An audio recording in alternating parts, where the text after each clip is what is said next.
Good morning, everyone. Welcome to the Trade Ideas pre-market show for Tuesday, October the 22nd. My name is Barry Anderson, moderator of your trading room. A couple of yeses to let me know you guys can hear me. Thank you, Torty. Great in our YouTube room, and William in our other room. Fantastic. Okay, guys, what is happening this morning? Well, first of all, we're in for a bit of a market is moving down somewhat. So we're in for a bit of a weak opening so far. Just looking at the SPY right now. I don't think there's anything on the economic calendar of note. Nothing. Well, the Fed, I don't know how much this is going to affect, but at 10 o'clock, we got the Richmond Fed Manufacturing Index. 11 o'clock, we got some Treasury buyback announcement, preliminary. And Harker, a Fed president, is going to talk at 10 o'clock. So not too much really happening on the economic calendar today. So let's take a look at what's happening. So this is a super cheap one, ENSC. I could not see any news on it. Up only 177%. Don't see any news on it. Pretty low float, 11.9 million. Well, under $1. I typically don't look at those stocks, but I'll certainly display them for those who do like those. In fact, look at this. 200-day moving average is just a little bit above it. So you have that to contend with if you're at all interested. GNPX. GNPX. So this is a big one from yesterday and a big continuation today. Yeah, big continuation today. Look at that. 37 million already. Wow. 289 million it traded yesterday. Low float, 2.56 million in the float. Through the 200-day moving average now.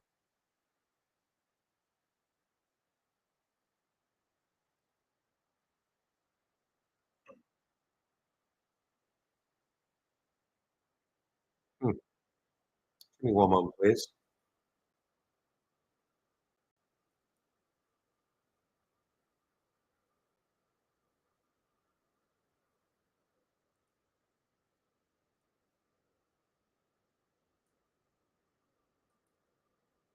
Anyway, yeah, I remember thinking about this one yesterday. What sort of continuation? Because remember, the day before, this was Friday. I mean, this thing was at 30 cents. Okay. So it's a 10 bagger right now. Unbelievable. ULY. This is another sub $1 stock. It did get over a dollar. It did get over a dollar, 160. In fact, 168 before it came right back down under a dollar, 94 cents right now. ULY, not sure. Again, cannot see any news on these. Hyzen, HYZN. Hyzen Motors. I did see, a little bit of news turning higher after the company announced a purchase agreement for 12 cars. Okay. Now, there are some more earnings plays today, guys. LOGI, earnings play getting hit down on earnings.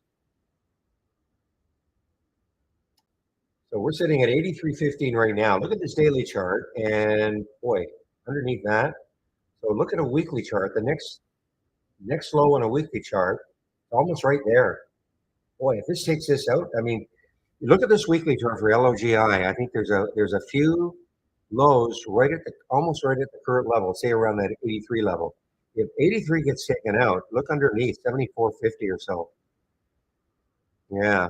So there is a lot of room underneath.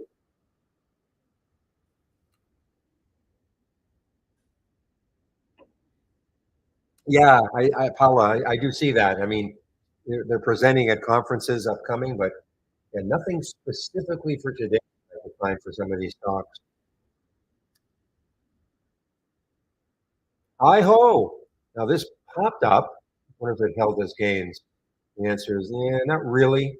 Got up to 341, right back down to 237. Again, guys, I just can't see any news. China stock. China is not ripping this morning. I look at KWeb. I looked at KWeb this morning. I mean, it's basically flat, so there's nothing really happening in China this morning.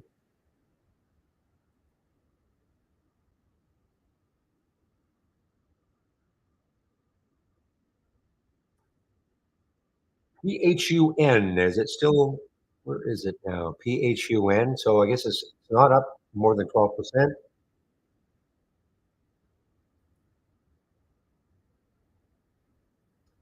11%, 11%. So yeah, I got up to almost $10 and it's pulled back down to 934. That is PHUN. William just mentioning Peloton. I'm hearing Peloton. PTON partners with Costco, as you said, looks to reach the young wealthy customers who go to Costco. Am I reading that wrong? I can see young, not so much. I don't know about wealthy.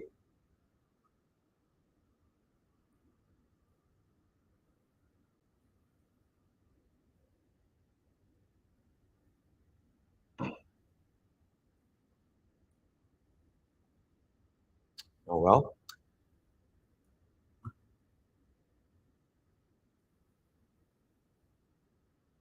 PII guys, another earnings play. PII is another earnings play, gapping down on earnings. Not a lot of volume yet, but it definitely will pick up.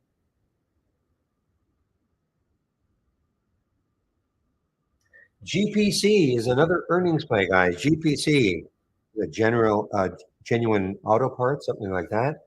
GPC.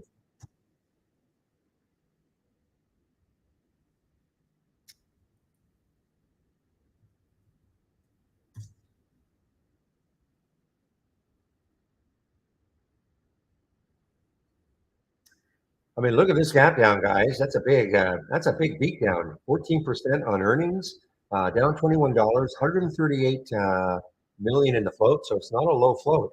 That's a big move down on that float. Look at this gap down for GPC. And this is an earnings play.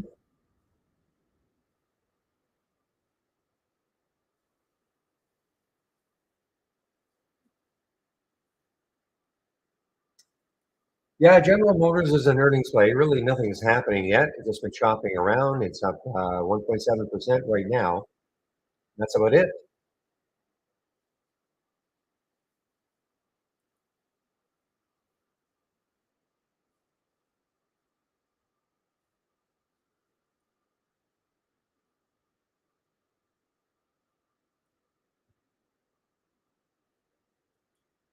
Down goes drug, DRUG.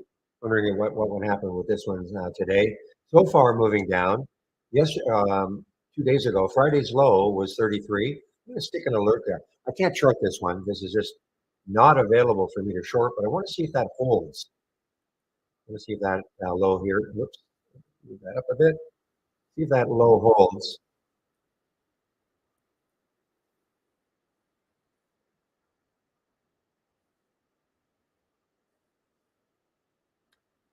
ADXN, again, another one that popped up and has pulled right back down. Wow, I mean, it's a big pullback. $15 right back down to 11. I don't know what the news on this one is. Now, I did see some news in NNE, guys. NNE is doing the financing. I didn't see what the financing price was. Not sure they've announced.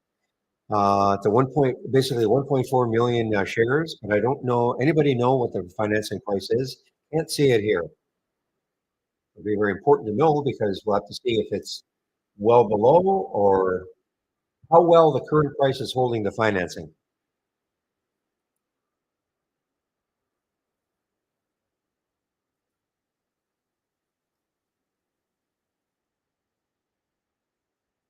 Verizon's also an earnings play. VZ,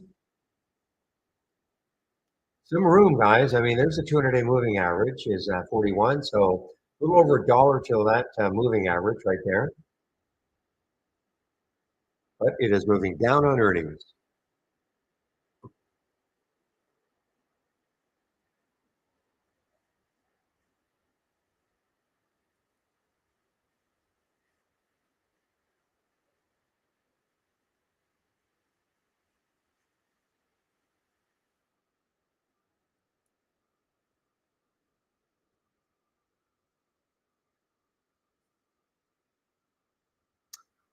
So where did you post that draw? I feel Sebastian said he might show up today. I don't. I have no idea where that note section is that you posted. Like I'm looking here. I have no idea where it is. This seems new to me, but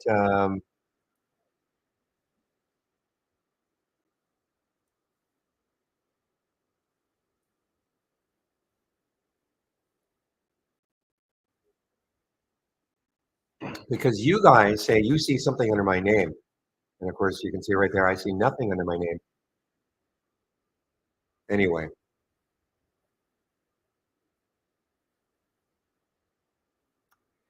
doesn't help me. At the top of my shared screen, it doesn't help me at all.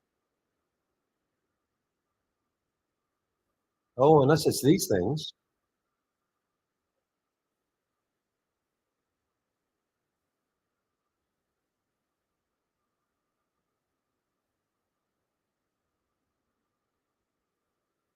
These are just browser stuff.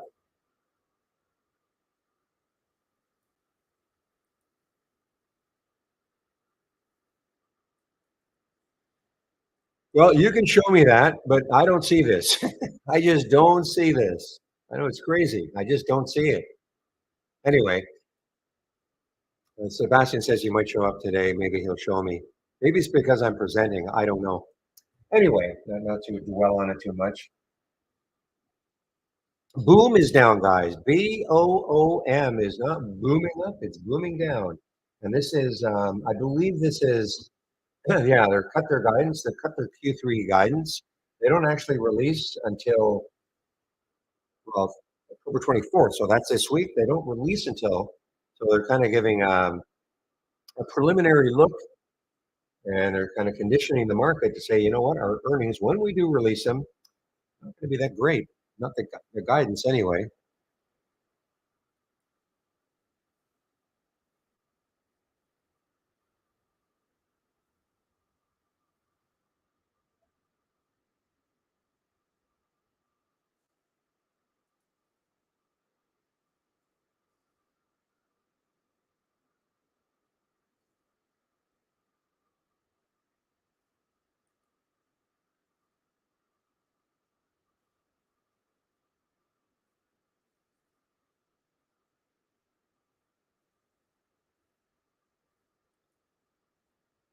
Yeah, you see, Rich, the thing is I don't see this anymore. I hide this. It takes up space, so maybe that's what I have to do. I don't see this anymore. I don't see it. Yeah, understand. I don't see the screen. I see, I of course I know what I'm displaying, but I X that out. So I don't. I personally don't see it. Anyway, I'm not gonna. It's okay. It's okay.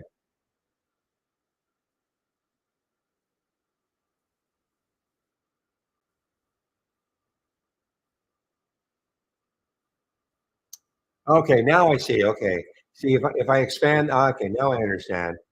I have to do this, and then now I see them. Okay, cool. Now I see it. Okay.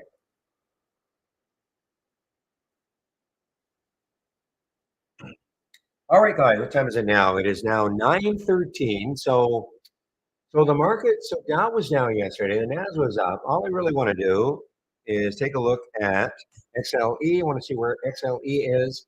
Again, guys, it's still kind of flirting with that 200-day moving average.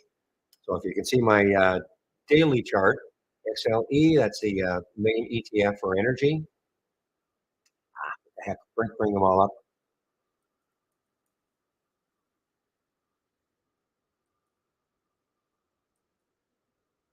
Take a look at the major sectors and see what's happening.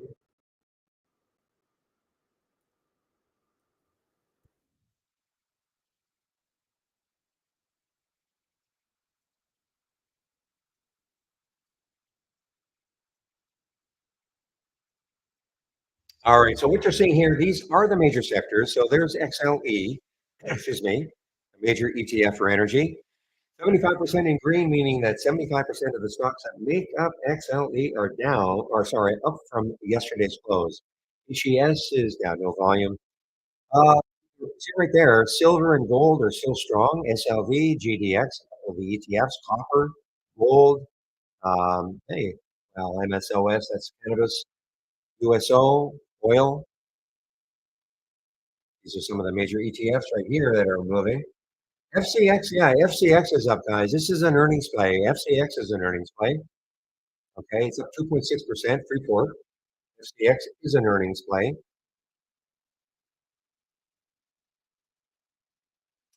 Yeah, so we're gonna be in for a bit of a rocky open. 100% of the stocks that make up.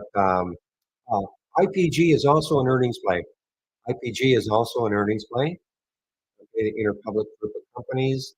That is an earnings play also. A gap down on earnings. I mentioned Verizon.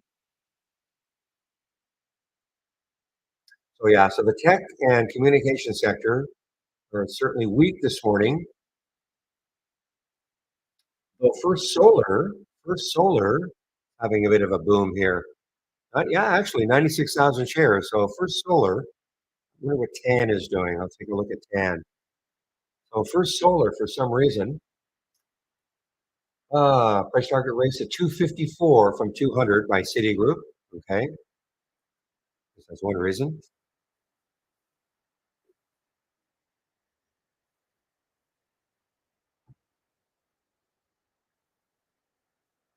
All right, Sirop. So it's 21.45 for NNE. Thank you. Okay, so let's take a look. I'm going to get rid of this now, guys.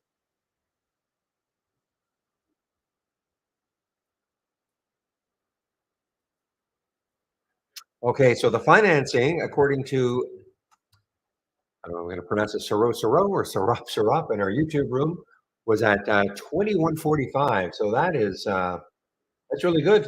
I mean, look, it hasn't, it's way above that financing price. Sober, yes, I mentioned. I have sober on my list. I have sober on my list. Yeah, I mean, it's popped way up here, 1548. It's a big pullback. Did see some news on it. Launched alcohol detection software. I thought they've already done that a million times, but I guess not.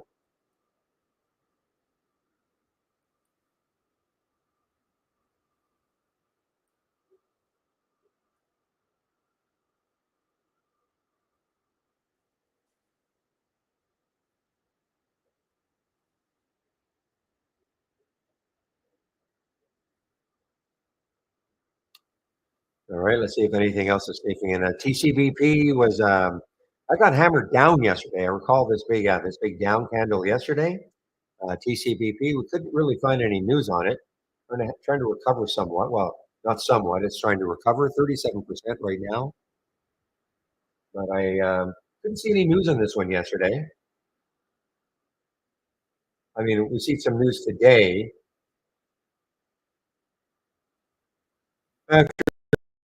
The company announced it entered into a research planning collaboration with Dr. Carlos Malu, Maluquer de Motes for the development of a treatment for monkeypox.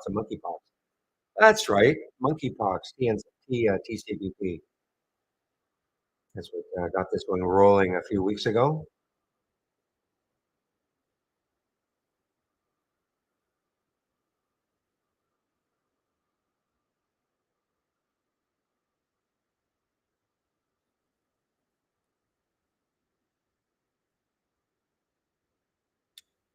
And another cheap one, guys, SRM up 42% for their SRM, lot of volume, 9.8. If there's any news on this one, entering into a definitive agreement. All right, well, I'm not going to read through all that anyway. So there was some news for SRM.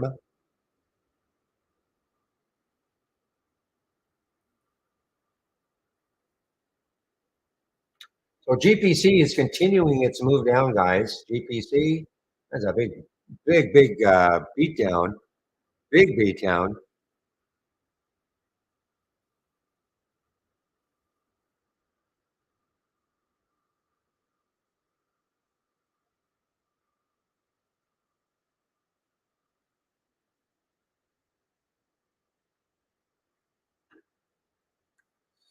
It's a big beat down because of that float, 138 million. That's a big drop, 16% with that sort of a float.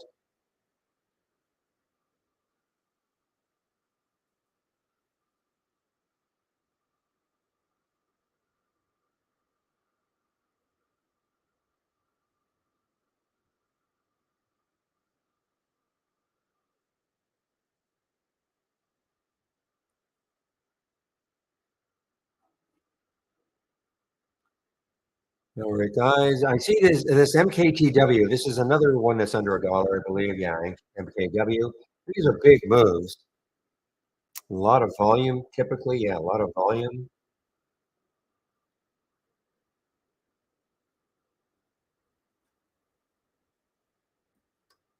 You mentioned Zion, William.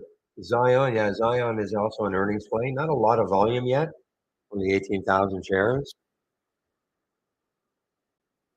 Drug continues to make its way down. DRUG.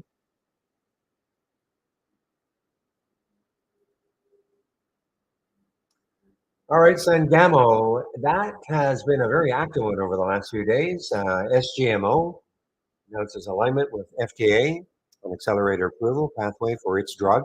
Okay, so that is Sangamo, SGMO, probably a low float. Actually, this is not a low float. That's a the check. I mean, that's a lot. That's a big, big float. 189 million for it to be up 29%. Let me just do a check on that website that we like to use to check to see what.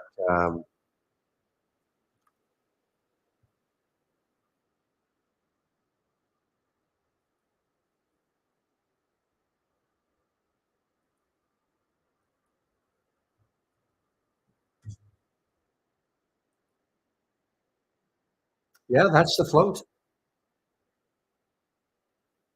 That is the float. That's amazing. I mean, that's a massive move, guys. 28% with that float. That is the float.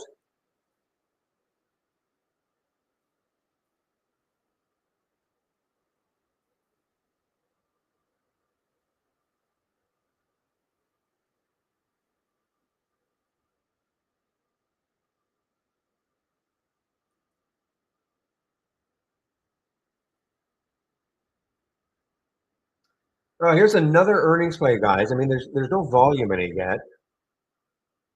They release earnings after hours. WRB. There's no volume in it yet, but it is an earnings play. Again, we're starting to get the few. We're going to have quite a few earnings plays today.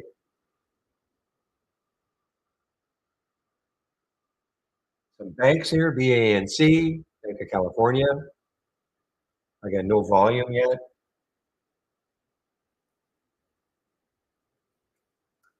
This is not a bank, but SIFI. SIFI is also an earnings play. Out of India. Yeah, out of India.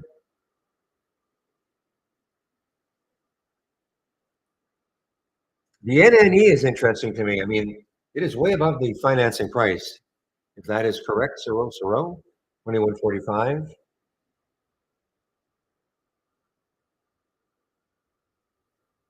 The reason it could be interesting, I mean, if it starts drifting down towards that financing, there are shares available for me to short at Interactive Brokers, 27,000 shares. Not a lot, but that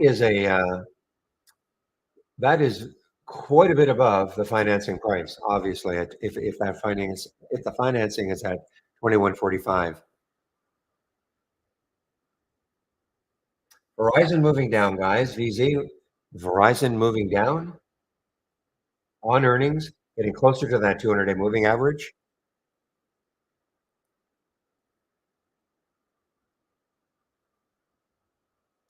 All right, guys, going to get my layout that I use once this market opens up and running. Give me a moment.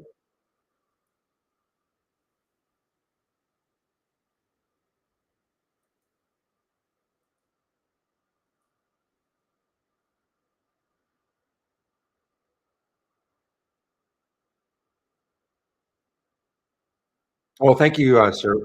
I want to call you Siro, but I'll call you Sir Rop if you want. Thank you. I wasn't doubting you. I really wasn't. I just said I could not see it on my headlines.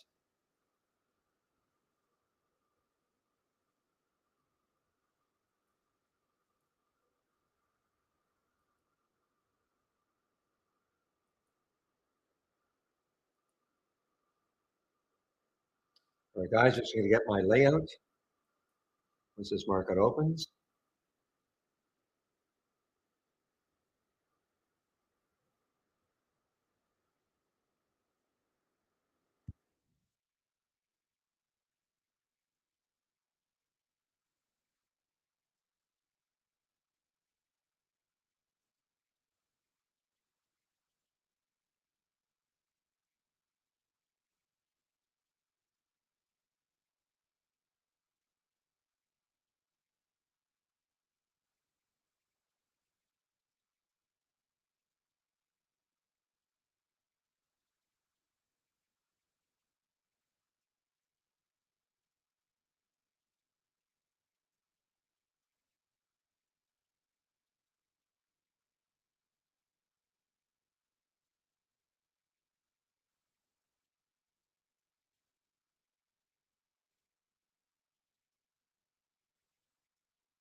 Sorry. You're right. Sorry, Rich. You're right. So, okay, the explanation again. What time is it now? Yeah. So the explanation of the question was, what's the difference in the don't repeat and then the other version of this? So the don't repeat, I'll only see the symbol one time. Okay, I'll see the first time we had the alert and the time. The other version, you'll see the symbol over and over and over again if it keeps making new highs. Okay, that's the difference.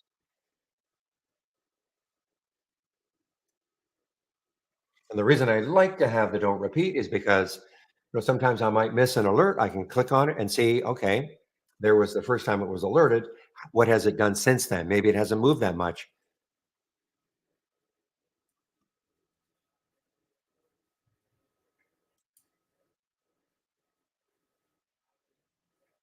And I will be definitely watching this one all day long. It's on my homepage. And maybe you missed this too. I mean, I typically don't trade in the first 15 minutes, but as I did yesterday, I think it was ISPC or something like that. If I get something right off the bat in that 10-day daily breakout, and I like what I see in terms of the room, I might take it like I did yesterday. But yesterday was very quick, but it worked out very well.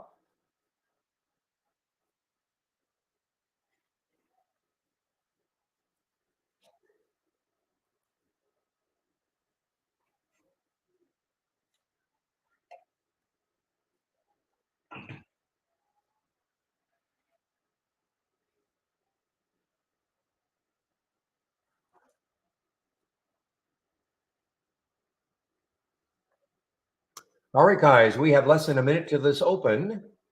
I believe, yeah, less than a minute, about 13 seconds or so. So again, I don't trade. I typically don't, but I'm going to wait and see what happens in that 10-day daily breakout. The race will start right now. Okay. We're now open for business. Let's have a great trading day, everybody.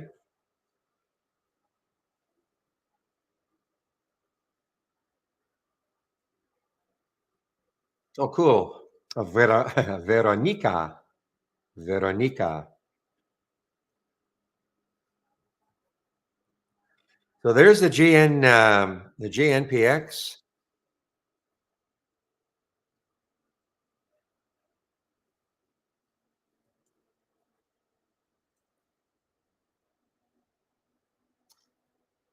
Well, I missed it. It would have been quick though. And it's pretty whippy, but there's the GM showing up at 50.41. But and it popped immediately up to 50.95. But I think it's going to be could be a little bit whippy.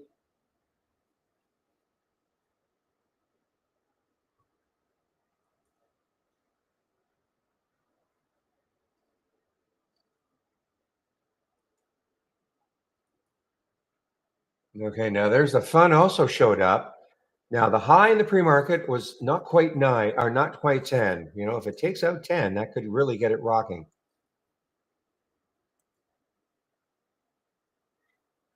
But I may stick to my normal way of trading and not take things in the first 15. I just think, especially not that these sort of stocks care that much about what the market's doing. Okay, but it'd be nicer if the market was moving a little higher.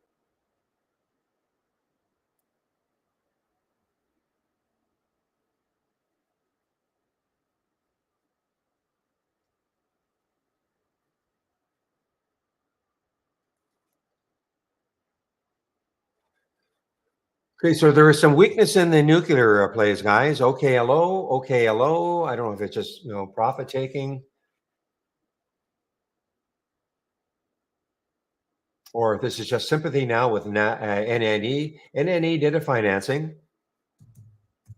and again, it was at 21.50 or so. So, see now, look what's happening. It's starting to get closer. Well, drifting down towards that financing price.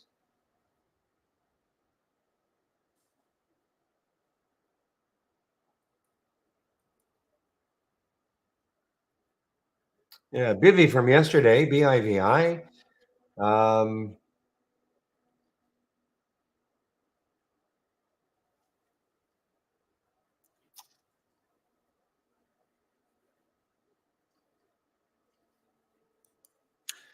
Oh, I did see this one in the pre-market. CYCC. Well, look at GM. Well, I guess I should have taken it.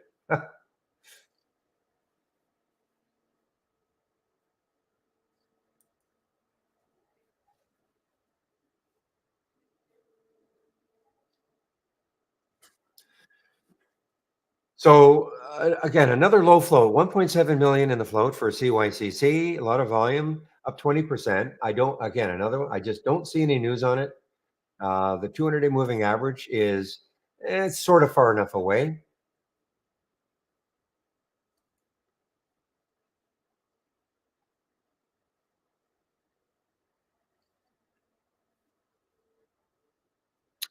Well, I guess I should have taken GM. 50.41, 51 as a dollar move right now for GM. The 971. So what I do with this now is I will put a price alert up there in that area and see if it can reclaim that area later on. And that is for the PHUN.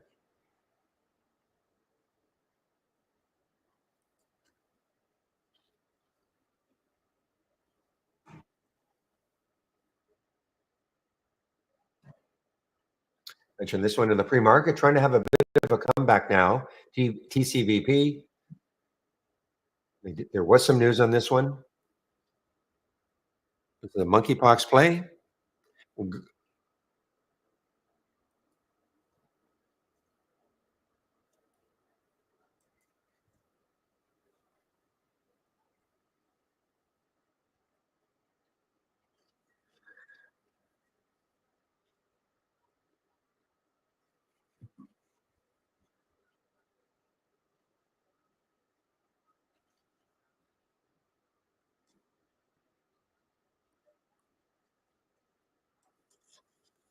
So Freeport, FCX is starting to drift down now.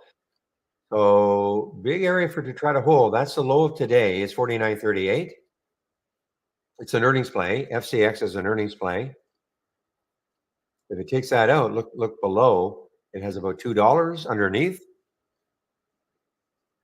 TCBP is really moving now, guys. On that news with this Carlos. There's fun now, guys. Okay, fun back up.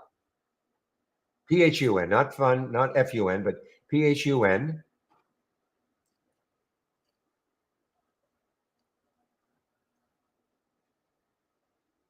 Yeah, we're seeing a lot of those, William. Now, stocks that just are moving just because they're going to be presenting at some upcoming conference. MLI, guys, MLI. Let's see what's happening with this one. MLI did not see this one at all. MLI, Mueller Industries. Well, remember I was talking copper. COPX was an active ETF in the pre-market anyway. So this is looks like a kind of a copper, brass, aluminum, etc. Anyway, MLI, all-time high, guys. MLI is an all-time high.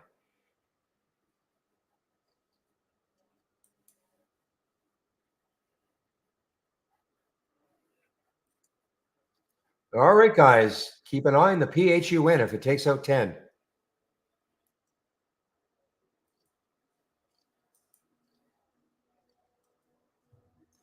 Oh man, GM is just moving really, really, really well.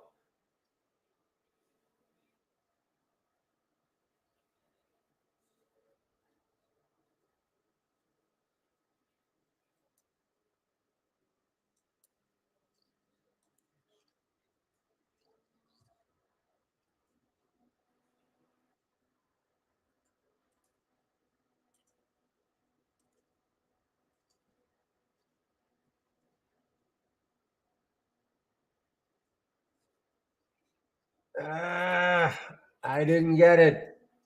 I did not get it. I wanted the PHUN just over 10. I didn't get it. Probably would have traded some out already, but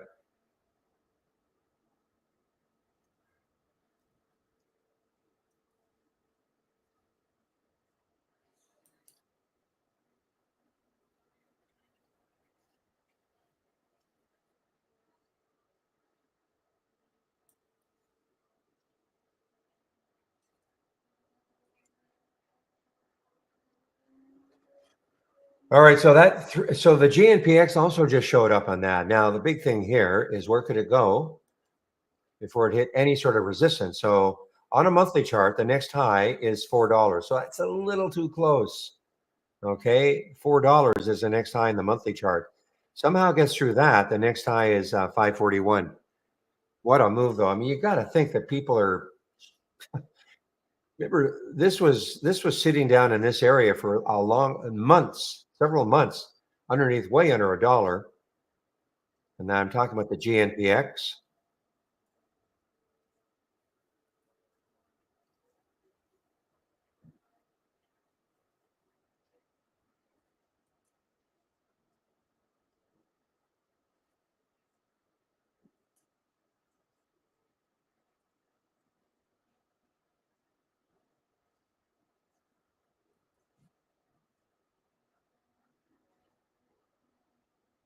Boy, there's a dollar and a half move from this 50.41, 51.60, not quite a dollar and a half. There's the fund 971. Now you see, now it's pulled back. Now this might give us an entry just over 10 again. And there's a GNPX at 381, but I don't like the fact that at $4 on the monthly, but it may just blast right through.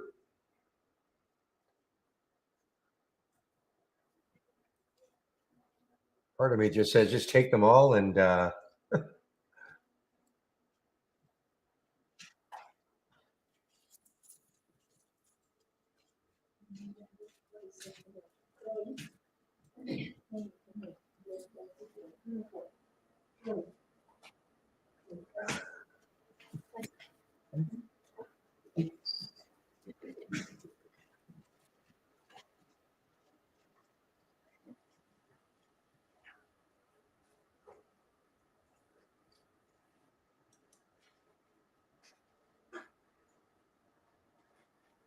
well, guys, I mean, this GNPX, if it really moves through four, look at the volume, 69 million already.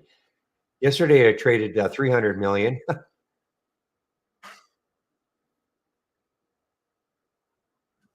Meanwhile, GM just continues to move.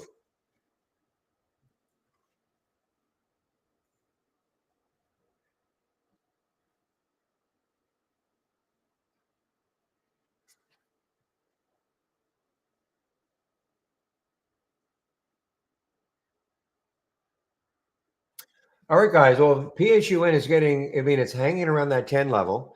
You know what I have to do? I forgot to do. Where could it go on a monthly chart? And the next, yeah, I mean, look at this. The next high on a monthly, I'm not saying it's going to get here, but at least you don't have to worry about too much chart resistance right now. You know, almost 18 on the monthly chart. Again, I'm not saying it's getting there.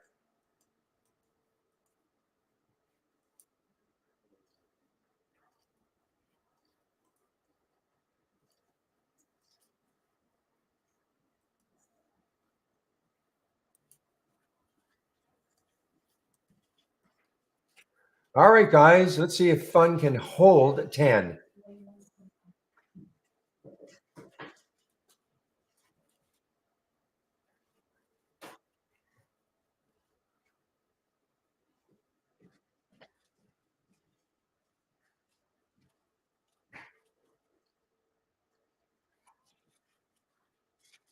Mm, a minute. I just have to see if it's going to hold 10.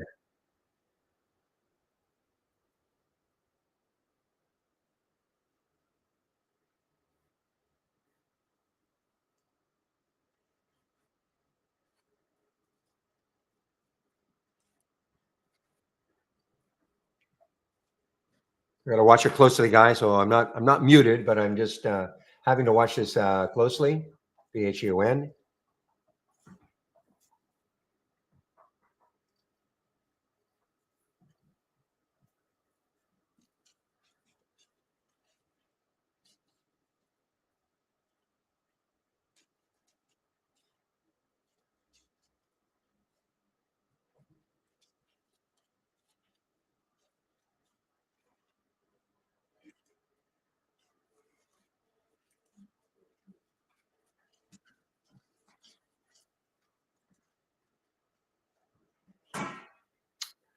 Okay, knock me out. I'm going to take a look at it again, though, if it gets over 10 again. Okay.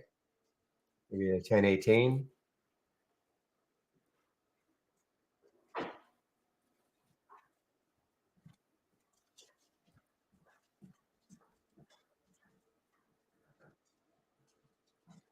It is halted. Yes. TCBP is halted. Yes. All right, guys. Well, it's again, I'm happy with my exit now. Took a little loss on the PHUN, but I did not hang around for that move down. Not yet, but I have my alert again set up around 10.17. Want to see if it gets over 10 again later.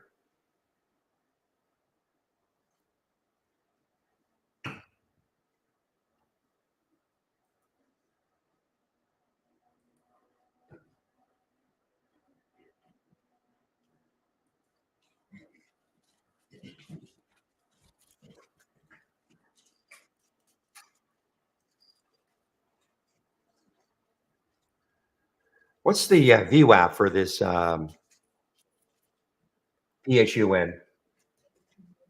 VWAP is 960. So what did it do? Look at this. Right down into the VWAP area, 960, and it so far anyway, the VWAP is holding it. Okay.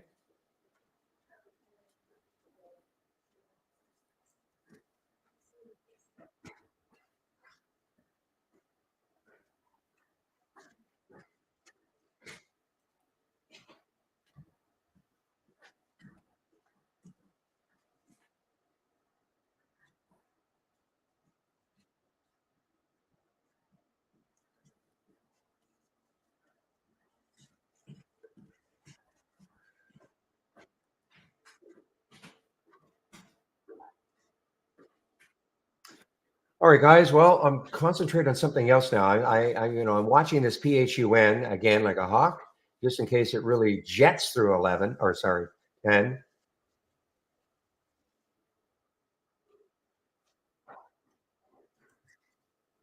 Meanwhile, yeah, GM, what a what a move. There's almost $2 now, over $2 from that alert that I did not take. 50.41, 52.83.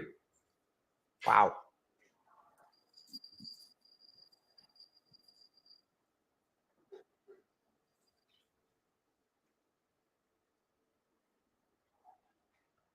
And it's just continuing here. Well, let's take a look at a monthly chart. If you guys are in this one, let's take a look at a monthly chart. I have no idea where the next high is.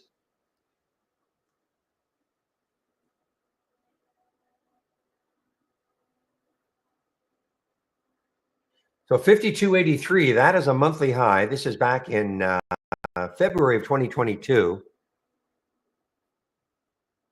So over, let's say, call it 2.5 years ago, it's right at that high. It takes that out. The next high is way up here at $67. I'm not saying it's getting there, but wow, it's got room on a monthly chart anyway.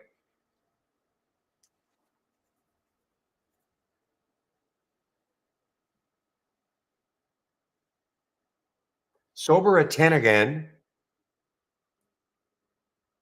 But on the way down. Okay. Yeah. This hit 15 pre market, 15 something pre market.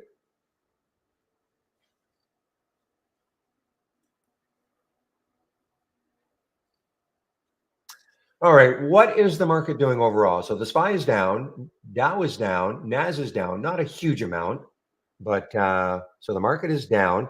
However, trying to put in a bit of a recovery.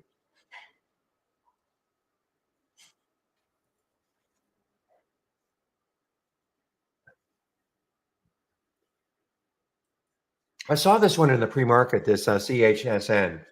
Did it move up? Okay, so it did move up, but it's down for the day. Chanson. This is out of China. Oh, just give me a moment. Okay, there's fun up again, guys. PHUN up again.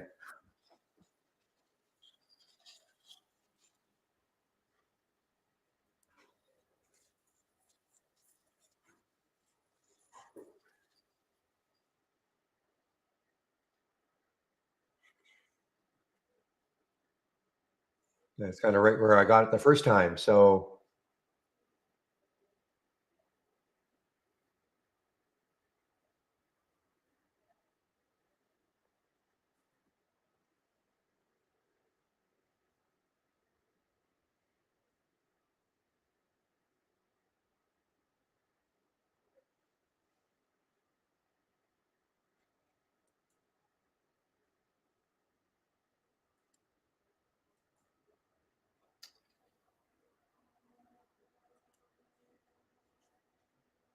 that Sangamo guys mentioned this in the pre-market also. I also see that it's an AI alert. I'm just watching the fun. PHUN, not fun, but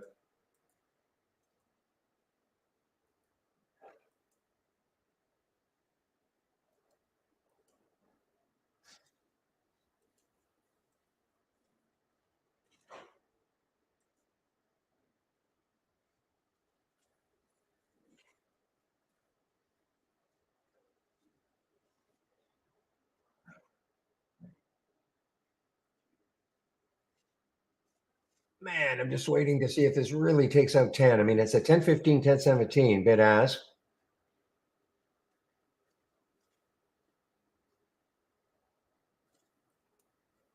All right, guys. Well, let's see if it works this time.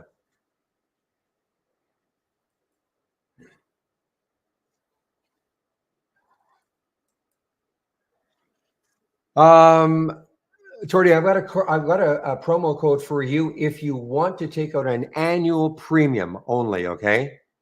Now, and that would be an annual premium. I have to show you. I'm just tied up in this fund right now. Okay.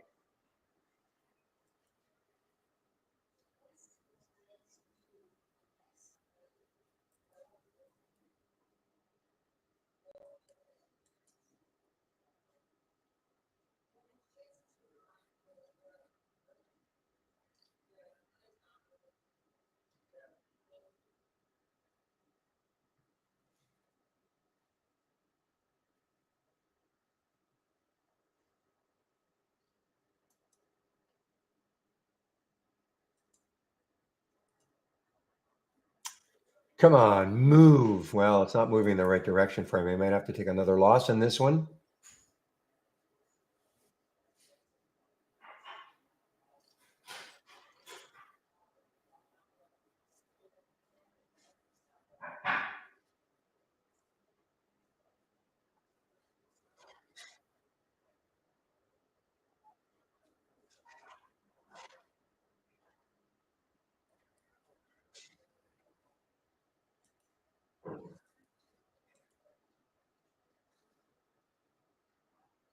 Yeah, gosh, it's just hanging around that 10 level.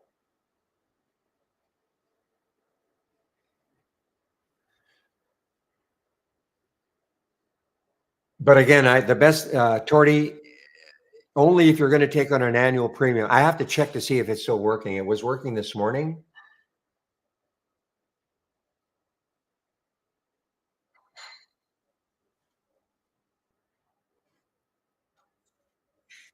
Not having too much fun on that one. It's just teasing me, hanging around that 10 level.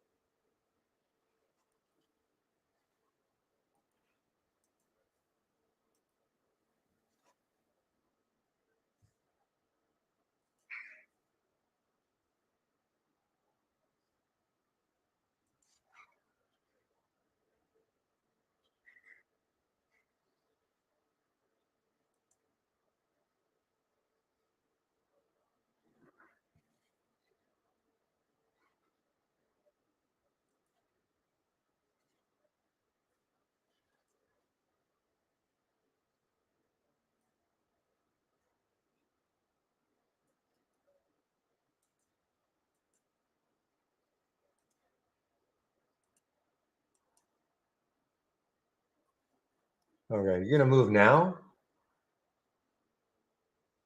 Sorry, guys. I'm fixated on this fun.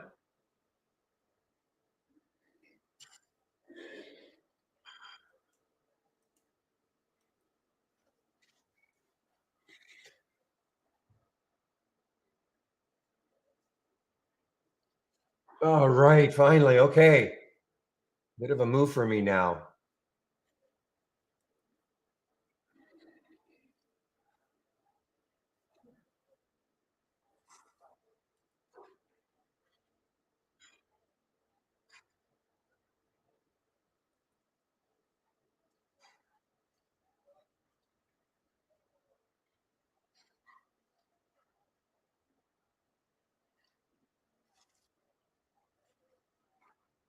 Okay, guys. Well, I've taken some off. I don't trust this. I've taken some off of it. This is the PHUN, got into the mid 30s for me.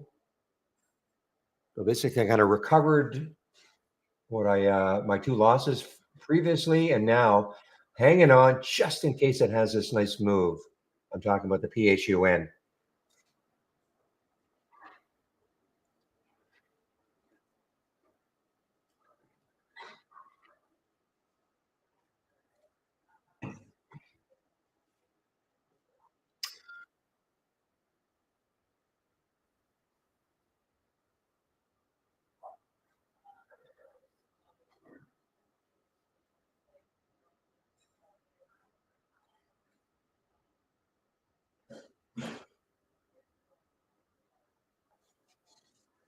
Come on, get into the four.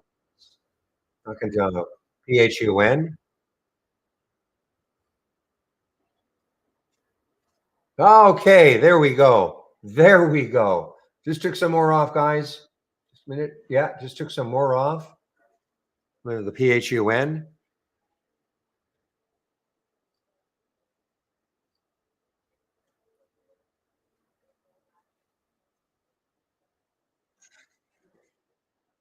Okay, well, finally worked. A couple attempts the first time.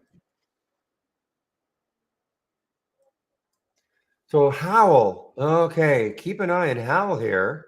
HOWL, Howl, $5 on the monthly chart. And it's moving for some reason. See if there's any reason on this one. I don't see any reason. Okay, Torty. So only if you first of all, I better check to make sure that is still working. Okay. Whew.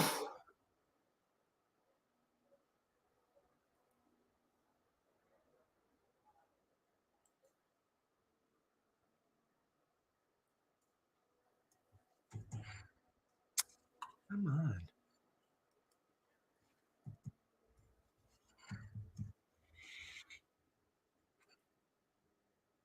Okay, so Torty, if you go to my homepage, okay. Oops.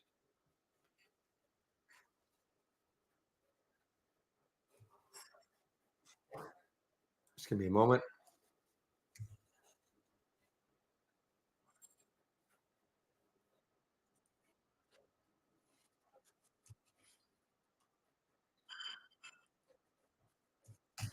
Okay, so if you go to my homepage and you can use this promo only if you're looking to take on an annual premium. Okay, that code will only work for an annual premium. If not, then it's just a Barry 15. If you're looking for something better, I don't know if we're going to have anything this month.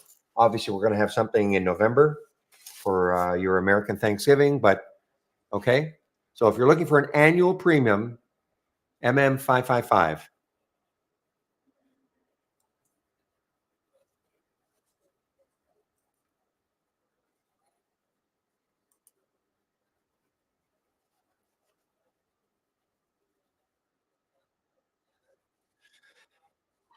Whew, okay, guys. Well, that was a lot of effort or a lot of staring at the time and sales for fun and watching it as it was just sort of hanging around that 10 level. But that turned out to be very nice now for me.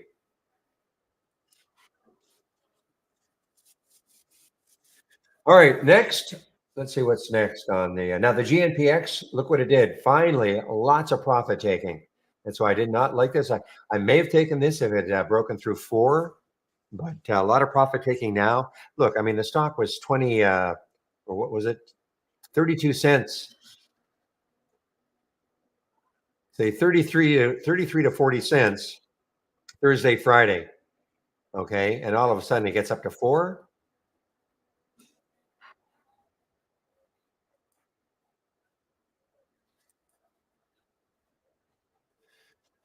All right. Let's see what I can do next. Now, you guys have been talking about the KSCP. This, of course, was a super active one yesterday.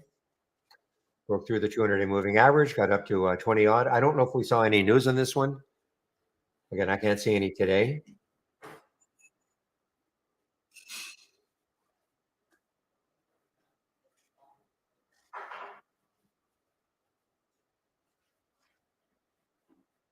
Just watching this market chop around right now, guys.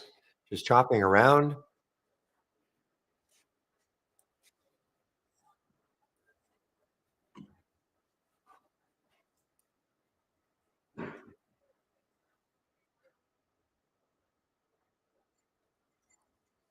All right, now Hal just showed up on that scan.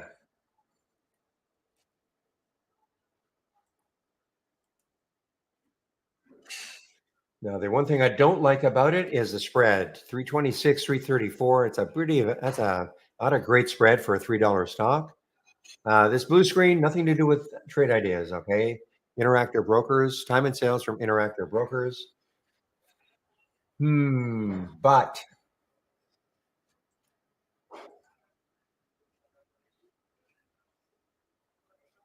I missed it.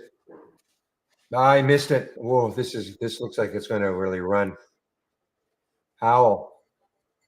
I know I try to get a midpoint buy.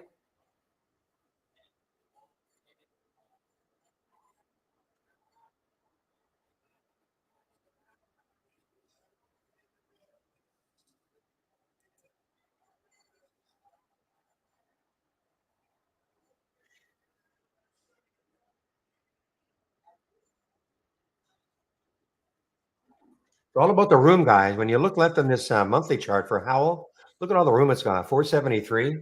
Again, I'm not saying it's going to get there, but you don't have to worry about chart resistance. There's other reasons why it won't keep moving higher, but at least chart resistance is not one of them.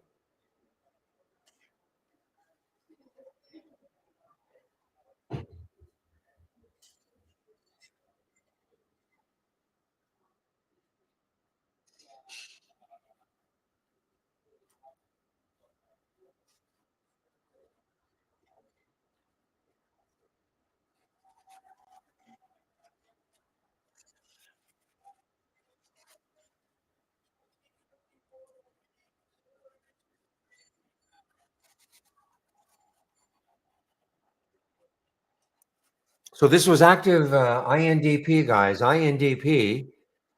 Look at this move now. Look at the volume coming in. INDP. The same thing though. Look left. Well, you probably might struggle to get through 2, and then the next high is around 210. So not a ton of room for it to keep moving if it wants to.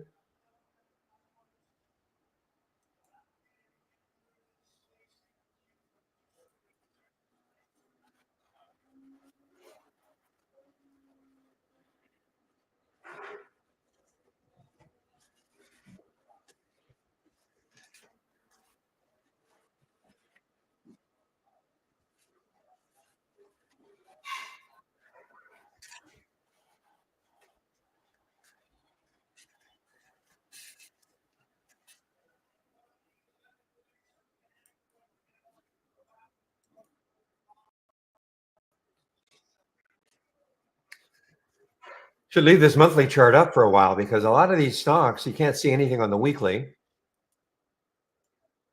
Yeah. Okay. Well, actually, I'm wrong. So last week the high was $2. So for CYCC, will it take it out? Wow. Again, I cannot see any news on this one. There's probably some upcoming conference they're going to be at, but I cannot see any news on this one.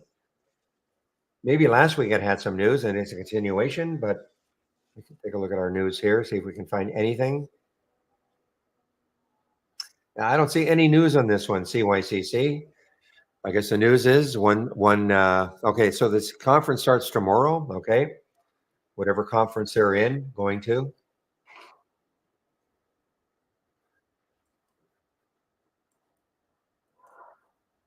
Boy, can fun take out 11?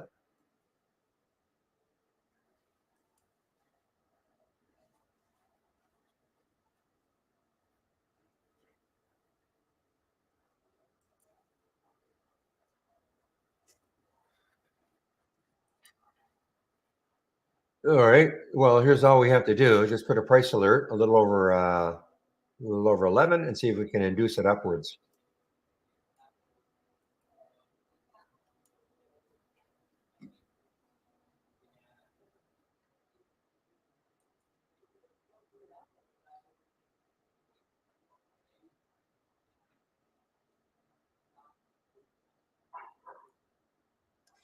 So the uranium plays now are starting to take a bit of a hit, guys. CCJ, Cameco.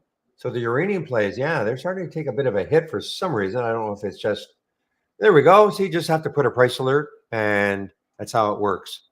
Put a price alert, and the stock will go there. Okay, that is the power of trade ideas. Now, for those of you new listening, thinking, "Wow, I'm just kidding." Okay, I'm just kidding. I wish.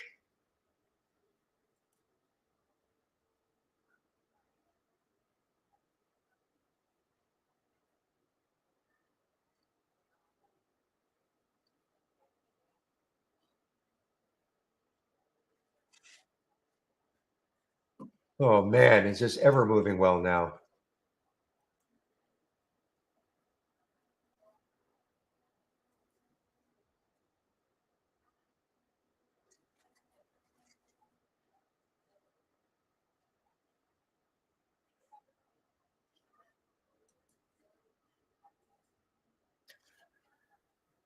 This is almost a lifetime high for this one, guys. ATAT. We saw this one a few weeks ago. I guess the lifetime high is up here around 29, 20 to 32. ATAT, China stock, low float.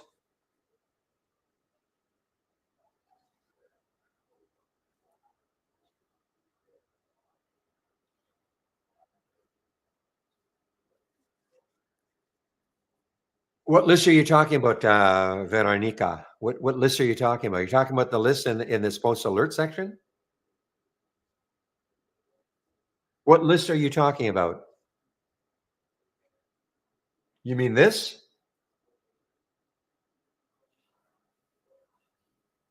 Yeah, no, that's it's on my homepage. What time is it now? 10:06. I think I'll go over my homepage right now, okay, and show you the scan. It's just a scan that I'm sharing, but I'm loving it.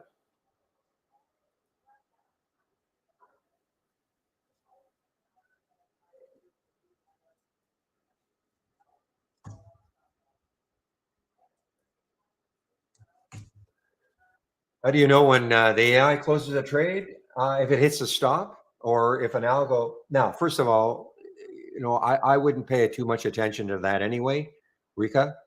Okay, but there's a stop. If it hits the stop price, it'll get out of the trade.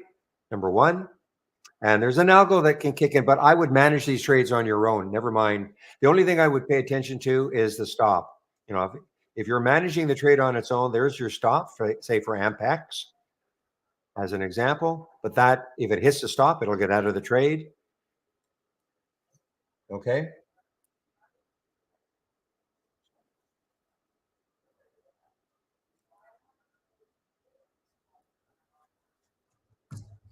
But the best way to handle the AI is manage the trades on your own. Okay. You can see when you get the alerts, how you trade them, if you trade them, up to you.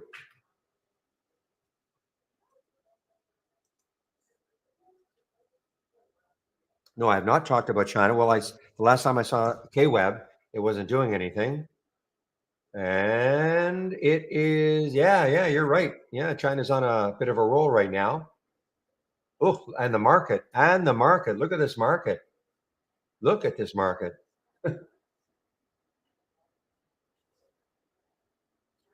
Now, at 10 o'clock, one of those, oh, I know what it was. It was the Richmond manufacturing something or other. What is it called exactly? Well, we have Harker talking. Maybe he's putting in a good word. Parker, the Fed president, one of the Fed presidents. And at 10 o'clock, we had the Richmond Fed Manufacturing Index. So we had a couple of things at 10 o'clock. So I guess maybe that's helping the market.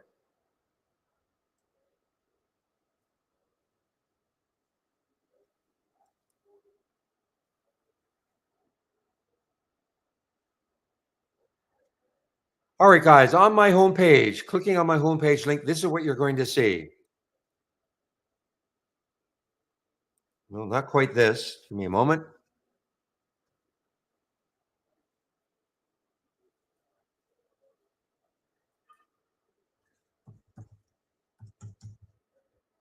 Now I'm typing in this code MM55.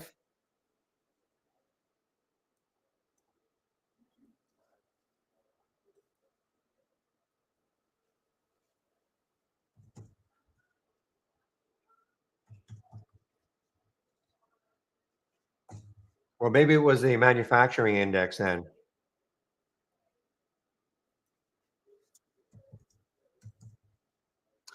All right, I just typed in whoops, wrong, sorry, MM555, okay, 555. All right, I'm going to go over my homepage right now.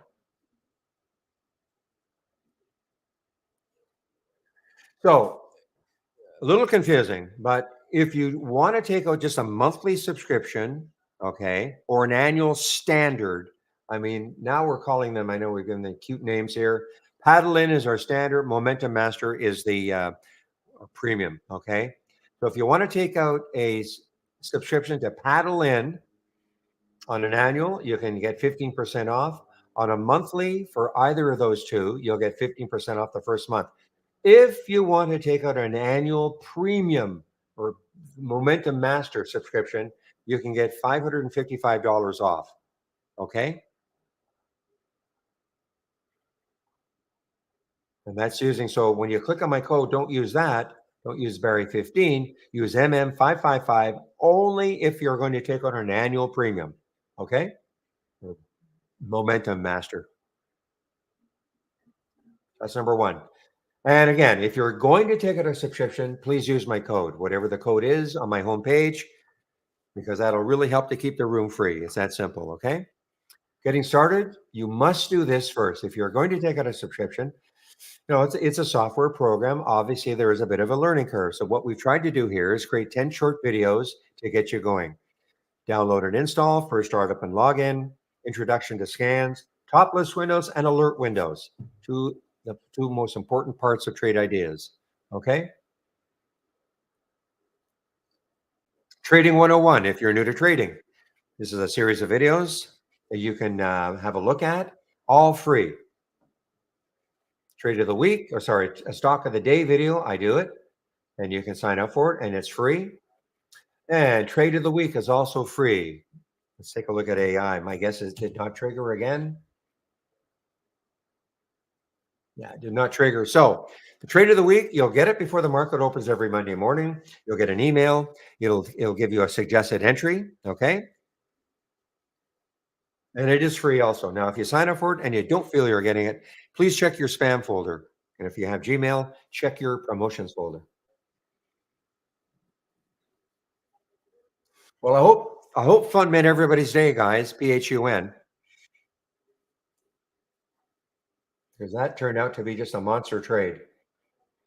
Click here on the education section. Here is the education section. Here is the user guide and getting started. Now, alert windows and top lists, a lot more detail about what an alert window is, what a top list window is, and stock racing. Okay, you'll notice I'm running one stock race right here.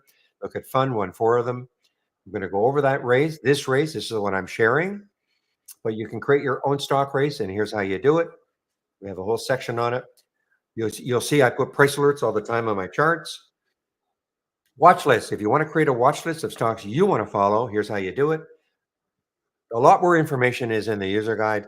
You don't have to learn everything that's in the user guide, okay? Like any other software program, there's a lot to it, but you don't have to, kind of pick and choose what you want to understand how to use. Alert windows and top list windows. So please look at these two. Here's a getting started again. So daily support sessions, I do take a break between 12 and 1 Eastern time. Whoa, look at that CYCC. No kidding. That's also on the 10-day daily breakout. It was in our AI. Wow, lots of action so far this morning, guys. So daily support, I do take a break between 12 and 1 Eastern time. One of the other traders takes over from me in our YouTube room. So it used to be on Tuesdays, it was Michael Noss, but Michael and Chris are now switching. So it'll be Chris on Tuesdays now. All right. Excuse me. Now, if you're looking for my scans and you've clicked on my homepage link, just scroll down, middle section. Here are the scans that I'm currently sharing. Now, I'm not using them all at the same time. Wow, CYCC, and look at this, and I didn't take it. There it was at 199. It came into our AI earlier at 169. Look at this, 44% move. As they say, not too shabby.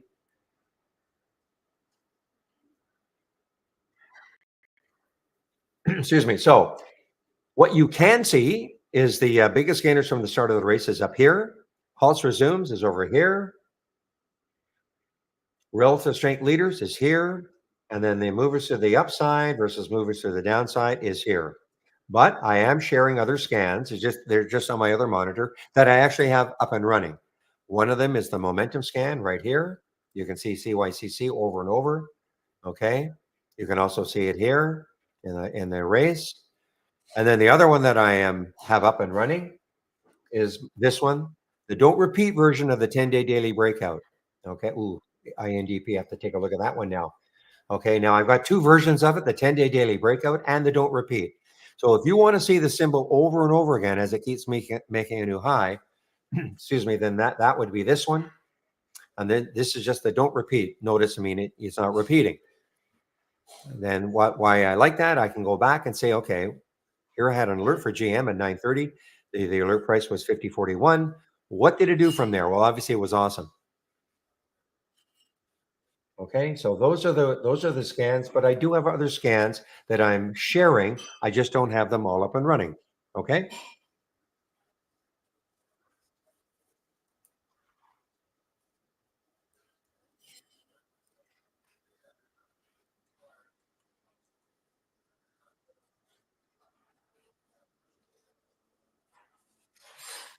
So you can see here's a reason why I wouldn't take INDP. I know it's showing up on that scan at 208.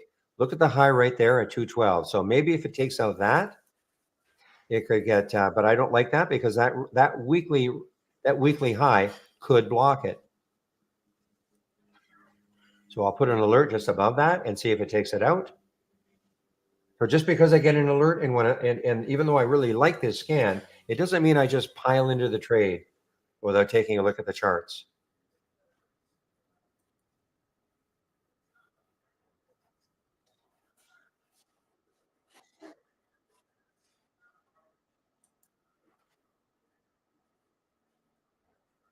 Weekly lists normally come. Well, are you a subscriber, Veronica? Are you a subscriber to Trade Ideas?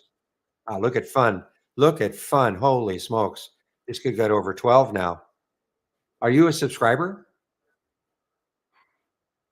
So you're not a subscriber. Okay, because if you're a subscriber, you don't need to get the email. It's a channel that you can have access to. But okay, you should get it. You should get them Sunday nights, I think. Now, if you're not getting it, I can't help you. So you signed up for what, the $17 option? Is that what you're talking about? The set for $17 to get the 5 picks?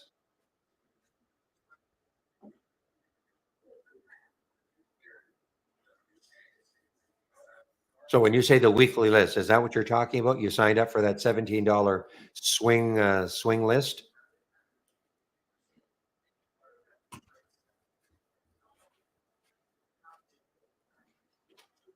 Well, I sure wish I had my entire position of fun, but oh well.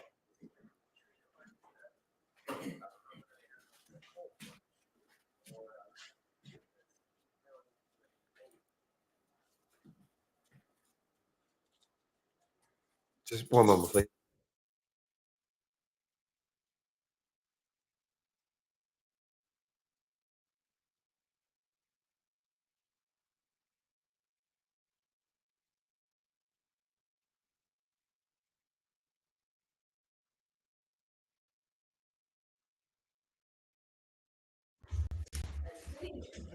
No, no, no. No, that you're talking about the 5 lists that come out or the 5 stocks that come out Sunday nights. That is a pay that's, $17 a month, okay? But when you become a member of Trade Ideas, you'll see it here, okay? You'll see it actually here,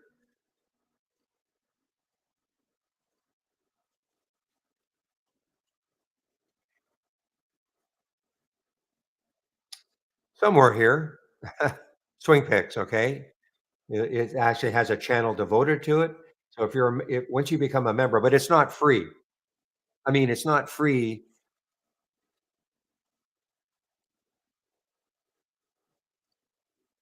Sorry, guys. I mean, I'm just, stunned by the fun.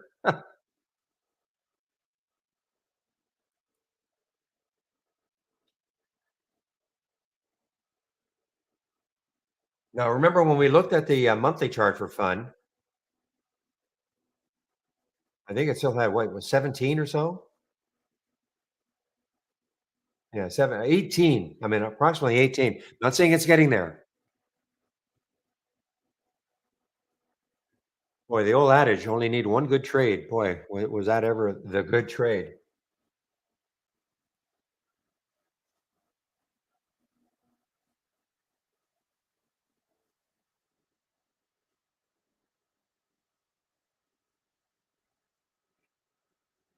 So I am looking at INDP, guys. Again, if it takes out this 214 level, though on the monthly chart, there's still, man, I see if the next high in the monthly chart, even if it took out 214, was way up here at three. Okay, so this is an IPO, guys. Thank you, Draw, for putting that in. Hoo HU. $4 was the IPO price. It's slightly underneath. Only 1.1 million were issued, and it's a China stock.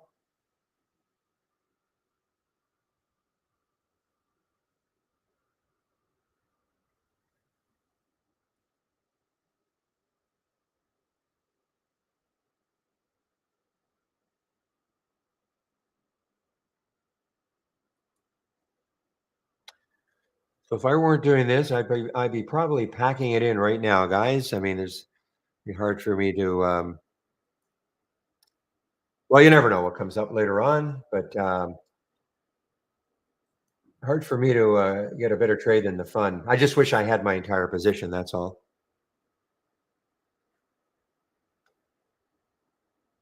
If it hadn't done, the first couple of times knocking me out.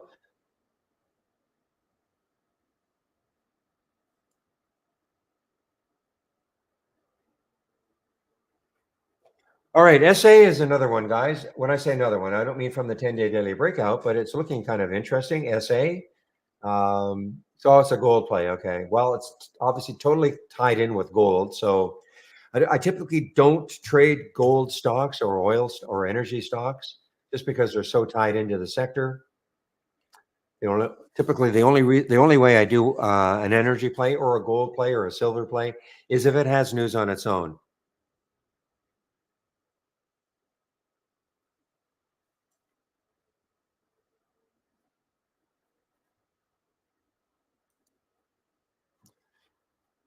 So let's take a look at this one, guys. What did it do from the first alert? Okay. So look at GM. So at 10, 9:30, 50.41 before it pulled back at all. 53.28, almost wow, $3. Well, we don't talk the fun. I mean, can you say about the fun? 971 before it pulled back at all, up to almost 13. This one did not take it out. 381. I mean, a little bit, but nothing. But I had to wait for a four anyway. It didn't take it out. Howl is starting to actually work, not badly. I'm not in it. Wow, not badly at all. Look at this, 356. CYCC 199 before it pulled back. It got up to 248, and then this one, as I said, I wouldn't take it unless it takes out 214. So there's a good watch list for you,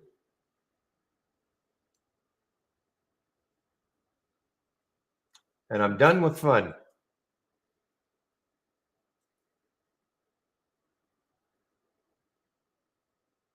And I resurrected this one. That's why I have see all the scans that I'm sharing. Is I mean, a lot of them I don't have up and running. But what happens is every now and then I take a look at one that I haven't used for a while, and I see and I check to see what's happening. That's what I did with this one. I think I brought it back last week, mainly because when we get into earnings season, none of these are earnings. Well, GM is, but we'll probably get a lot more stocks that are earnings plays in here, and we're just we're just getting into earnings season now.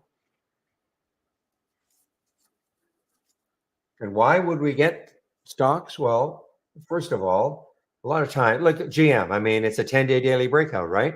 You can see right now it's a 10-day daily breakout. There are other factors, other filters I got in here, of course, but that's number one. It's got to be a 10-day daily breakout. So a lot of stocks, when they release earnings, a lot of times, they have these gaps.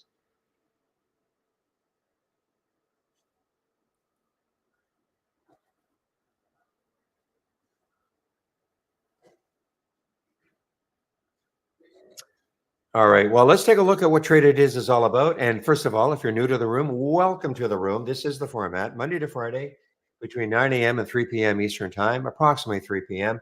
I usually take off sometime between 2:30 and 3, but the main room is kept open either by Draw or William until 4 o'clock. Usually, okay, they don't have to, but I would say that for the most part, that's what they do. But when I take off, the main room is still open. So, what is Trade Ideas? So we are fantastic at real-time alerting.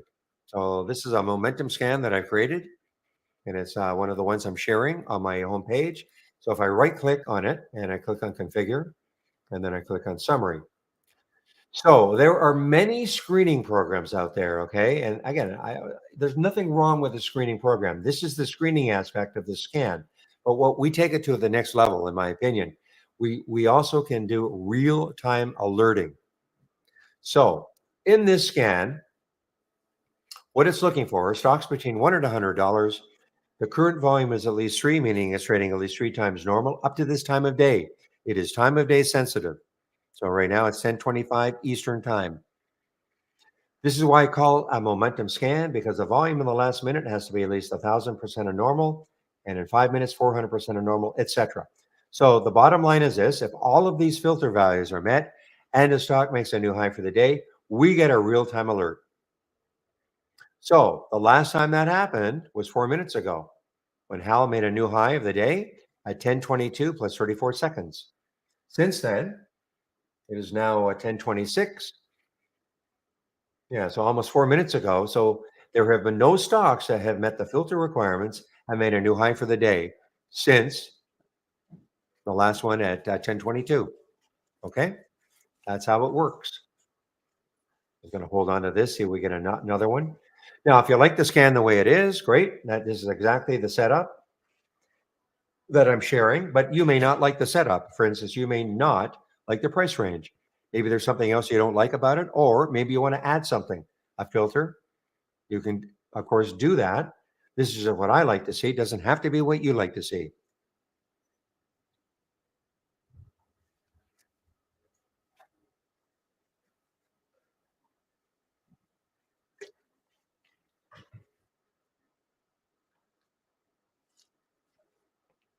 Just waiting, hanging around to see if we're going to get another one. Now, if you want to build your own scans from scratch, of course, you can do that. I click on search this time. Now, at the very top, these are the two most popular real-time alerts that we've got: the new high of the day and the new low of the day. But as you can see, as I'm scrolling down through all these icons, these are all other real-time alerts that we have created for you. And if I keep scrolling down, come on, when we get to these icons, these are the filters that we've got, the screeners, okay? Now, if you're looking at this for the first time, don't get hung up on how many we've got. Don't think, well, I'm going to take a pass on this program. Way too complicated. How am I supposed to learn them all? Well, you don't have to, okay? Hopefully I think this makes perfect sense, is that when the company started over, there we go. See, another new high just hit for GRRR, and it's making a new high. That's what I mean about repeating, okay? Okay, this is repeating every time it makes a new high, as opposed to if you had a don't repeat version of this, you would only see it the very first time it had the alert. So again, when the company started over 20 years ago, they felt that most people probably would not want to have to learn a complicated programming language in order to create a scan. So that's why they had to create all these different real-time alerts and all those different filters that you see. But it doesn't mean you have to learn them all, okay? I mean, the reason obviously there's so many is because there's all sorts of different trading styles out there. And so we had to create all those different variations so that the majority of our customers could combine them to give them the type, excuse me, to give them the type of scan they're looking for. Okay. So don't get hung up on how many we've got. Now, if you're used to trading, you could probably scroll down the list. And if there's something that you're aware of or used to or understand, yeah, you might want to try it. But if you're new to trading, don't think you've got to learn them all. Personally, I only use the new high and the new low of the day, and just a handful of those filters. Doesn't mean what I don't use is bad. It just means that for my trading style, that's all I need.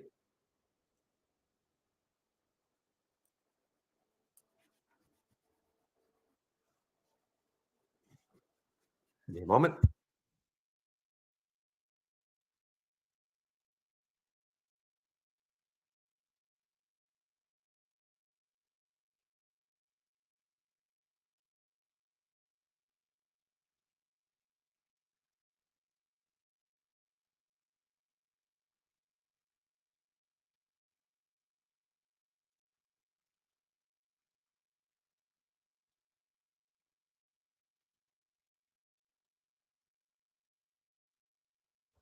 All right, guys. So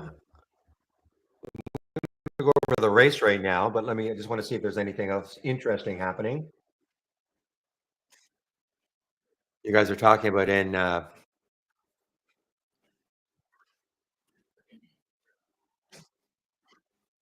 he's not on the list, PJ.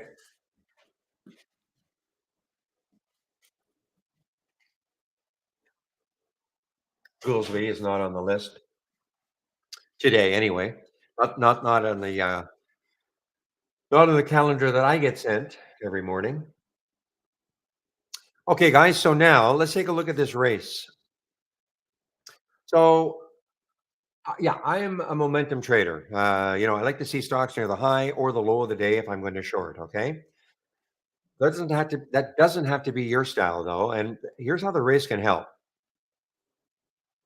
So again, if you click on my homepage and then you go to the education section and then click on the guide, you'll see there's a whole section on stock racing and how you can create your own race with your own set of parameters. This is what I want to see, and I'm going to explain why you're seeing these stocks. I run 4-minute races. Again, that's totally up to you. The time period that you want to run the race on. I just picked 4 minutes, and I've stuck with it. Excuse me. So, what does this mean? 3.8%. Since this race started, this stock has moved the most, 3.8%. Okay, NIX, NIXX, CYC has moved 2.6%, etc. Okay,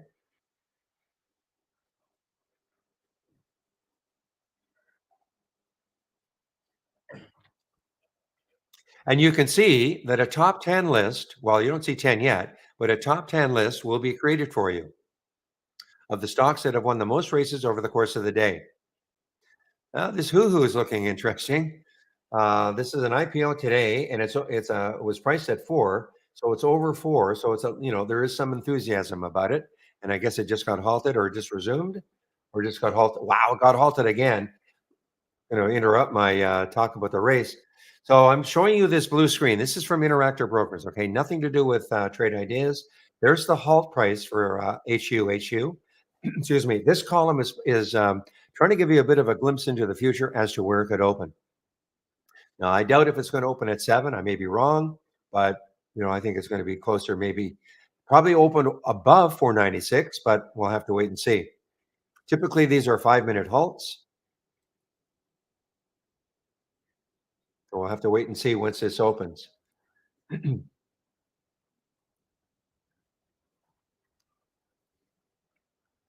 So That's what the race is all about. It's going to show you the stock that is moving the most since the race started.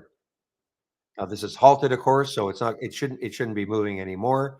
But before I got halted, it moved 16.5%. And again, a top 10 list will be built for you automatically of the stocks that have won the most races over the course of the day. Why is that good? Well, this gives you, if you want to just have a watch list created for you of stocks to follow all day long, this is not a bad idea right here. Now, if you see anything in the list, I would click on it. You don't have to wait. Number one, for a stock to win a race to click on it. You see anything in this list, I would click on it, see what's happening. Let's take a look at ZK. Let's just see what's happening with it. Wow, look at this.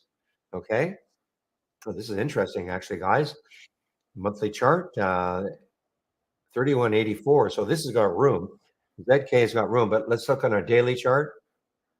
Yeah, so 24.50 is the next high. So not quite a dollar away. So, but it's got a little bit of room to move if it wants to. And that is the ZK. ZK, okay? Is a China stock. So that's a way in which you can just click on an alert here and just see what's happening with it. Okay, the how, we already looked at the how. So here's a good example, perhaps. How 318 is the VWAP. If you're more of a pullback player, you could, if you've clicked on it, you can see that it is pulled back. If you're a sort of a VWAP player, 318, what did it get to? Got to got to basically 320. So, you can, if you're a VWAP player, you could say, well, okay, it looks like the VWAP might act as support and maybe it'll bounce off and keep going. Or maybe there's a moving average. Maybe there you have a moving average on your chart and it, pulls back into it and it holds and acts as support and bounces off it. So this is a way in which you can take a look at these or anything in this list right now and see what's happening and see if they're maybe pulling back. Okay. I'm not a big pullback player, but doesn't mean you don't have to be if that's your style. Take a look at SIFI. 401 was the VWAP. So what did it get down to? Got a little bit right there now. So it looked like, well, it didn't hold before, got a little bit below the VWAP, but now it's above the VWAP. And so you might look at that and go, okay, if I put my stop, a little bit below the VWAP, take this trade right now. I'm not telling you to do it, but that could be your style of trading.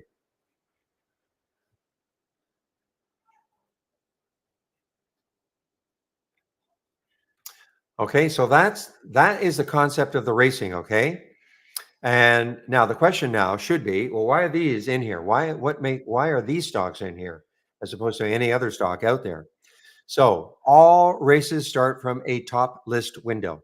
If I right click on this and you notice there's an option that says open top list and I'm going to open it.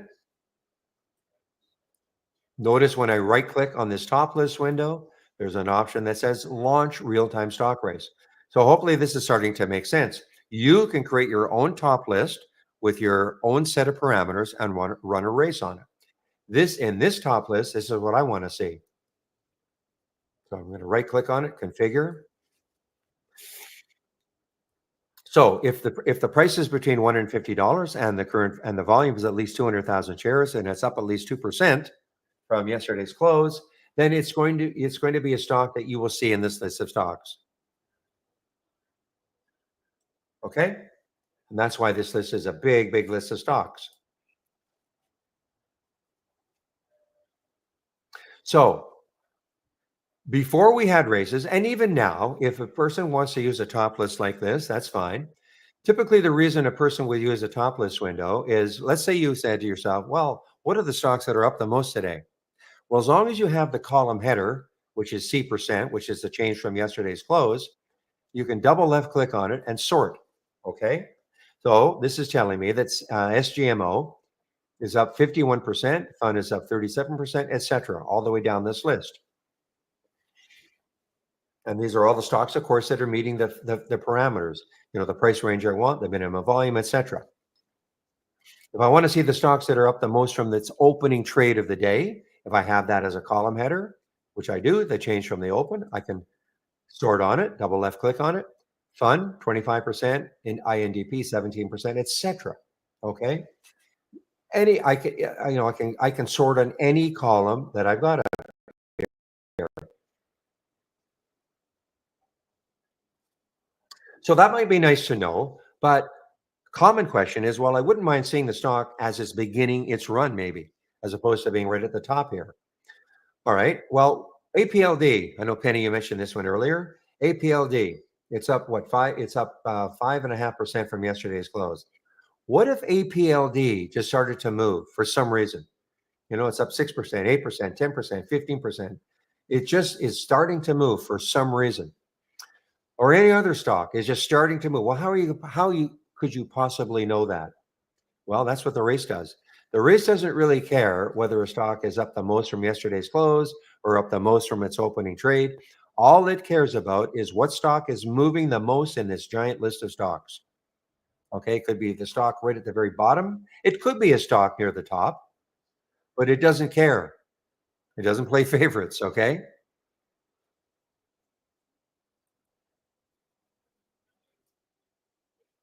Now, DATS is another one of those social media stocks.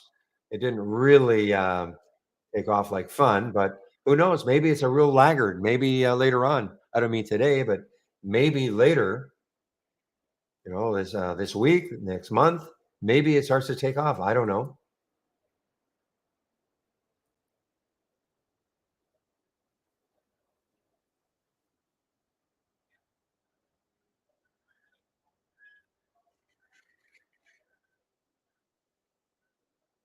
Take a look at another one here, DDL. Now, I don't have my other race that I had up and running. I don't have it up and running right now, but what I would do, there's another race that I'll bring it up, but there'll be no stocks in it, but let's bring it up anyway. I don't have it up and running, and I'm talking about this race right here, the second one. This is the There we go. A large cap gainers from the start, large cap as opposed to just, well, no cap at all, no filters in here. So I'll open this one.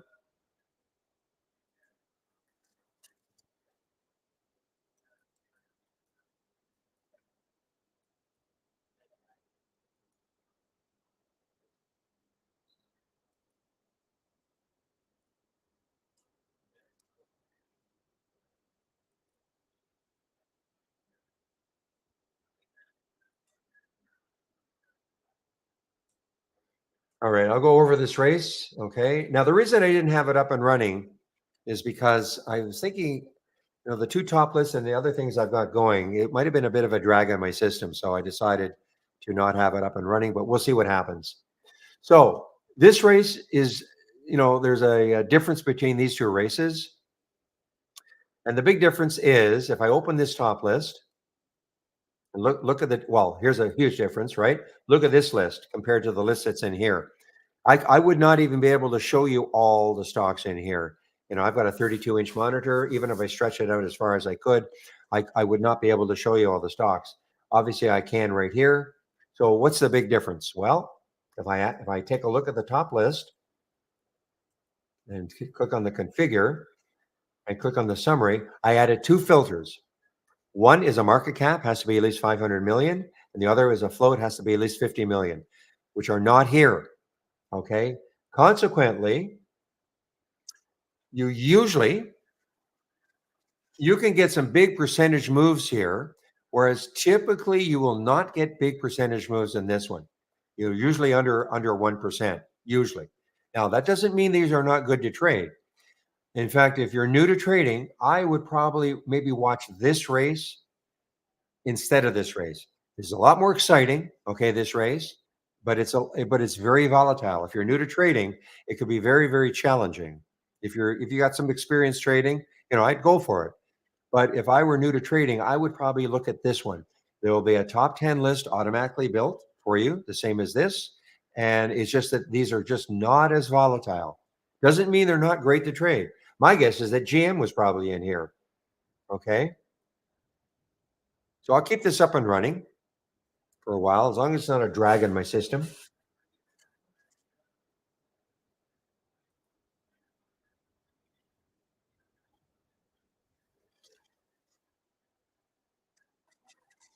I have no idea, PJ.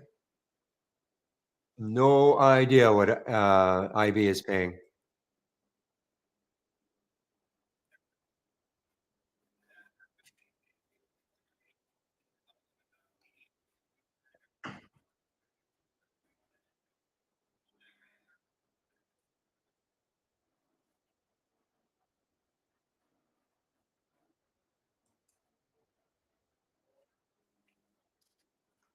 All right, guys. So this is a trading room, but it's also a support room. Okay. So if you've got questions, please don't be shy. If you're sitting out there with some questions, now if it's an accounting question, I won't be able to answer that, but I can direct you to the correct parties. And but if it's a question, in general about trade ideas or maybe something market related, I'm not, but I'm not a swing trader. Okay, but if you've got questions, please don't be shy. All right.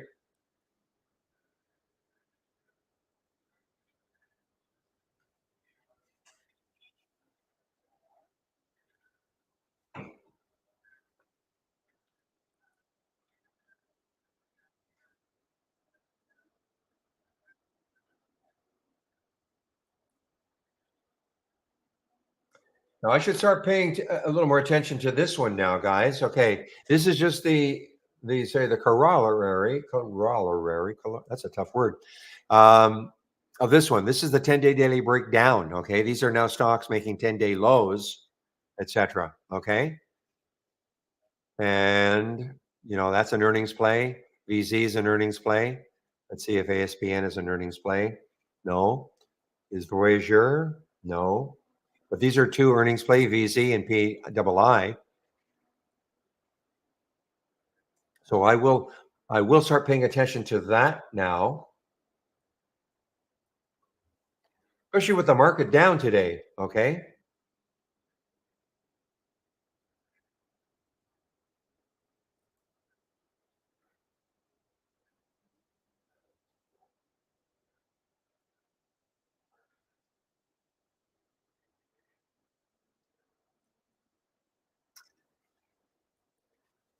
NVDA and Nvidia. Okay.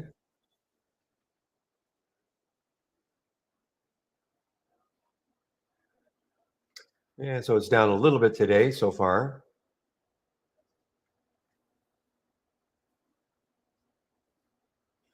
Corollary. Corollary.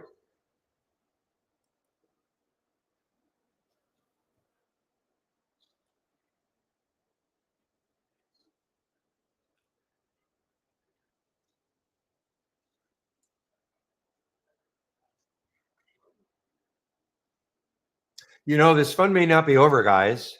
PHUN. It may not be over. Um,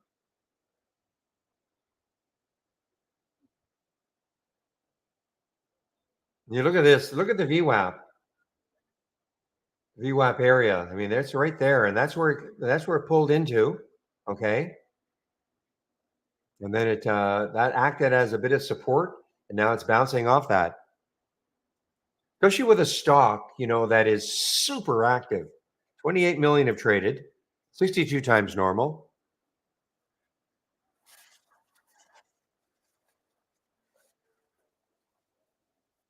I don't know, Ron. I don't have that up and running. Let me. I mean, it'll be if you go to the trade wave. There we go. I mean, it's. I think the lower. I want to say the lower is the 5 EMA, and the upper one is the 12 SMA, or vice versa. But a better explanation, okay, is if you go to the doc, you click on new, go to doc channel bar, and then go to Ripsters.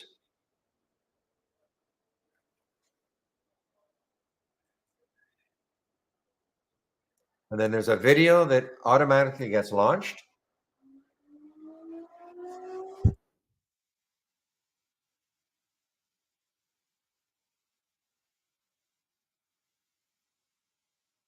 Okay, so there's a video that pops up, and I would watch that video. Okay, I'm not a big user of it. Okay, so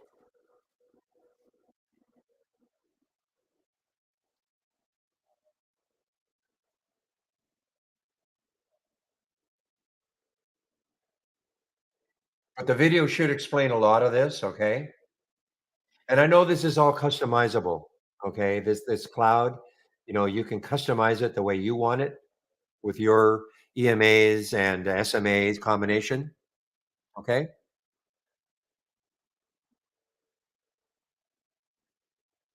There you go. Okay, that is called Cloud 3 in the trade wave settings. It's a longer term trend. Thank you, Pepe.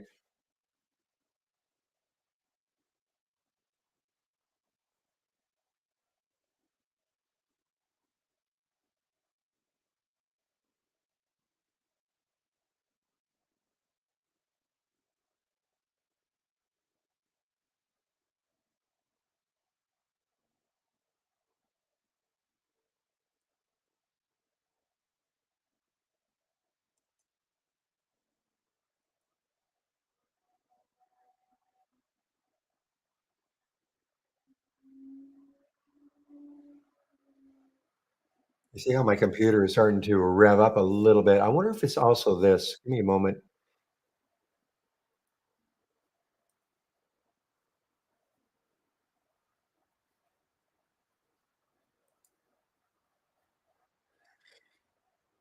All right, guys. So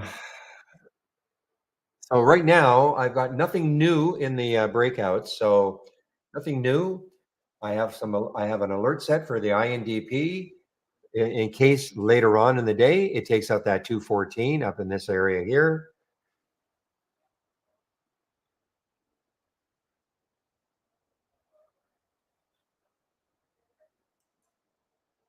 Look at that pullback. I mean, these some of these you got to be very quick and nimble. You cannot wander away from your computer.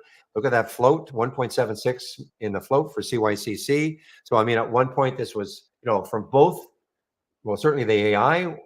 At one, what did the alert was at 169.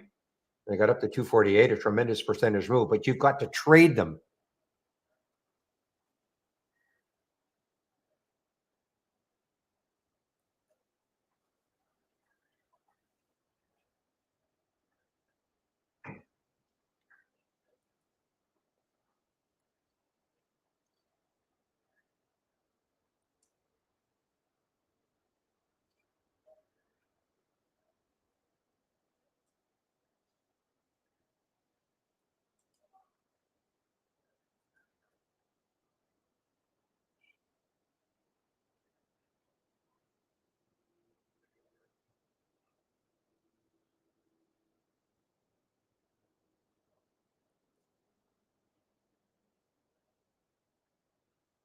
So here's another one, guys. Look at this pullback. Now the problem is it's pulled back through the 200, the VWAP. NIIX, it's pulled back down through the VWAP at 331. So, it'd be interesting. It would have been more interesting had the VWAP held and it bounced off it.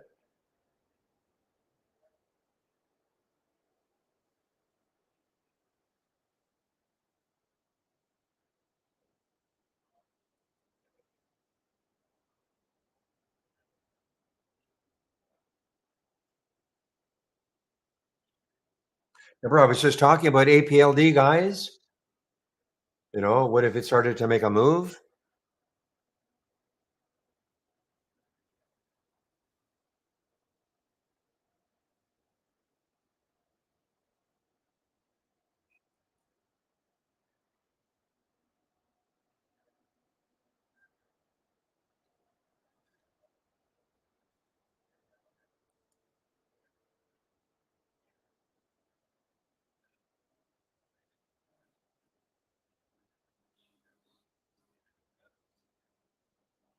Well, Greg, the pre-market list is just stocks that are active. Okay, that's all it is. Obviously, just the active stocks in the pre-market. And a lot of them, though, you might think that okay, a stock that's up 100% could not possibly be up 200% later on, and they can be. Okay, I'm just showing you stocks that are active, and for the same reason, you might look at a stock that's active and say, okay, what if it pulls back to a level I like? Put a price alert there, as an example. Okay.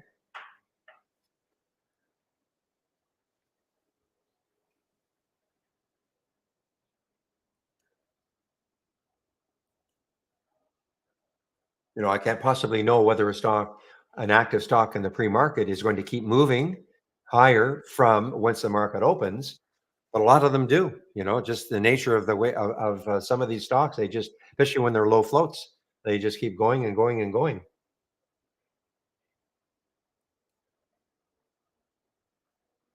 Look at Fun as an example, PHUN. At this point right there, at $10, this was up a lot already. Okay, percentage wise. Well, look what happened once the market opened. I'm not saying they're all going to do this, but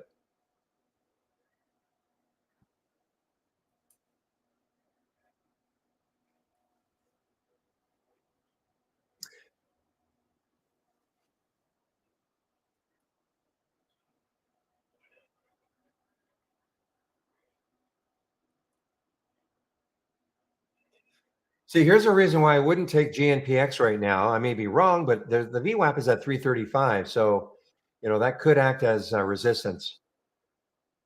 Even though I love the way it's pulled back, 296, and then it's over three. I wish the VWAP weren't just above it though.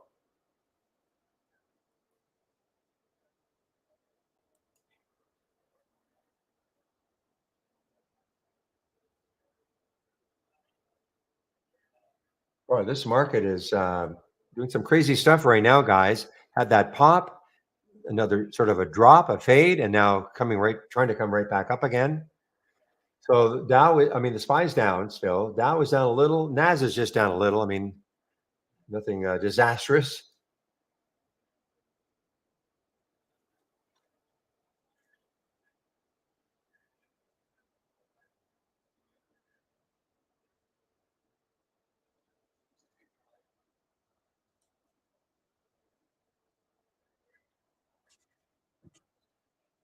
This NDRA that you keep talking about, this must be under $1, right?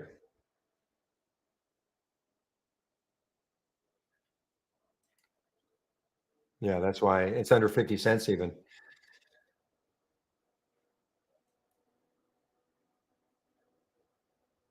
I mean, nothing wrong. I just don't trade stocks under $1, but I mean, look at the volume, 53.9 million. Hasn't quite traded the float yet, 72 million in the float.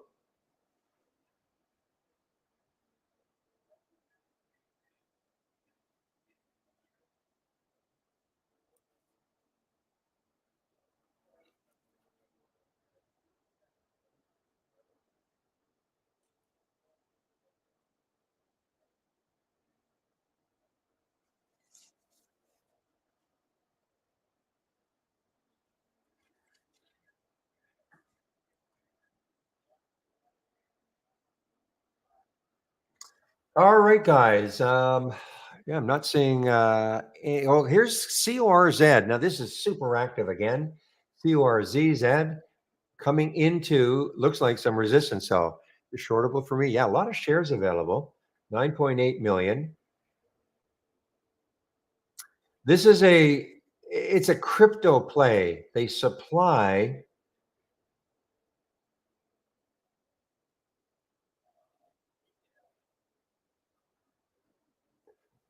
Yeah, so the hosting segment includes blockchain infrastructure and third-party hosting business.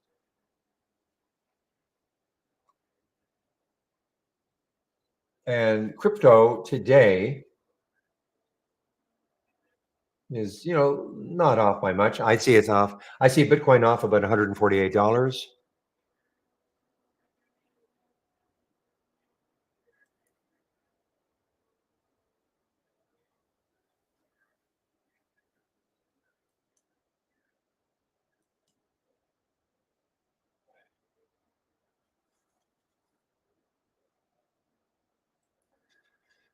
All right, guys. Well, yeah, things have slowed down for me a little bit here. So if there are any questions, great time to ask. Interesting. I'm looking at this race and China, China, China, China. So the China stocks are on the move right now. And let's take a look at KWeb to see if it's continuing to move higher. Yeah, so KWeb still now it actually went positive. So a lot of the China stocks are now moving like this. NNE is moving, okay, from Penny in our YouTube room. Yeah, so look what it did, guys. It got not quite, what was it again? 2145. I think that was the financing. Syrup posted that earlier. So it kind of held the financing. It didn't get down to it even. And this is really good. I mean, a lot of times, when a company does a financing, you see the financing price and the stock goes down below it. The reason being is that, especially if they're issuing shares, it's diluting your position with more shares being issued. That's the typical reason or typical reaction to a financing. Not all the time, obviously, not in this case. The market is saying to them, you know what? We don't mind you're raising the money. Really.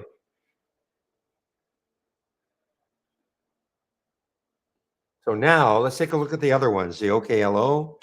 I think, yeah. So they're, even though these guys did not do a financing, I think that they were just dragged down because of NNE and SMR, probably the same thing. Yeah, look how very similar all three of them are now.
Give me a moment, guys.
Okay, guys.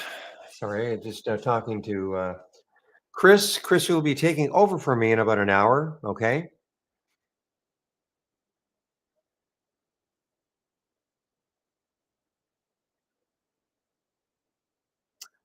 So, guys, I'm just kind of biding my time. I've had, well, three trades today. Three, all three of them in fun.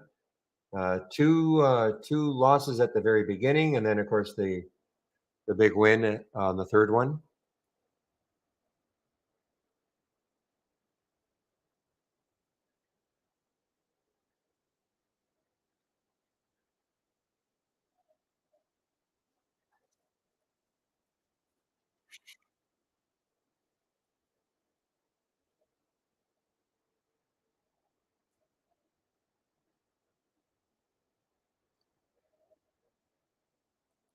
So I've seen this one, guys, ALLR. So when I say seen it, I've seen it. I've seen it in the momentum scan.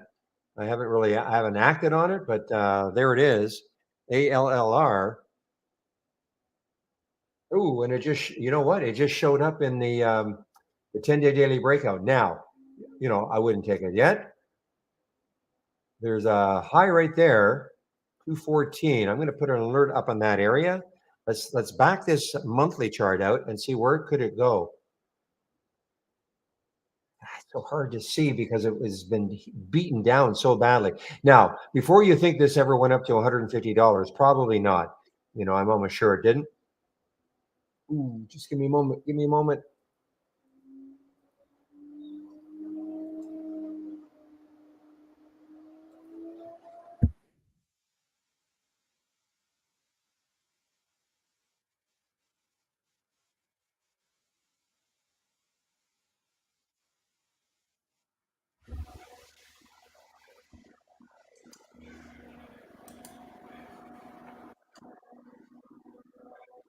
All right, guys, let's see if this has any oomph in it.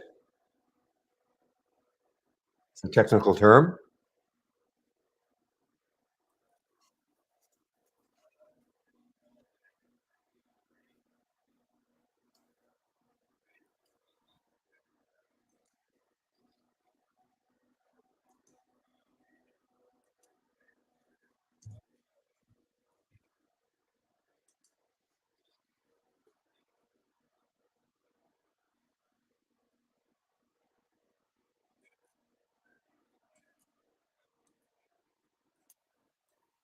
Give me a moment, guys. I'm just watching this one. I'm talking about the ALLR. Hard to tell where that next high is. 536. It looks like it's got a ton of room. Okay, on the monthly chart.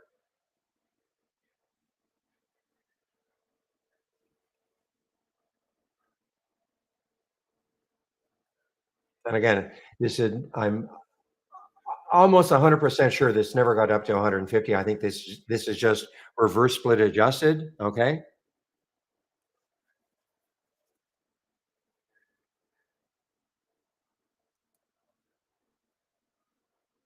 Well, let's take a look. Actually, it's a good point. Well, let's take a look at the weekly chart. See if they're, yeah. Okay. Thank you. So yeah, so it's got room. 240 is certainly far, is for me anyway. It's far enough away. If it takes out 240, yeah, 371. You know what, guys? I'm going to get rid of that race. Putting a little tax on my system. Trying to run two races.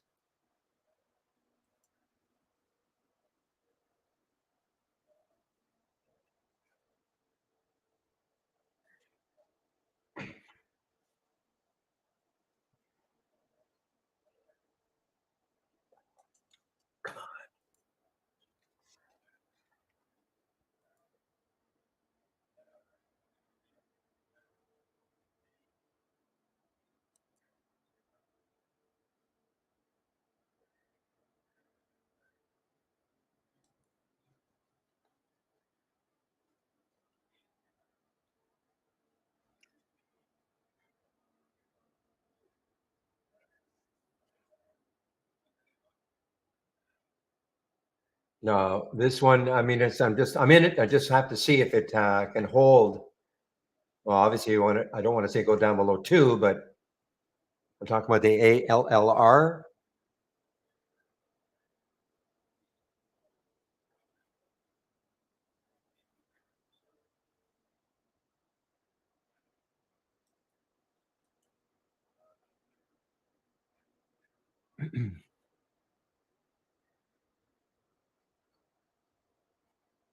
Yeah, this is reminding me of the fun a little bit.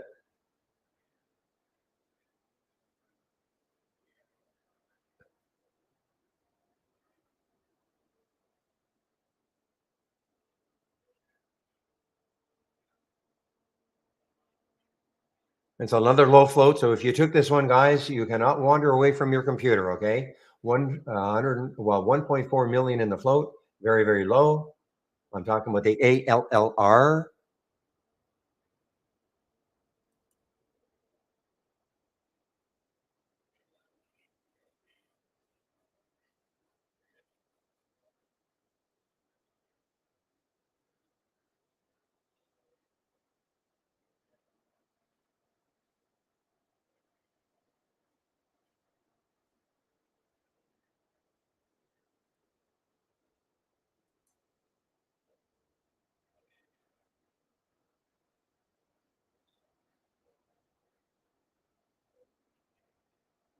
Ooh, man, it got into the 20s. I thought maybe that would get it ripping, but not quite.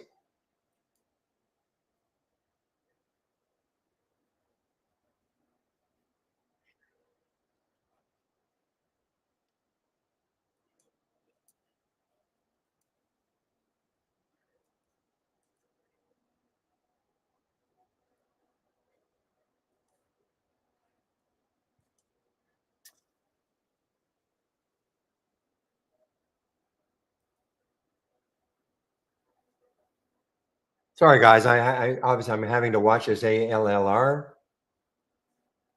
doing the same thing Fun did to me around a whole number.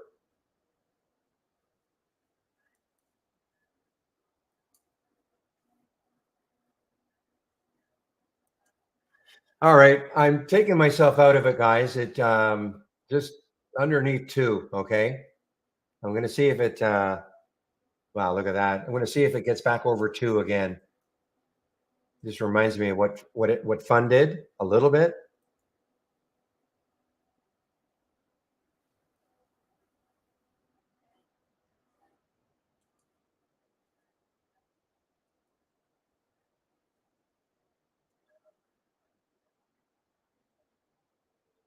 That's why you really got to watch them, guys. You really got to watch them. I mean, with that sort of a float, you never know what can happen. Drug picking up steam again from.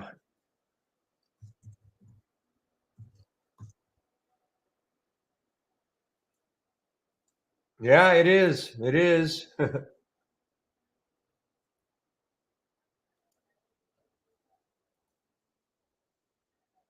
All right. Well, drug is on the move here, guys. Yes. I mean, high 47.65 today. And of course, it's got the high of yesterday of 63. There are going to be a lot of people looking at this one right now and seeing if it could do anything crazy again.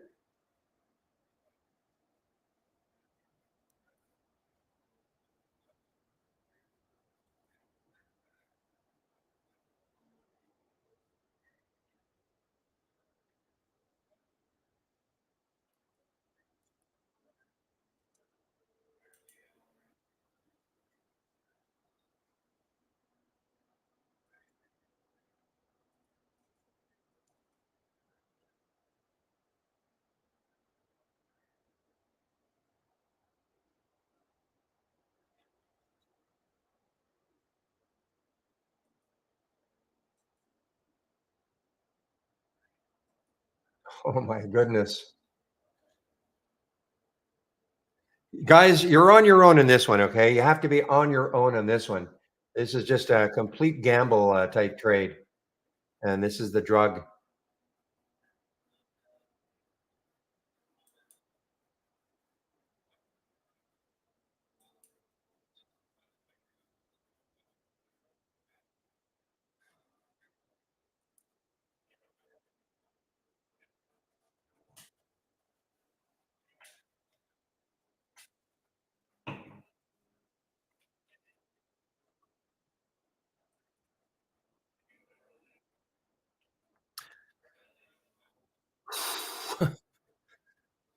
I need a. Oh, it's Howell. Is Howell moving again? Moving again? Yes, it is moving again. I've missed out on this one.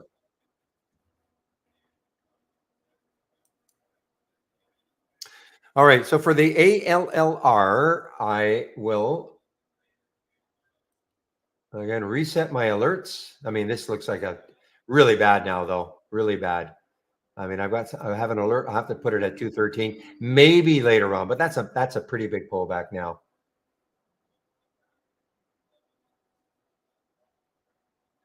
Thank you, Penny, for pointing that drug out in our YouTube room.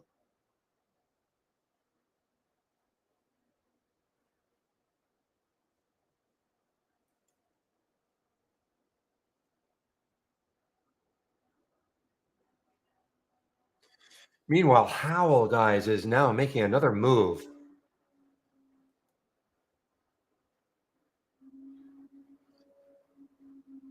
Look what it did. Okay. The VWAP is at 328. So look what it did. It got into that VWAP area. if you can see my 5 minute chart, the VWAP kind of acted as support and it's moving off it. Well, again, guys, you can use this as as a pullback type trade, potential trade on a pullback. Oh man.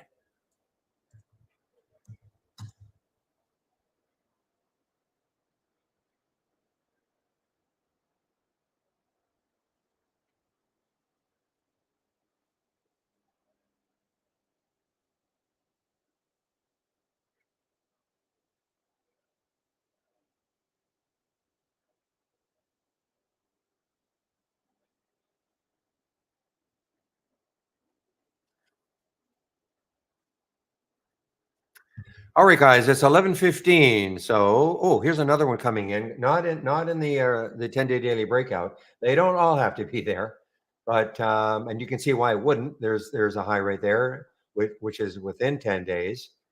Also, the relative volume is too low, but TSVT, the 270 bio, okay, and a big look at the volume that came in. That's why it's on my momentum scan. The volume is just coming in. Okay, and that is TSVT. And it's probably a low float. Actually, it's not a low float, 48 million in the float, so it's not crazy low.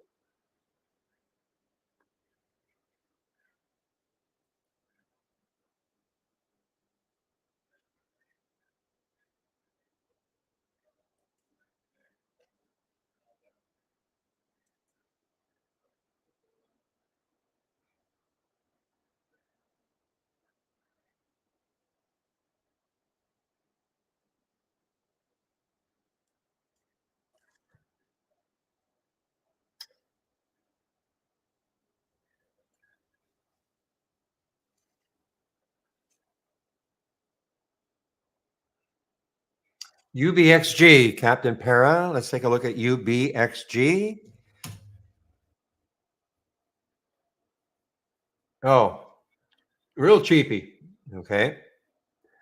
Ritter, RITR just got halted on the way down. Okay, on the way down. RITR just got halted on the way down.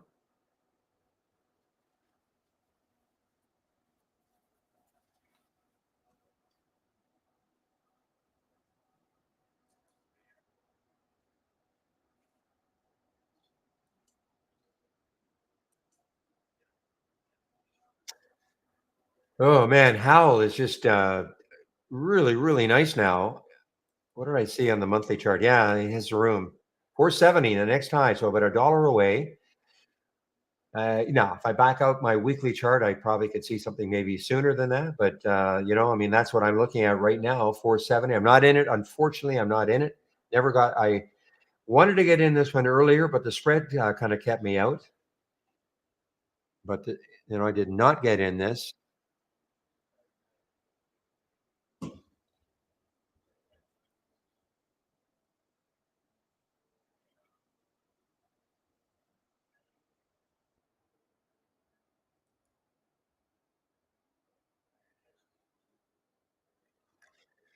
Well, GPC, GPC is an earnings play.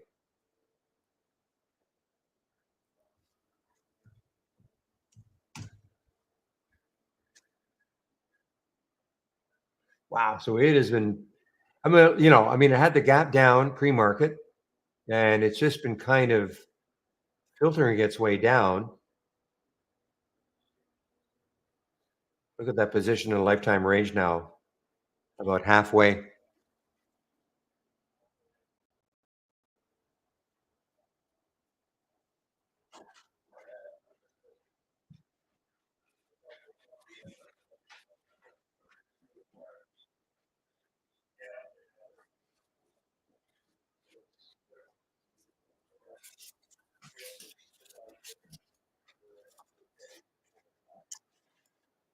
Oh boy, how is doing really well now. I don't see any news on it.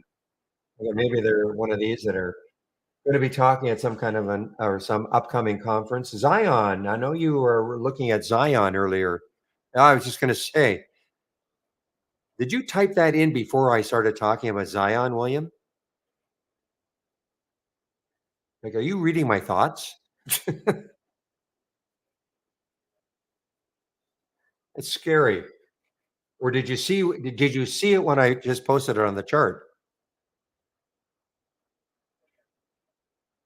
Okay. So Zion now, the next high, well, right there, that's the next high looking left, actually on a daily chart. If I back this daily chart up enough, I would see a high probably in this month, back in July. And so that high right there is 53.29 or so. So it's not that far away from that daily high.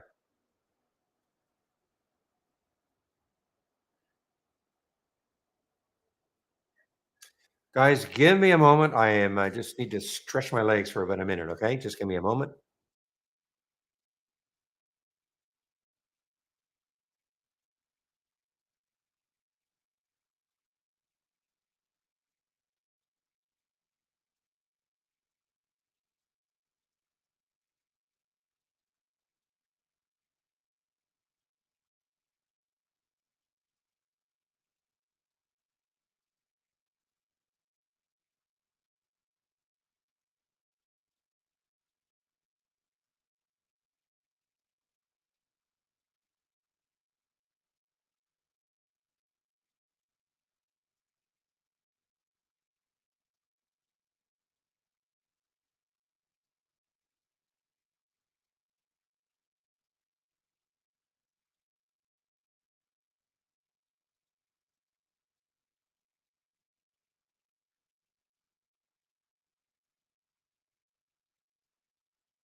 All right, guys, I'm back.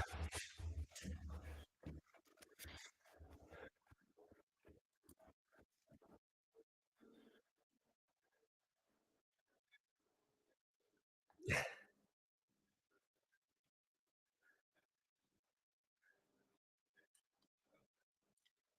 take a look at this FCX, guys. FCX is not quite gone negative, but it looks like it wants to.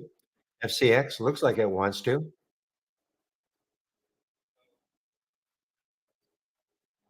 Ooh, I made a mistake.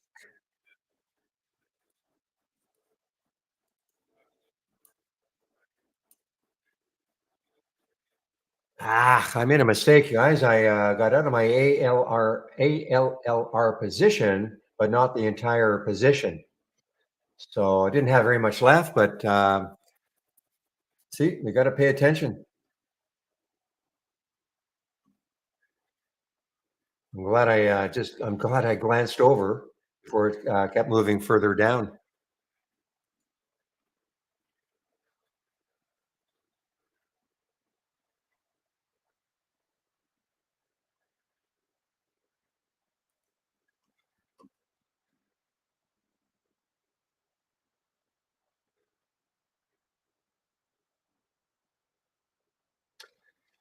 So this could go negative, guys. I mean, FCX could go negative and negative in that below. There's the close of yesterday right there, 47.92, and the low yesterday was 40. Yeah, not that much room.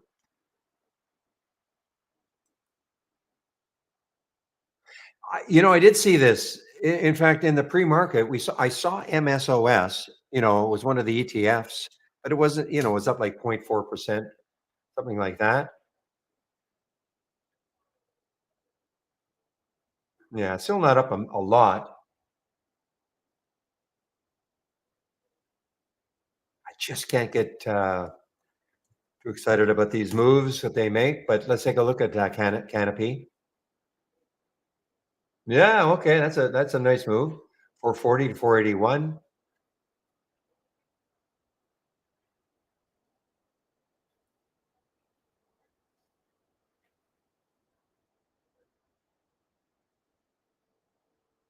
Imagine if you guys came out of the clear blue. All right, it's legal everywhere, federally.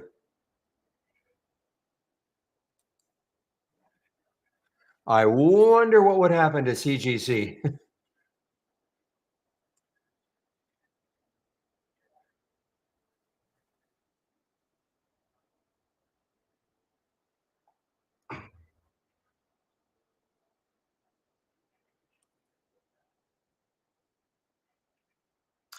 All right, William. So you're finally going to take GPC on a potential bounce. Okay, let's take a look at GPC.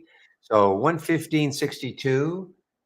And now I know your style. You're sort of a starter position, I guess.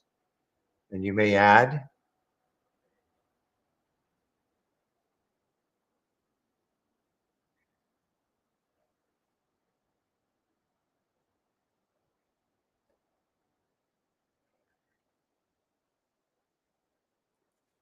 All right. Now I'm putting a price alert on drug at the high here now, and see if later on it takes that out. And it's only because of yesterday's high way up here.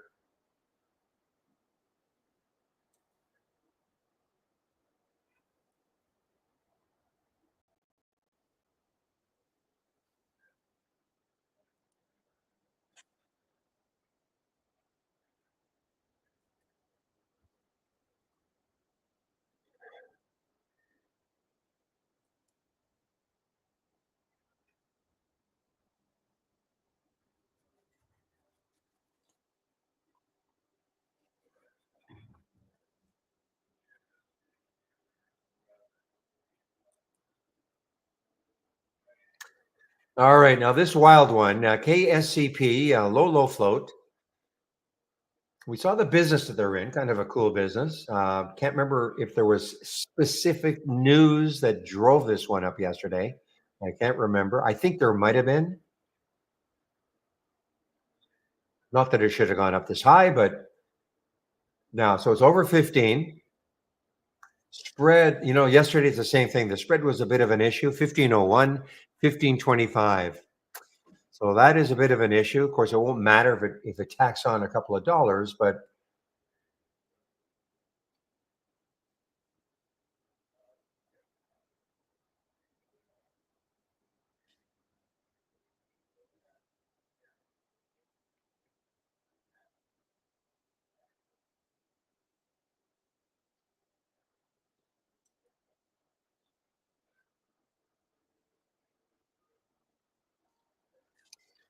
okay, guys, TSVT on the move here. And again, looking left, problem I found, well, maybe not. 523 is the next high in the monthly. Yeah, so if it can take on 523, the next high on the monthly is almost 6. So, yeah, stick an alert there and see if it can take that out. So, not a low float.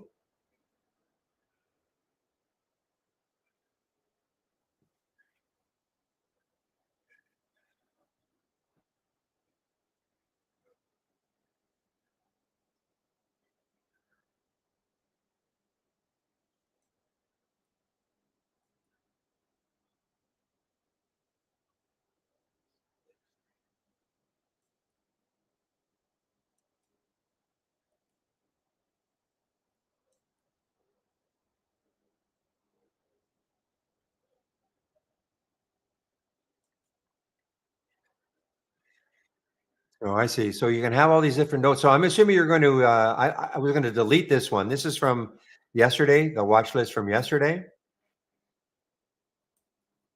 Oh, I see. Okay, I see. What interesting.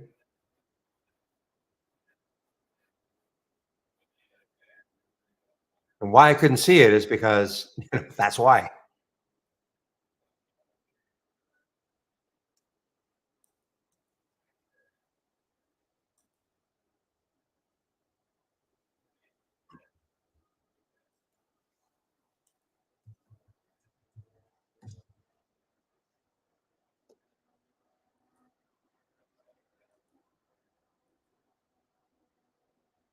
No, guys, this drug looks like it wants to. Spread isn't even terrible. 20-cent spread for this stock. Not terrible.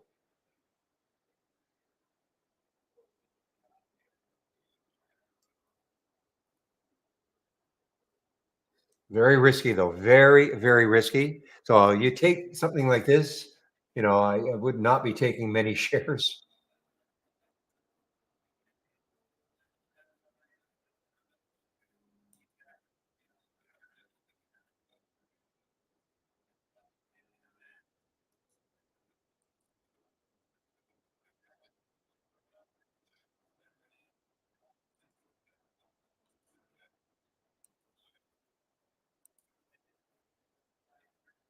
Oh, that spread now. Whew.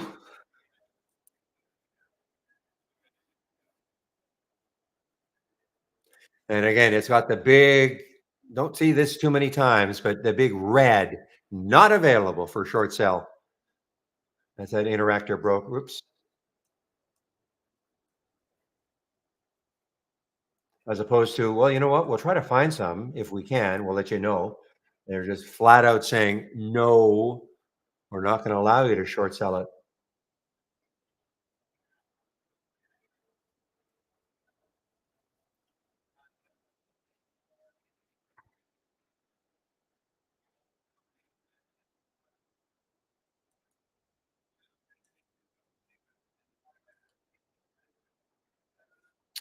All right. Well, DJT is getting really close now to the 200-day moving average, which is 34.33.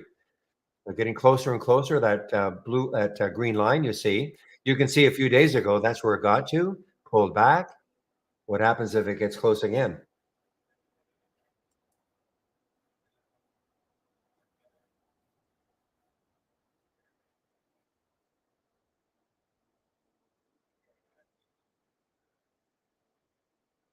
I wonder if this is going to get halted. There's a penny spread. Okay, it was a penny spread for drug, which is highly, highly unusual, but it did not get halted.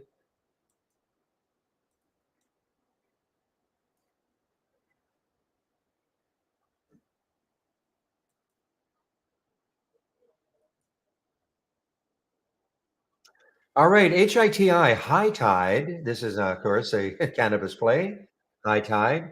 I won't take it because I just, I don't like taking things that are so tied into the sector. If it had news on its own, I might, maybe take a look, but I just don't like taking trades that are so tied into the sector. I like taking trades that what we call an alpha trade, that something is, some specific reason for the stock moving and not just the sector moving. Now, if the sector keeps moving, great.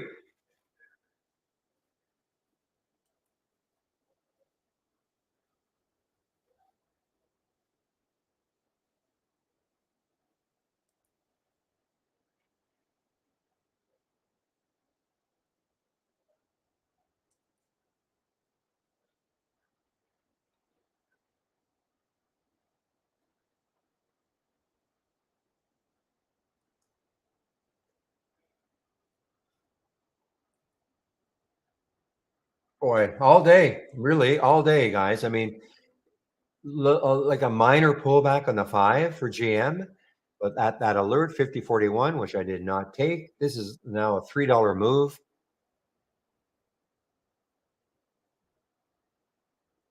And the nice thing about it is that it was, pretty orderly. No, not you don't see giant candles moving down or even giant candles moving up.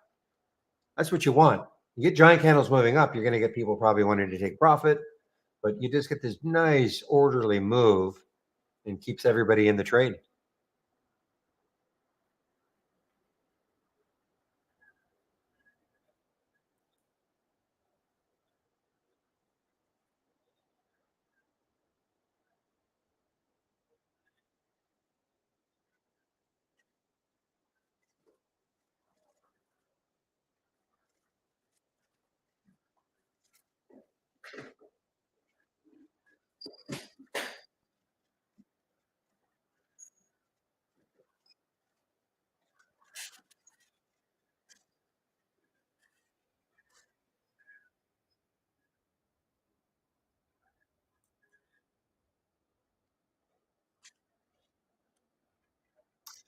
All right, BIVI. Now, if you're a follower of Steve Gomez at Trade Ideas, you know he loves his 10 SMA on the 15-minute chart. If you can see my 15-minute chart, you see that yellow line. It's holding it. Looks like it's trying to hold it.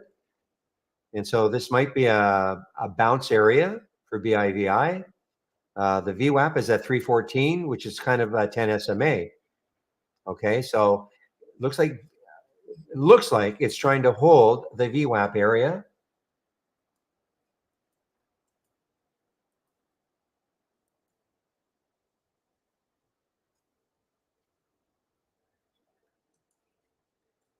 Okay, so it looks like it's trying to hold the VWAP area, guys, and making a bit of a move. This looks like a Poe type play. We pose in the room,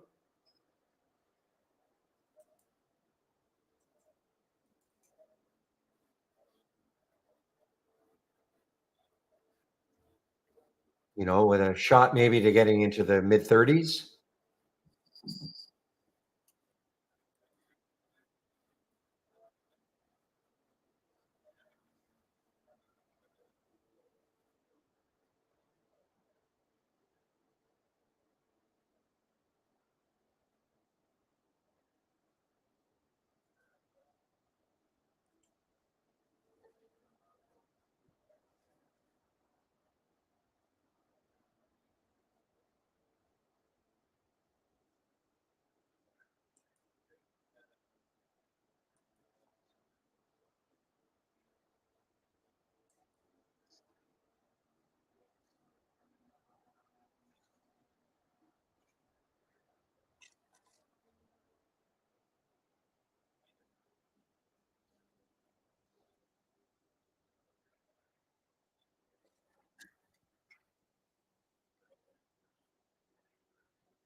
Okay, guys, I got about 20 minutes before I take my break. Chris will be taking over for me in our YouTube room in about 20 minutes. Before I leave, I'll put the YouTube link in the main room. You guys can head over and listen to Chris. Always a good idea to go over to YouTube when I take my break. We have different people taking over for me in our YouTube room, and we all have different trading styles. So,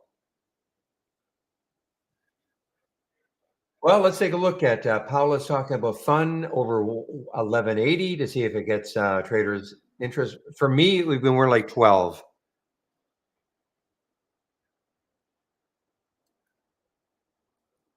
I'm taking out that whole number again. But you can see right there on the 5 and the 15 making higher lows, PA making higher lows. And look on the 15-minute chart. See how that the 10 SMA, excuse me, that yellow line, it never broke down below it.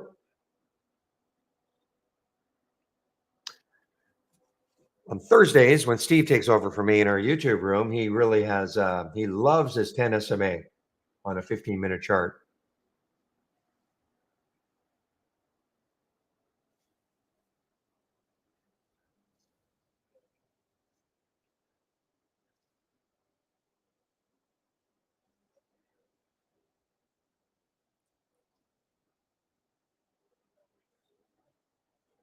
Hey guys, the baby's on the move a little bit here.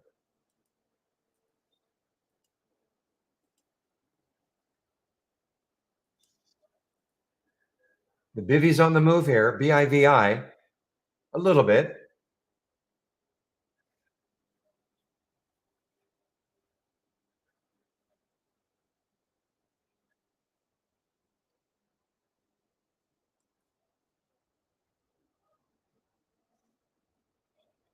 AKBA. I've seen this one all day long. It's been inching its way up. When I say all day, I mean I've seen it in the momentum scan all day, AKBA, and it has been very smartly moving up. The next high in the monthly chart looks like it's right there. So this could be, there are actually a lot of shares available for me at Interactive Brokers are short, 650,000. But you can kind of see on the monthly chart, it's right there. 158. Last month, the high was 154. The month before, 158. And the month before that, 157. And a few months ago, 156. Huge area for to try to get out of. If it does, then it's got a shot to the 2 level. Okay. Not saying it's going to get there, of course, but you can kind of see. But it looks like there's a lot of resistance right around the area it's at.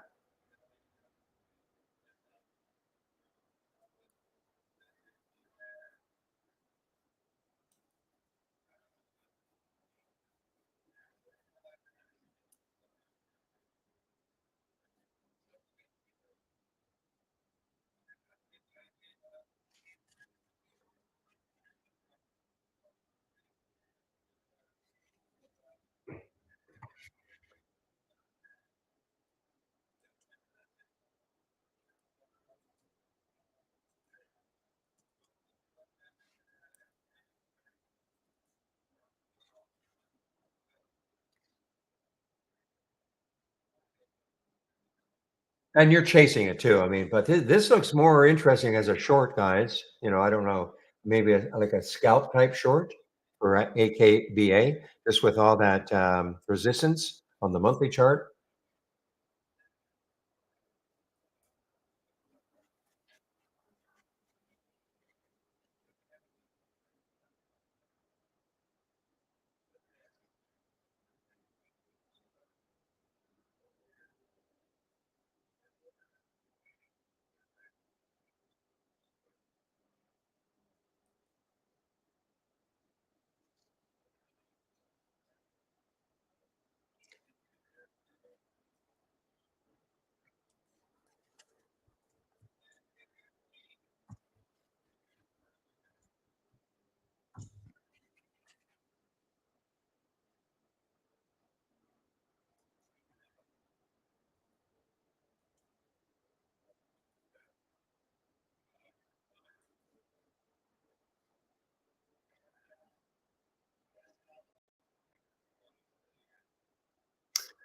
All right, guys, 11:42. So another 15 minutes or so for me. Any questions? Good time to ask.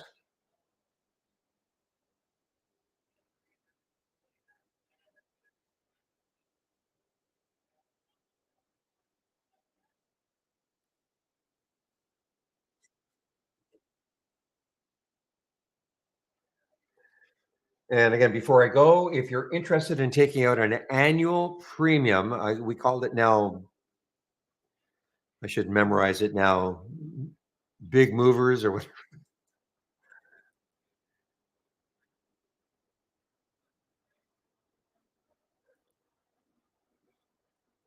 So paddle in is our old momentum master, okay? Momentum master.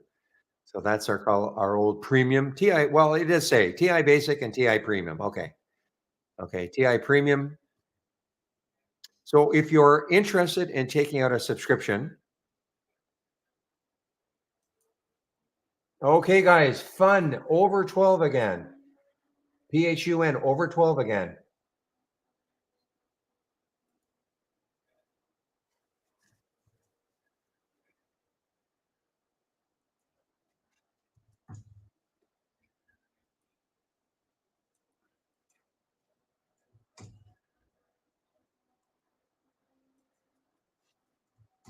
Okay, so if you click on my homepage link, and then this is the promo code to use.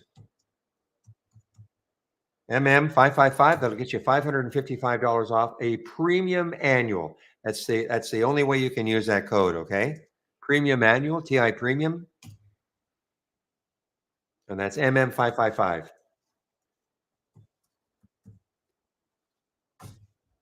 I'm a little surprised it's still active.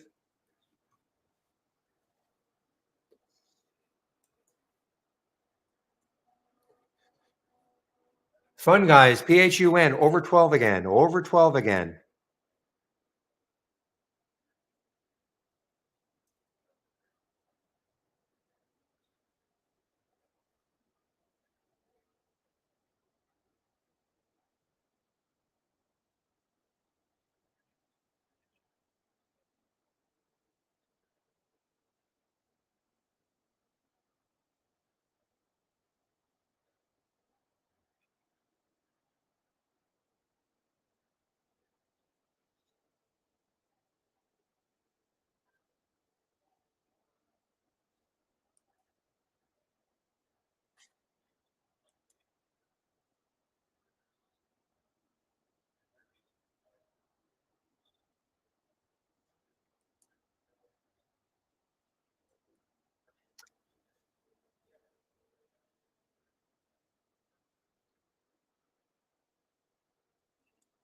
Yeah, so these banks, so bank is also looking like Zion, William. BANC is at the high also. Coming, it looks like it, to me, into resistance, on a daily chart and on that monthly chart. Monthly chart, look, it's got some areas where it's could stall. It looks like it is stalling. BANC. Yeah, Zion continues to make Zion pulled back just a little bit. Oh, drug. I missed it. I missed drug.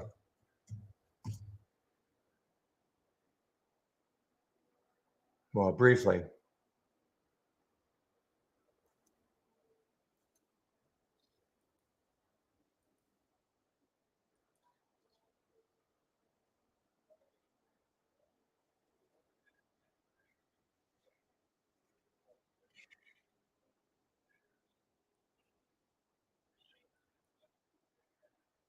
Yeah, look at fun though, guys. It was over 12 and then it right back down underneath. So I reset my alert.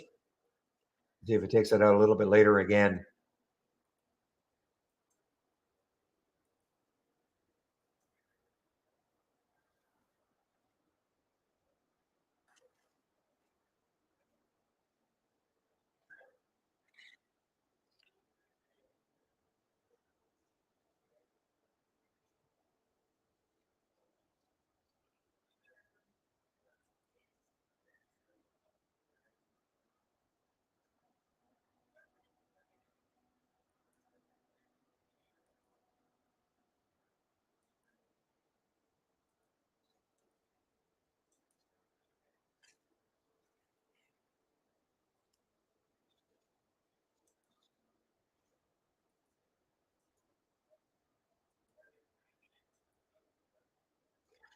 Guys, because I'm taking my break, I took myself out of this bivy. I was in the bivy, but basically flat. BIVI. I was hoping it would take a move into the high 20s, mid 30s, but it's still holding the VWAP, but I'm going to be taking my break, and I just didn't want to hold it. So there's the VWAP 314. It's still above, still kind of holding that 10 SMA, but it's just not dynamic enough. I thought, right there it would get going. Got up to 325. I thought maybe it had a shot to get into the mid 30s, but I'm not. But I'm out of it now. Basically flat. We'll take a look at it. I still do have a price alert set around 325.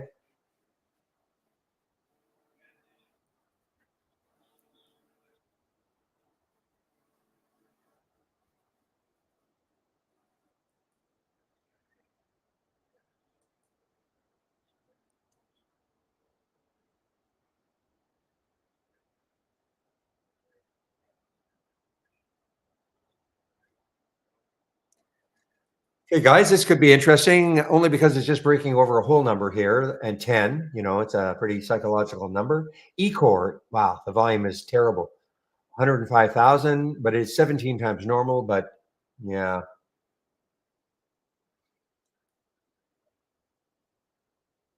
and that's ECOR. And let's bring it back to a weekly chart.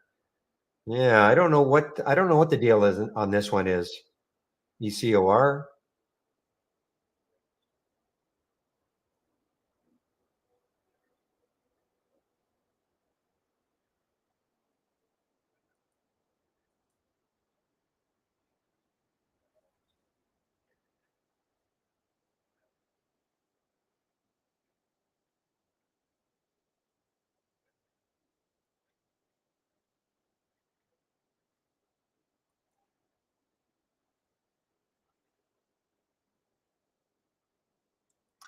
Healthcare stock guys, CYH. And this is man, not a lifetime low. It's actually an earnings play. CYH has been terrible. I mean, it's near the lifetime low.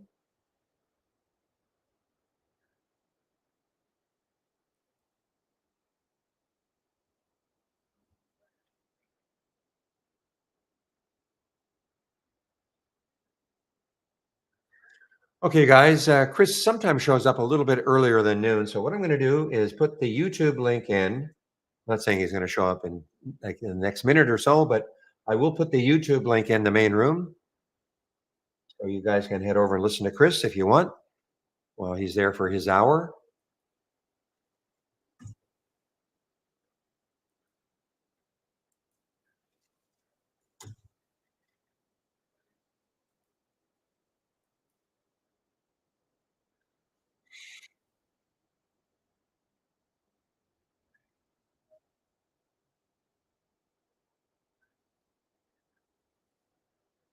Boy, Hal just made another new high, guys. HOWL just made another new high.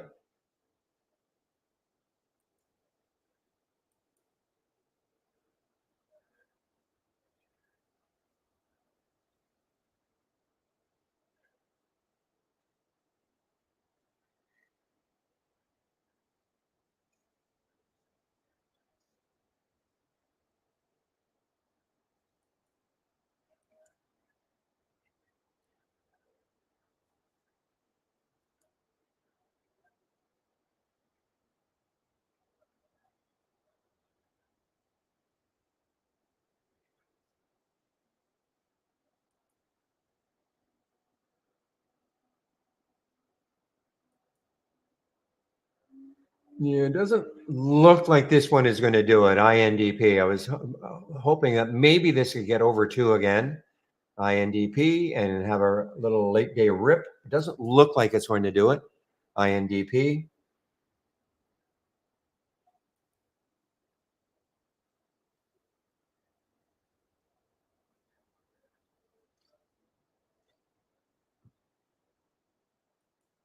Al just keeps making a new high after new high, guys.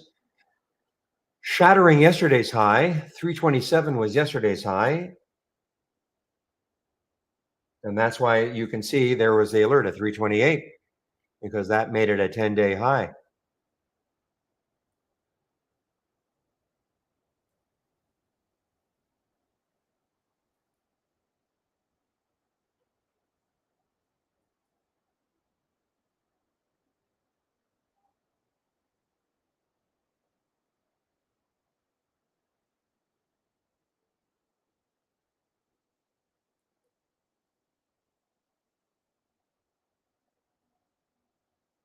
Okay, there's the TSVT. Now I put a price alert there for some reason.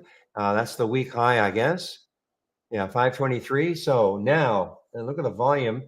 Some volume coming in. I mean, it's not huge volume overall. 3.9 times normal. So it's not huge volume, but it is abnormal. And I think when we looked on a monthly chart, it had some room. I think. Yeah, six. So it's got some room to six. I'm not saying it's going to get there, but interesting level now for TSVT.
Well, I can't do it now because I've taken my break, but that TSVT looks kind of interesting.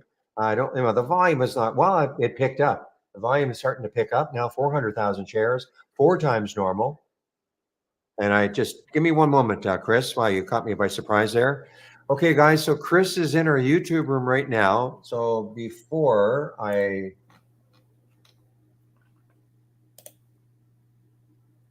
okay, I'll put my announcement up here.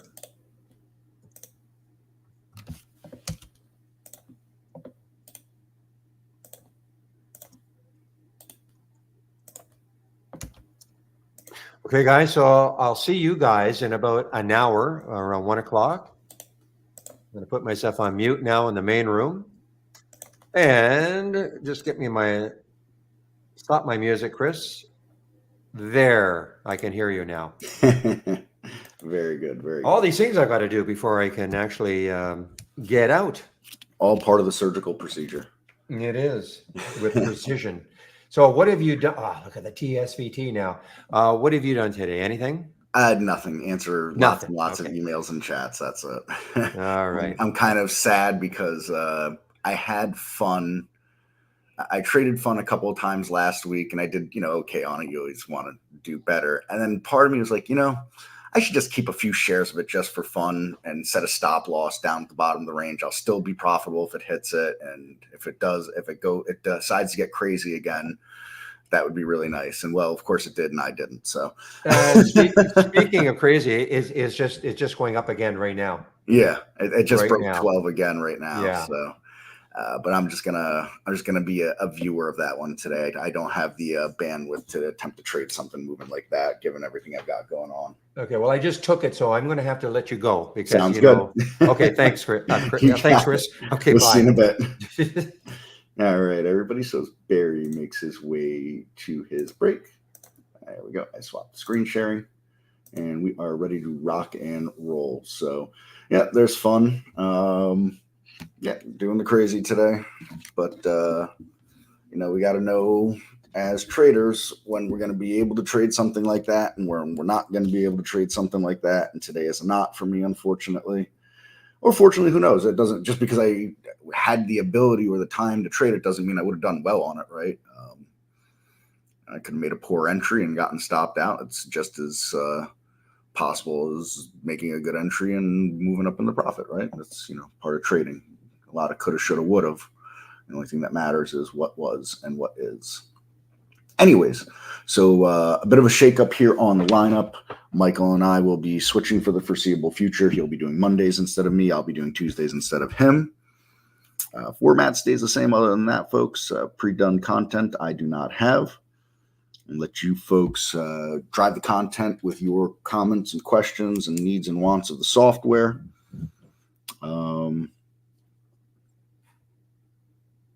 Yeah. So fire those away for me here.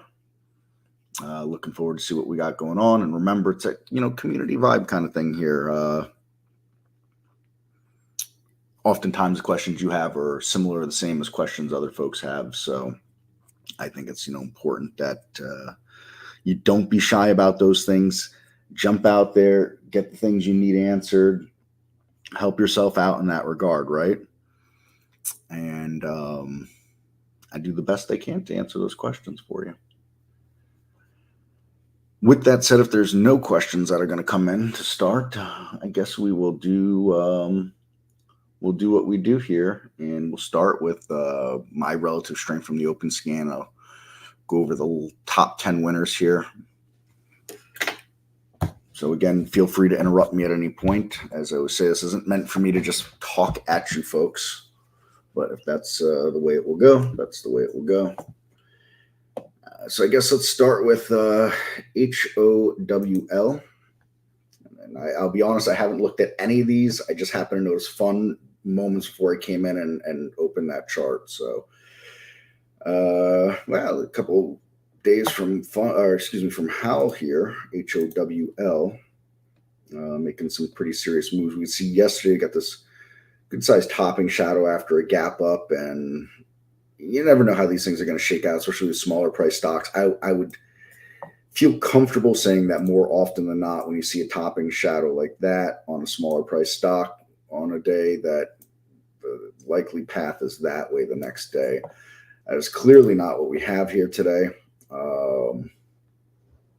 Interesting. I want to note something actually, because this, looking at it on a daily chart, doesn't actually give that full picture of what I was thinking when I just looked over at this 5-minute chart. What we had was, this thing. Let's get out of the go no go because I can't illustrate this well on the go no go. Okay, here we go. Can I get it? No, let's go like this. All right, so yesterday, the stock gaps to here, trades all the way up to here, fades and kind of bases all day. And then it doesn't close the strongest it could, but it certainly closed off its low of the day by a good percent anyways, right? And so we did get a continuation in today, which, I don't know, you want to call it seems reasonable? Sure, why not? We'll call it seems reasonable, right? What I'm trying to illustrate here is just looking at that candle alone doesn't give the full story of what really went on with the price action of HOWL yesterday. And so that's why it's important to break things down into different time frames and take from it, more than just that for data. With that said, this thing is kind of all over the place in the sense, it makes us, pretty sizable move up and a pullback and a sizable move up with another topping shadow and all that. So tough trader, certainly some money to be had there, assuming that you've got a proper trading plan and managing your risk and all those things like that, but not the cleanest of charts to have made that money, that's for sure. PHUN, sure, why not? We talked about this at the beginning here, me and Barry, just for a moment. There we have it again, and just seemed to kind of defy gravity from there, folks. Interesting price action right there with that red bar ignore-ish kind of thing. I wouldn't call it exactly red bar ignore because the body of that doesn't extend below the body of that, and neither does this one, but all the same, that red bar was ignored here. And then we got, we got liftoff yesterday and real liftoff again today. As you get a small float and all those things like that, we could see its reverse split a number of times. Maybe, I don't know, twice, maybe, I don't know. But this thing has a history of doing some crazy stuff here. What I'd say is just ignore what that price is there because that's reverse split reflected. But what I want to illustrate is that this thing has gone off, many times. Is that the right word I want to use? It's gone off a number of times, right? If we drill in more here, we can see some of these days on percent moves that have been some pretty solid moves here. Obviously, some bigger than others. We got all this in here. And I wanted to zoom in and show this. So, for those of you that have been around and listened to me long enough, stocks oftentimes will have personalities. Not all stocks, but some stocks, and this is one of those stocks that seems to have a personality of, for whatever reason, whether it's news or whatever else, there's some kind of catalyst that shows up once in a while for the stock and has to do with some crazy stuff like what we see here. So that's PHUN HOLO. I think I traded this last week. Can't remember. I feel like I traded this last week. Maybe I did. My brain starts to go after a while. Chinese stock, another pretty darn small float. So yeah, we could see it had some interesting price action on these days back here. China has been in favor recently. I actually haven't looked at a China chart in a while, the K-Weber or the FXI, so maybe we'll segue into that as a break from the top 10 in a moment here. And again, anybody with questions, please fire those questions in for me. Do not hesitate. That's what I'm here for.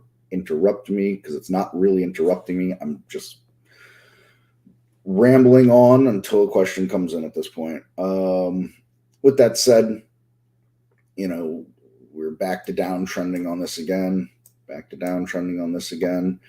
And gap down and seemed to have found a floor and got itself a big lift off for whatever reason and has since pulled back. So I don't know that was really a tradable move. Probably maybe people that are looking at it on 1 minute or less than 1 minute time frames. If you have a charting program, we do not do less than 1 minute on charts.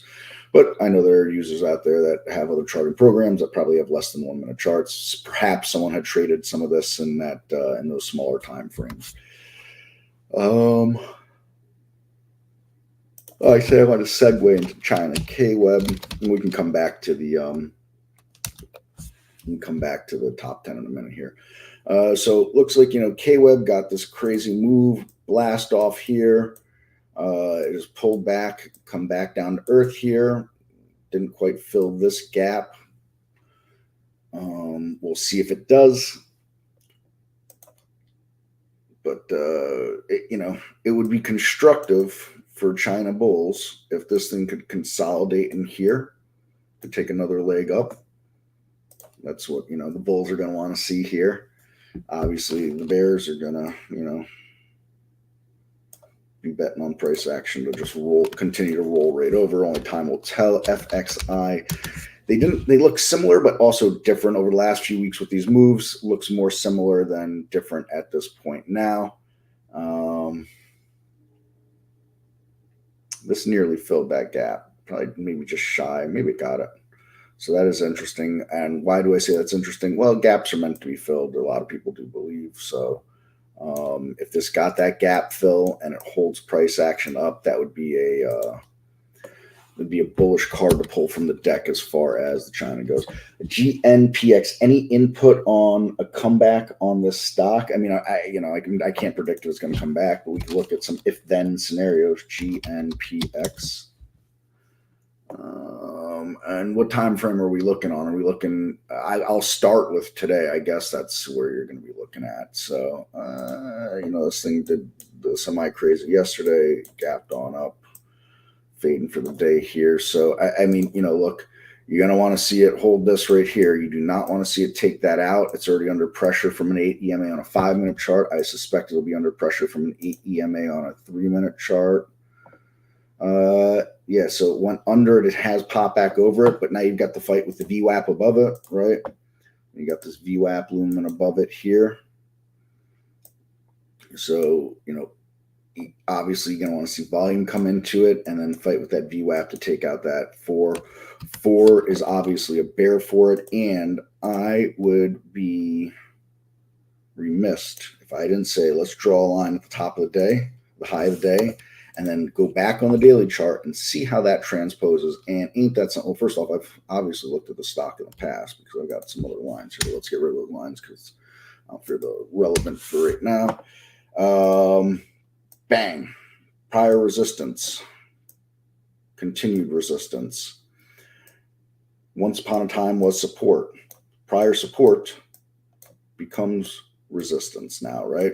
So $4 is huge. So you got all these battles, right? You gotta keep above these moving averages. Any kind of the faster moving averages, you got to keep above those, number one, because the more of those that it drops, whether people are looking at 8, 9, 13 EMAs or 5 SMAs, whatever quicker moving average folks are looking at, the more those drop on other time frames, the more bearish the price action will become, the less faith anybody that's buying this will have, or anybody that's holding it will have. And you got to battle $3 because it's a whole number, and $3 is a significant whole number on any stock. Then you got to battle with the VWAP. That's going to be the same. Doesn't matter what your time frame is. Once you battle those, assuming you battle those, then you're looking at high of the day here to battle that again. So that's my 2 cents on that. Those are my thoughts on that. Those are the battlegrounds that you've got. To the downside, if you give up the low of the day here, I won't be surprised if that finishes filling the gap here. And then, you got to be careful because this thing came from sub-dollar also, right? So those are the things that I'd be looking at. So know your levels, have a risk plan in place. If you ain't got a risk plan in place, put one now and stick to it. Losses are losses. They happen every day. I've certainly got my share of them each month. So how would I play silver? I wouldn't. So, if I were to trade anything silver related, it'd be the miners, but they're gold and silver miners anyways. But I would never trade silver. If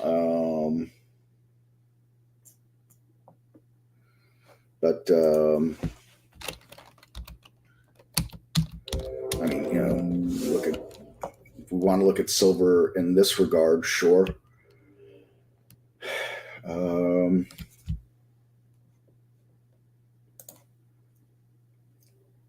You got these long consolidations and a breakout here, right?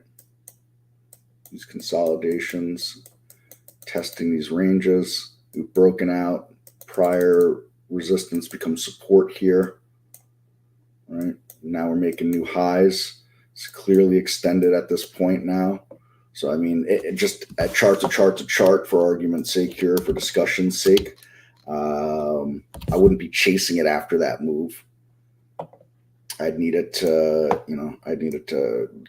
consolidate a bit before I'd want to get that next move. That's what I would be looking at this point. That's not to say this isn't going to keep going. And if you have a reason to just jump into it and ride it, by all means, follow your trading plan. But I'm not, I haven't done this in a while, so sure, why not? Let's do it real quick here. For those that don't know, I do not get commodities at all when it comes to precious metals. They don't make any sense to me whatsoever. This is not Egypt 4,000 years ago or whatever. We're not making gold for gold plates and falcons for the pharaohs. I cannot go to a store and buy something with gold and silver. It can just sit there and collect dust if I own it. It has no real world use or value to me whatsoever. And so, it's tough because it doesn't necessarily trade like a stock. And that's where I have a tough time with gold and silver. That's not to say don't trade it. That's not to say people don't make money on it. That's not to say it's not has value to other people in other ways. There is no real world use for these things. Silver more than gold, I guess, because silver is used more in electronics. Gold is not used in electronics. Anybody that tries to sell you that bit, just, don't let them sell you that bit. Is gold kind of sometimes, sort of, every now and again, very once in a while, using electronics? Sure, why not? It is not where it derives any of its price action from, ever, forever, and ever and ever, and in the future it may, but we're not in the future. So don't ever let anybody sell you that bit on gold and electronics. They're disingenuous or misinformed or both, and either way, that's nonsense. Anyways, long story long is always with me. It's quite a base for several months, knocking on it. It's broken out. As far as the chart goes, I'd love to see it. I'd love to see 1 or 2 more days kind of sitting around here at this level. And then that would give me I think what would be a reasonable entry, basing off an $11 stop and the fact that you're at an all-time high. You've got your one risk here. You could decide what your win ratio is up here, 2, 3, is it a time frame, whatever you want, just basing on a chart type of thing. Yeah, I mean, they're selling silver coins, but so here's a quick story. Guy goes to college to become an Egyptologist and whatever with, history of Egypt and ancient Egypt and all that stuff like that. Spends, $100,000 on his doctorate and all that. Goes out into the real world and finds there's no job that services that PhD whatsoever. So what does he do? He becomes a professor, the exact same thing that he just did to teach someone else. And it's a pyramid scheme, right? So, just because something's selling something doesn't mean it necessarily has value. But once again, I get it while I don't get it. So, and the other thing for me is this, this was $8 back here in April. It's $11 now. I mean, it's a $3 move, right? Or almost $4 moves. Let's be fair here. The $3.70 move at this point from April to here. I don't anticipate this to all of a sudden next week be $20. And if I'm wrong, well, that's good for all the silver people out there, and I'm happy for them because I'm happy when anybody wins, to be honest. I think there's room for everybody to win here. But, historically and dynamically looking at charts like this, I need something that can move a lot more than that, That's just for me. Now people that are looking at lower risk type of things, 401ks and longer retirement plays and stuff like that, this is clearly going to be much safer in the sense that if it doesn't work out, it's also not going to move and cut you real bad. So, different strokes for different folks as far as timeframes and trading investing types. But as far as trading goes, I'd lean away from something like this. On a personal note, when it comes to my own investing, not trading, I like dividend stocks that continue, that are from safe, quote unquote, safe, healthy companies. I mean, you never know when something can happen to any company, but there's companies we can go through out there and say that's likely not going away in the next 6 months. And I like to see companies that pay dividends, raise those dividends fairly regularly. They don't need to raise it every quarter or every year even, but if they have a history of raising them over, let's say 5, 10, 15 years, those are the companies I'm looking at for my long-term investing, retirement, stuff like that. So, completely different mentalities, completely different strategies, completely different things. And, for that reason, I can see why a lot of people would be attracted to silver right now, especially in longer term portfolios. And just given that it's been so long since it's done anything. And as JC Peretz, who I do like his work quite a bit, would say, the bigger the base, the bigger the boom.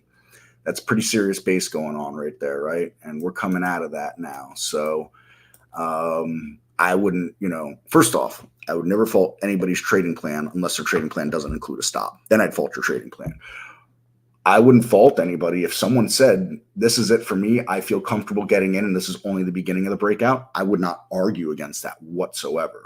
I couldn't even begin to come up with an argument against that, outside of if you don't have a stop and a logical reason for that stop. And I would go for any stock or any commodity for that matter.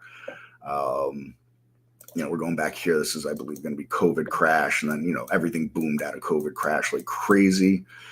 But I mean, that's a pretty serious area to be breaking out of right there. That's a pretty serious area to be breaking out of there. And I get why people are excited about silver.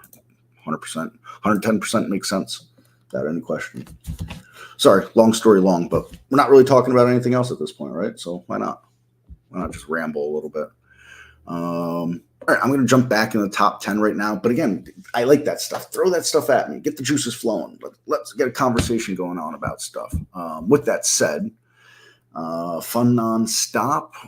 Let me see. Let's take a look back at fun here. So there's dip, and I came in around here with Barry. And peaked all the way up over a good bit over 13.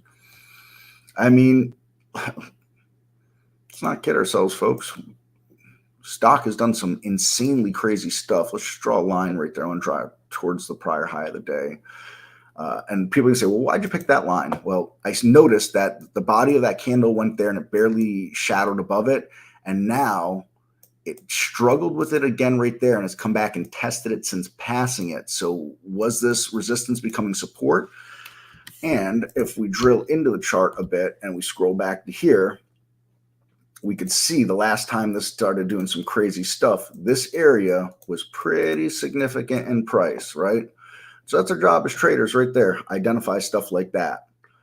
You might want it 5 cents higher or 5 cents lower. All right, well, there's some subjectivity there as far as where we're going to draw that, just where my line or my eyes happen to go, draw the line. And as always, support and resistance, spongy areas, right? And not to the exact price. But I would just say that, we've seen price bounce with this a few times and then pass through it and come right back under it. So it's a line of significance without any question whatsoever. This stock is going to be active the rest of the day, whether it's active chopping, active moving up, or active moving down. You can be sure that that is not the number it's going to settle on for shares traded on the day when all is said and done. This thing's probably going to eclipse 60 million shares traded on the day. I say that's a likely scenario. So, all right. Anyways, so I just saw that they posted fun nonstop there, and we've taken our eyes off for a moment. Anywho, all right. So fun is now overtaken Howl on the top 1 and 2. HOLO is still at 3. GNPX. We discussed that already. Kind of just sitting there where we discussed it a few minutes ago, fighting with that there. So gonna need to see the volume and the price. The volume and the word I'm looking for. The interest to come back into it again from the pool of traders. Yeah, you're very welcome. You're welcome. So, GNPX, we'll see what happens there. But, as if it holds above this is one of those ones, watch out. 2.5 million in the float. You get this base like this, and all of a sudden the sellers can't get it underneath, and you could see something like that. Again, you're going to fight with the VWAP. There's a chance you could fight with $3. You will, without a question, fight with $4. That's not to say it might not shoot up over $4. You shoot up 415, 420, 425, and then come right back down towards 4, right? But generally speaking, something like this, it's not going to go 4 and then be 5 a minute later and then 6 3 minutes later. Does that happen? Sure. It's happened, right? It's not the more likely of the scenarios, but anything and everything is always possible with this stuff. CYCC, who are you and what are you doing? All right. So again, this goes back to stocks have personality, right? First thing that jumps at me, big topping shadows all through here. And we got like little ones all through here. And what do we got here? Topping shadows again today, right? That just went red for the day as far as from the open, not from the close up. And so, we've got this going on here. Big spike, move, huge volume, tiny, tiny float. Lots of liquidity, lots of volume, right? Back under that $1.50 level is a big deal, though. So we'll see what happens with it from here. Could this have been, some kind of pump and dump scheme by some entity or individuals out there? Some kind of trading room or something like that. It's a very possible scenario. You never know these days with that kind of stuff. Been going on a long time. Not first or last, but look, if you had an interest in this for whatever reason, there's some level you're interested in it, setting a price alert. No harm, no foul on setting price alerts. You're going to set it around the current VWAP. You want to set it for maybe a slight break over that 150 if you believe that the volume is going to come back in. No harm in setting price alerts, right? Price alert and a plan in your mind afterwards. LX. We talked about this the other day. I know we did because I made me jump out or think about some song lyrics with LX in it. So it's interesting. Get this huge move here. When I say huge move, like, well, $2, $4, that's not a huge move. But percentage-wise, that's huge. A really big move percentage-wise. Dollar-wise, not as big, but, let's keep things relative to what they are, right? $2 move on a $500 stock is a very small move. A $2 move on a sub $10 stock is a pretty darn big move percentage-wise. With all that said, jumping and chopping around, certainly plenty of liquidity involved in it. Good volume still, volume coming way up, capitulating, coming back down, doing a little more volume than it's been doing the last 3 days prior to that. It's almost at where it was 4 and 5 days prior to that. So we'll see if that keeps. Some more China going on here. Interesting with consumer lending here. Stimulus from the Chinese government that got that whole economy rolling, or I shouldn't say necessarily the economy's rolling, but the stocks involved in it anyways, and especially those indexes, the FXI and the K-Web. So obviously some sort of beneficiary from that. And we'll just see what goes on here. I mean, this is clearly an area of interest here, but it's messy all through here, right? Messy all through here. So, just be careful as always. Have a plan. If you don't have a plan, move on to something else. If it's not relevant to you, no need to even bother thinking of a plan, right? TCBP, this is just a gap and crap. I don't think there's anything else going to happen here, to be quite honest. This thing also, again, back to history, has a history of all kinds of nonsense like this. So I'd be real careful. It's not a small float, right? Now, again, these things kind of become relative in the sense that, you've got Apple's got like 13 billion in the float. And we just saw some stock that had like 1 million in the float. So, 1 million to 13 billion, in theory, 200 million is kind of a small float at that point, right? But most traders would never consider 200 million to be a small float. And they also wouldn't consider 100 million to be a small float. Not exactly a large float at 100 million, but the point being is that this isn't something likely to just turn on a dime. I would surmise that there was some kind of news event that coordinated with these bigger moves here. and that news catalyst has either dried up or been proven to be false or something like that. So SGMO, yeah, we can take a look at that. SGMO, where's my keyboard? SGMO.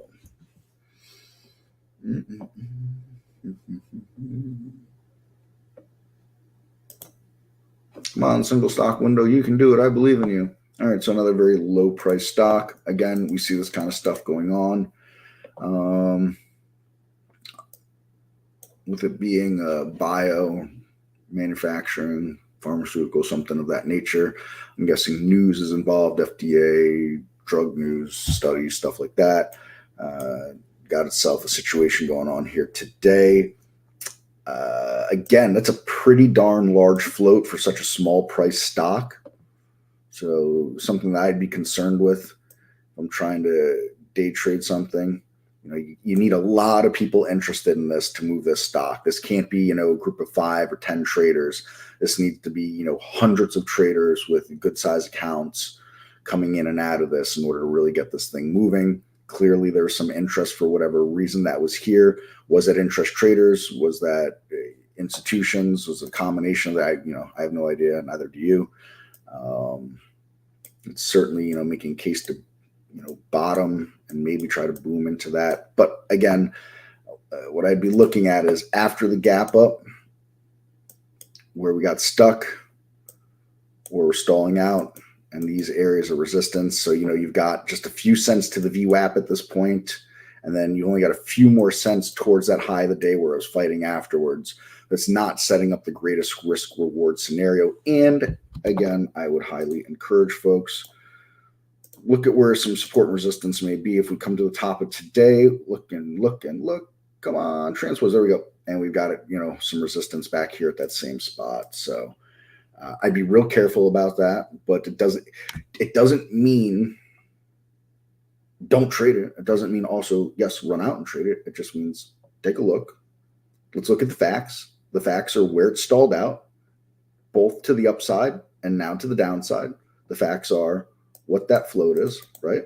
The facts are where price action has stalled in the past as well that may relate to the future. Those are the facts, and we can make some assessments from there. So we just jumped SMGO, left off at LXBIVI. Who are you? What are you? Okay, so yeah, this made a bit of a move yesterday. Faded for the rest of the day. It looks like it got halted here on this way down, opened here, closed, slight gap up, and just kind of slightly grinding higher. I mean, the thing is grinding higher in the smallest of ranges on quite a bit of liquidity and volume. That's pretty interesting. Again, more pharmaceutical and all that. Oops. We can see up here. Small float on this one, though. And we can see this thing has done some crazy stuff. Also likely has had a reverse split with a 460.98 lifetime high. So, I don't think there's anything. It's not a lot to look left on this one with because of the way the price action has been for so long. I mean, again, we could draw a line here for giving a real look back. And while that transposes, we can see that it's got this gap that, it may want to try to fill, which is a good little bit here percentage-wise to go from there to there. So, it's fighting around that high of the day. That's a good little bit. Obviously, then, we're looking at something possibly around this level before jumping up there. And we can see that this line does coincide with, collapsing through back there after whatever big run up that it had right there on that day. So for whatever that's worth, take it or throw it in the garbage. And what I mean by throw it in the garbage is, personally for me, I look at a chart like this. I have no interest in trading this or setting a price alert or anything like that. Other people may have, and there's no reason that they shouldn't if they see something there according to their trading plan. Just not for me, that's all. IQ. So, something that had been at least on somewhat of an uptrend for a period of time before just really getting taken to the woodshed here. Having itself a day, China. So go figure, right? I said having itself a day, but now I'm looking here. 8.2% from the open and 6.25-ish from the close. Nothing dynamic. Huge float. As far as day traders go, it's a huge float. So not anything I'd personally be interested in, especially because it's Chinese stock. Certainly not holding any of those. I don't particularly care to hold Chinese stocks overnight right now. Just with their economy having such a tough time for so long, and they're injecting all this money and whatever else they're doing for stimulus that got things revved up. Is that temporary or not? I'm not gonna bet on things I don't truly understand the Chinese economy. So I'm not looking to run out and make bets on something I don't really know. That's not my style here. Looking at the long term of this chart here, it doesn't look like a whole lot going on bullish on that chart for me. So again, take it and or leave it. CHSN.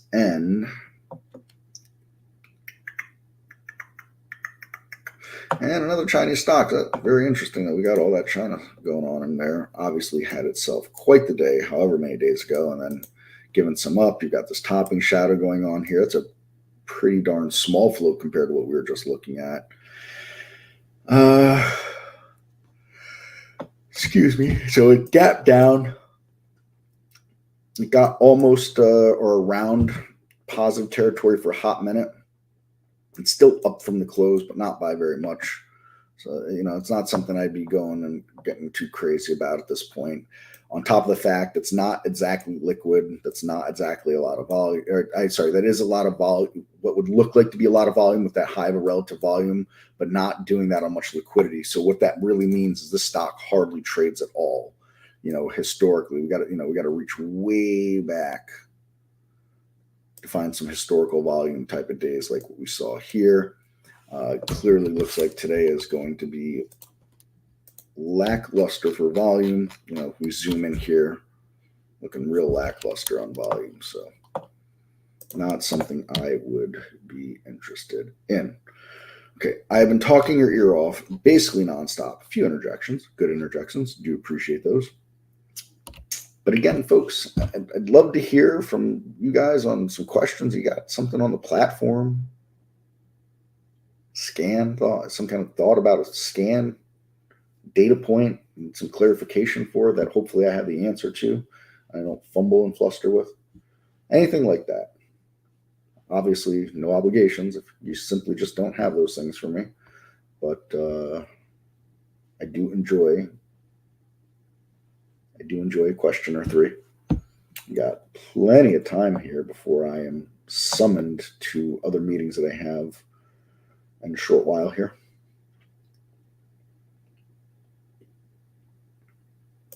But if it's not meant to be, it's not meant to be.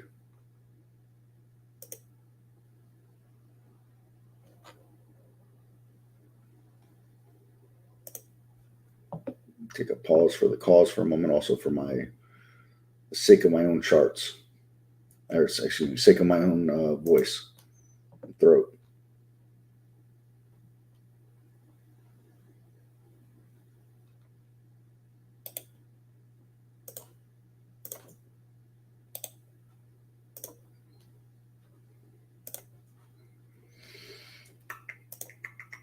All right.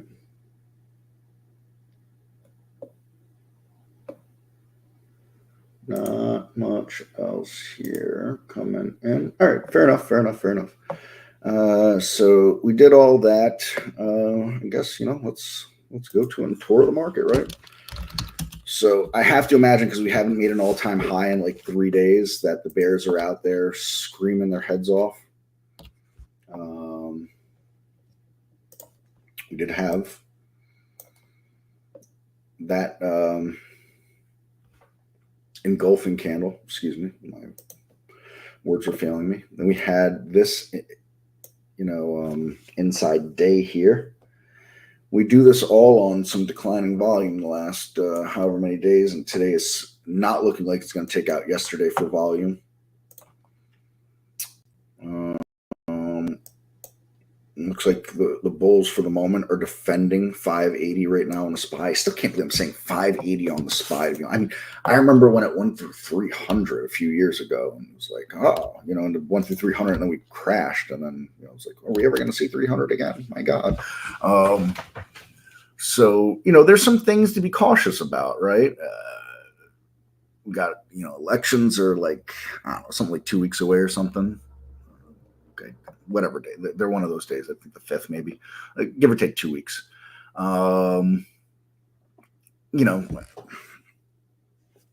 Anybody thinks they're going to predict that stuff and the market's reaction to it, good on you if you've got some kind of, whatever quant indicator that's done well in the past and you're setting yourself up based on that and all those things like that. I don't think anybody in this audience is living in that realm. If you are, good on you for sure for doing that kind of work. That's not easy stuff to do.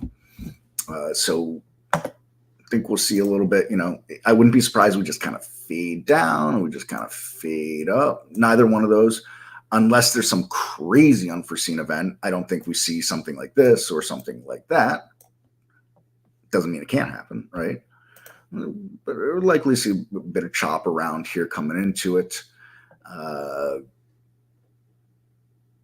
There's some stocks that we look at, they're under pressure. They matter to the market, or does the market matter to them? Chicken and egg kind of stuff, horse and cart, all those things like that. Look at some of these, big bellwether names here, Apple chopping around a little bit up near all-time highs. It'd be remiss if we didn't bring up everybody's favorite to talk about for the last, if I could type right, that would probably be good, right? I think that's right. There we go, NVIDIA. Everybody's favorite, NVIDIA here, back up in the nosebleed seats as far as all-time highs go right now. The Googs, right? This is a bit more under pressure. Is that Amazon? I can never remember Amazon. So that's one I struggle with. Yeah, that's Amazon. I wouldn't exactly call this under pressure. Where the heck did that AV-WAP on this come from? Why do I have an AV-WAP drawn on my chart?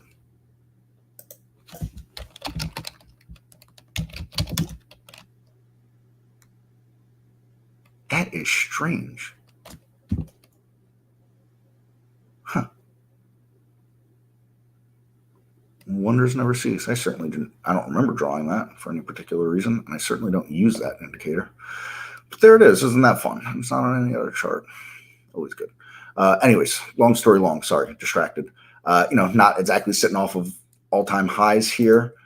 It's another big cap stock that matters, right? META, right? The stock still matters, right? I think it matters. This thing's, near up, pushing on all-time highs again. And then, let's do this real fast. Load from cloud, lifetime highs. First thing I'm going to do is share the scan with y'all, just in case anybody doesn't have it and wants it. And then I'll quickly go over what it's doing and why, and then, of course, why I'm going over the scan. I think this is important into all what we're talking about here. So what we're looking at, stocks that are basically within 15% of their all-time highs. There's some volume metrics and price metrics in here just to kind of eliminate nonsense that's not going to matter to the overall market. You got to be over $8, trade 1 million shares today. Relative volume's got to be 1 while doing that 1 million shares, and the position lifetime range. I've got sorted by position lifetime range. And so just real quick, I'm not the best at math, but if someone can confirm for me, this is more than 7 stocks on here that are pretty close to their all-time highs. Just that looks like more than 7, right? I'm not going to count them all. If someone wants to give me confirmation that they believe that's more than 7.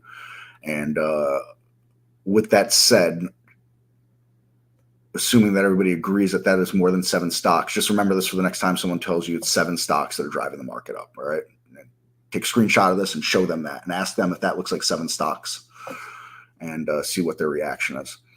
And, some of these stocks will be more or less important, but, let's dive down through a few of them really fast to see. All right. So, you got something 100 million shares on there, market cap of 9 billion. So not small, right? Got silver here. That matters. Silver here. That matters. ALTR. Who are you and what are you? You got a 6.2 billion market cap. You are not a nobody stock in custom computing. Altier. Philip Morris. I'm fairly certain this is not a nobody stock. Sitting up here at all-time highs. I guess cigarettes are back in fashion. I don't know. CORZ. This is a small cap, right? But the first out of the few that we're seeing as a small cap here, and it's not the smallest of caps, 3.55 billion, right? 200 million in that float, looking pretty strong there. WTC's flop spots with it. So there's WTC. I have no idea who or what that is, but it's there nonetheless. IAUM. That is a gold trust. Some more gold, right? Yep, that's more gold. More gold. More gold. I do not believe TTD is gold. Nope. All right. So 53 billion market cap. That is not a nobody stock. JP Morgan is certainly not a nobody stock. SAP is certainly not a nobody stock. These are some pretty big heavy hitters here. So far, we've seen just one almost kind of small cap, right? And then one nobody stock. All right. And we're well past 7 already. We're without a question well past 7 already. So we can continue down this. There's Schwab, right? I'm fairly certain Schwab is significant, sitting up here at basically at all-time highs. Every one of these is either past their all-time highs or sitting right on their all-time highs. And we won't stop that until we get down around here. We're at 97.9% on all-time highs. So we got to go from here all the way down to here before I'll let someone argue with me about all-time highs or not. So that's all of this, all that sitting basically at or above all-time highs. So while the whole point of this exercise of this thing is there are reasons to be cautious sitting up here at all-time highs. It's when people get most complacent and, the market will never go down again. And it's, the Fed is propping it up and blah, blah, blah, blah, blah, blah, blah. And, some of these things may or may not be true, but doesn't really matter. Price action. Trade it with a trading plan, put stops in place and protect yourselves. My point being is, let's have some plans here. If we're not seeing good opportunities, we ain't taking no trades. If we are seeing good opportunities, we're going to put a well thought out plan into those that we have crafted for ourselves. We're going to execute those plans. But let's not kid ourselves where we are. Let's also not kid ourselves that, rug pulls happen without any question. Anything else to look at in here? Significance. These are some pretty heavy hitters on the cap size here. Just going over a few of these stocks that I recognize. Lennar, right? Is this the home builder? Yeah. New single family home construction. That's not a nobody stock.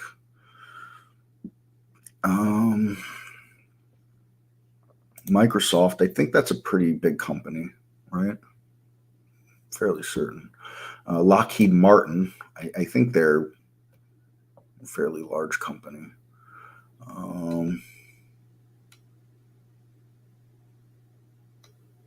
Yeah. What else is there? Home Depot, right? HD is Home Depot, maybe?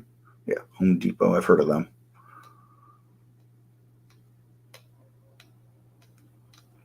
So anyways, like I said, I like to look at the scan just to see where we stand on what's really up and what's really down. Another thing I like to look at here is I got this 30-day market breadth here.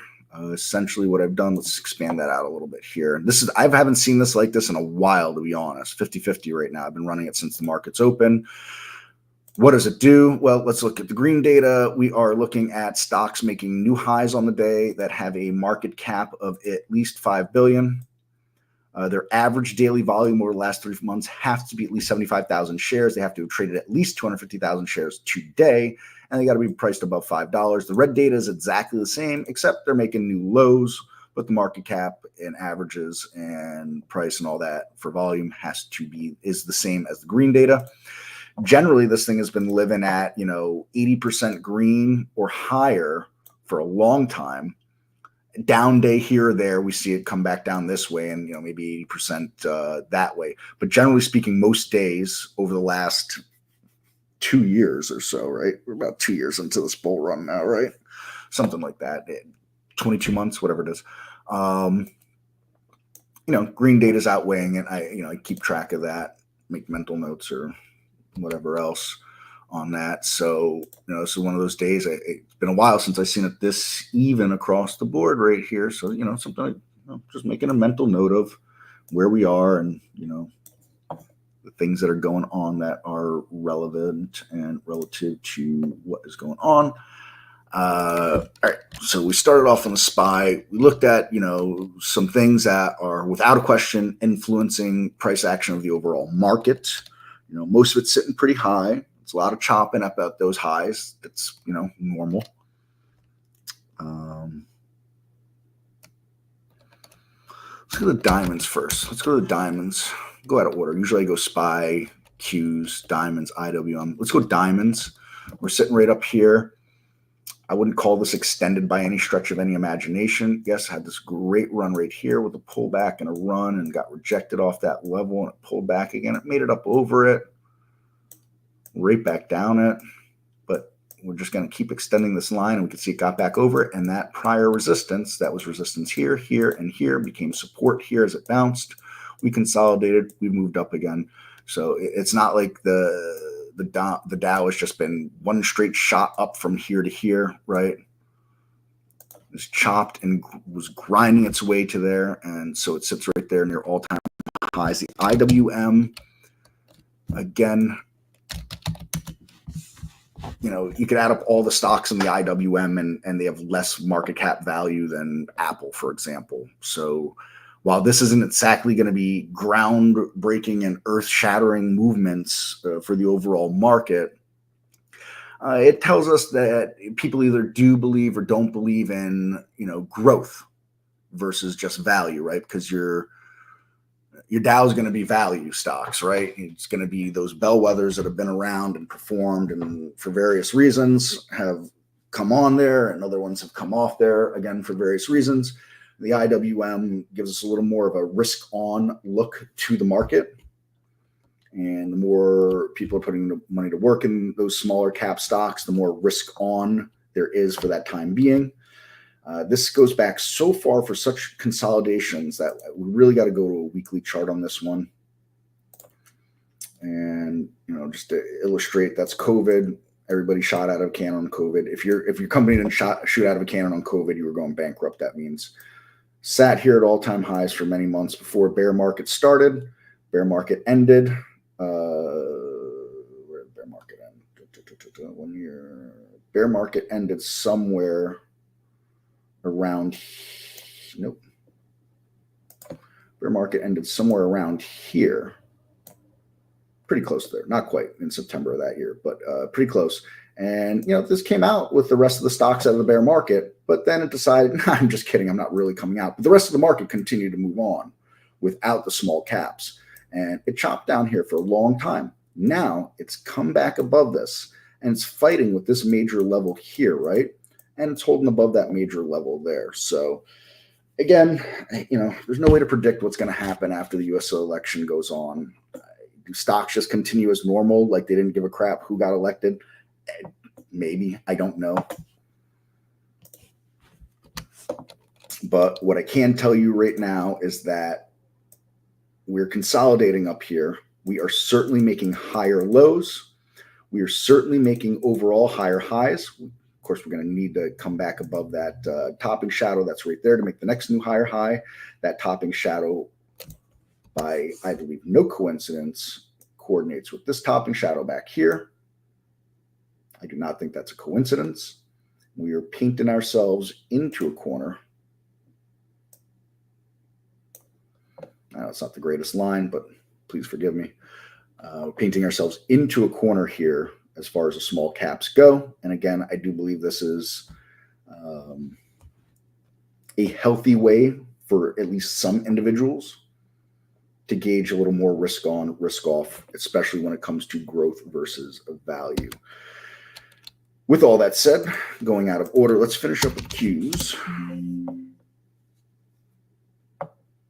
As far as the overall broader market goes.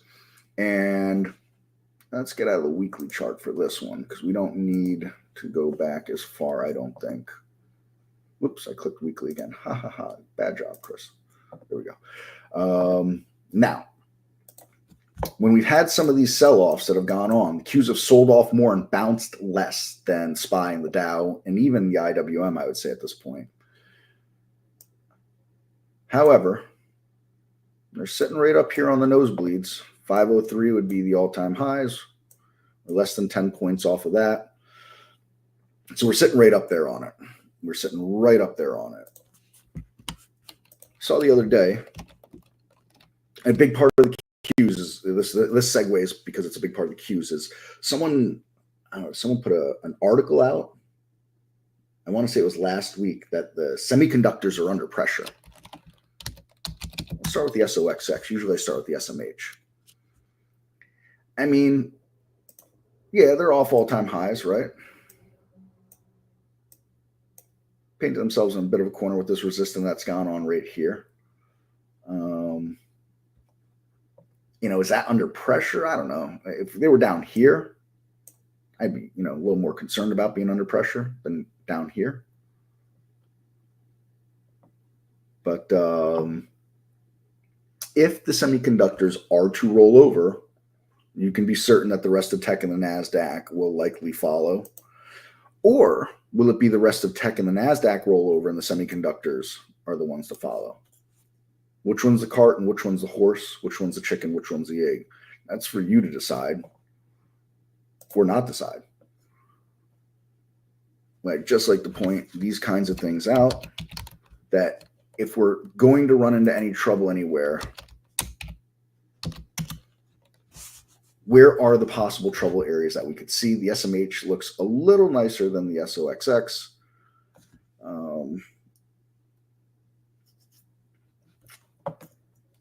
I think it's, we're past the dead cat bounce at this point because we've got, sold off, bounce, came down, and we've continued to make higher highs and higher lows for the most part. So it's certainly not, there'll probably be someone out there and be like, well, if it doesn't get back to all-time highs, that was a dead cat bounce. Well, all right, if this thing continues to grind this way and then move sideways and then it rolls over, is that a dead cat bounce? I've never seen a cat bounce like that before. Actually, I've never seen a cat bounce, period.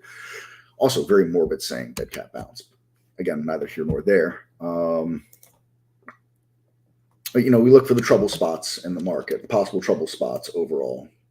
And someone might say, well, why is he talking about the stuff like this? Because I've got more of a swing trader mind. That's why. Let's go change over the last 5 days on these sectors. All right. And let's see the ones that are down the most over the last 5 days. So SOXX is one of the ones that's down the most over the last 5 days. Your oil services, I believe, OIH is oil services. Yeah, oil services under some pressure there. Obviously, SMH is going to follow with the SOXX. Home builders. Now, that one I do find interesting.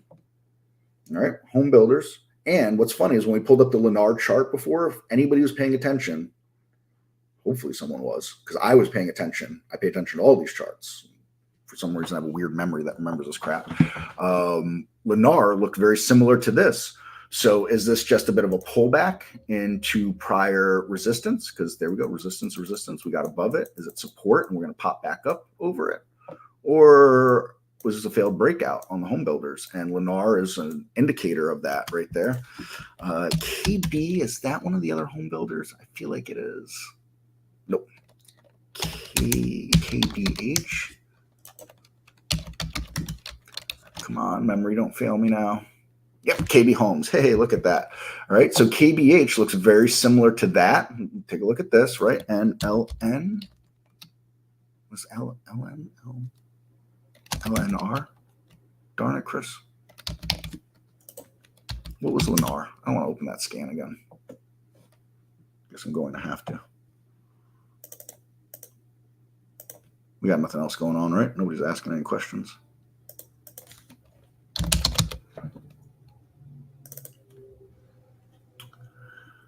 Where is it?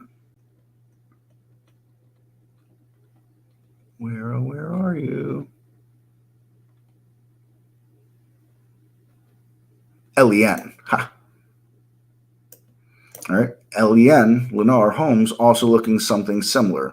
So, if we're trying to set ourselves up for some if-then scenarios that may be taking us lower, this might be an okay way to do this. Nobody cares about solar stocks, except the people that bet against them because, I'm sorry, but let's do this on a weekly chart because we're going to need to go way back out. That's pretty bad. That's pretty bad. So, I don't think that's got a whole lot of impact. If solar stocks are to sell off more, I think that'll be okay because we've been on a 2-year bull run without solar stocks. I don't, if they got involved, it certainly would help the bull case. K-Web, down 3% over the last 5 days. We'll see how that shakes itself out. It did have quite a bit of a pop, so pullback isn't exactly unexpected. Natural gas has been in a bear market for quite a while. We could skip that. Your oil exploratory services right here, though, a lot of chop and slop going on this for a long time. Nobody cares about lithium-ion batteries. It's going to look something similar to solar, I would bet. Even worse than solar. Overall energy matters, though. We're going to skip the IYE on the energy. We're going to hit the XLE as far as energy. Whoops, I forgot to put my headphones on just in case Barry. Oh, there he is. Well, I was doing a mind meld with you, and I was trying to. I was willing you to put LEN. You were going, what is that symbol for Lennar? And I was doing the mind meld, and I think it probably worked. I just needed to jump back out and get that scan out again. Yeah. Anyway, you can keep going for a couple of minutes if you want, but otherwise, I mean, I can go, or you could take whatever's good for you. I'm good one way or the other. I'm ready. I'm ready. Right. Yeah, it's been a good day, actually. It's been a good day for me. It doesn't mean necessarily I'm making money. It just means it's been entertaining. There's lots of stuff going on, and I have made money, so it makes it there's that. But all the better. But yeah, it's been yesterday. I found very, very boring. I was nodding off, but not today. All right. I dig that. I like that. Yeah. And how about your Yankees now? You know what? The Yankees, I mean, come on. Judge, Soto, and Giancarlo, what's his name? Stanton? Yeah. I mean, to have those three guys in a row come at you, my goodness. Well, especially if they're hitting. Especially if they're hitting, yeah. Anyway, it should be an interesting series. It's the one that Major League Baseball wanted from the very beginning of the year. Yeah. And they got it. They're very good at rigging it because it's only been 41 years since they're 43 years, whatever. Yeah, exactly. All the it's definitely rigged. Exactly, it's really rigged. Yes, actually, I was amazed that the Yankees have not been in the World Series, well, the final since 2009. Yeah, I'm amazed at that. Yeah, that's a long time. It's not like they've been in the tank for 15 years, but it just shows you how hard it really is to get there for any franchise and any team. I mean, kudos for the past winners of the last several years. It shows how much work those players and managers and conditioners and trainers really put in, because that stuff is exactly. So listen, I'll go for the Yankees, but I want Shohei to have an awesome series. So that's all I can say. How's that? I can dig it. Okay. Okay. Thanks, Chris. Thanks, Barry. Thanks, everybody. See you next week. Catch you next week. Hey guys, let me take over the screen, get my music going. Probably hear maybe a little mowing.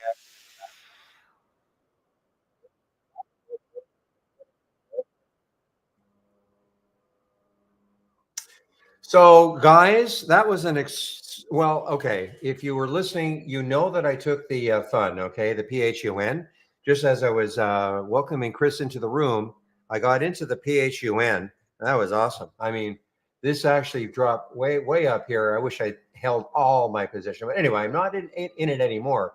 The one I want to point out to you, though, and the one I would have kept had I not been on my break, taking my break, was the bivy, the BIVI. Remember, I was talking about holding this VWAP area, and I took the trade and I basically got out flat because I didn't want to hold it through my break.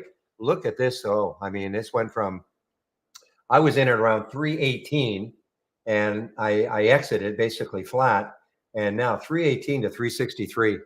So if had you been listening to me and you're a bit of a VWAP type player, you could have taken a look at that, taken the trade just a little bit over the VWAP, put your stop just underneath the VWAP, and you could have held on. Look at that 10 SMA on the 15-minute chart. Never broke, never closed below it. Never closed below it. So that was, and I'm not a big pullback player. I'm not, but it just looked very interesting, especially when it's got so much volume.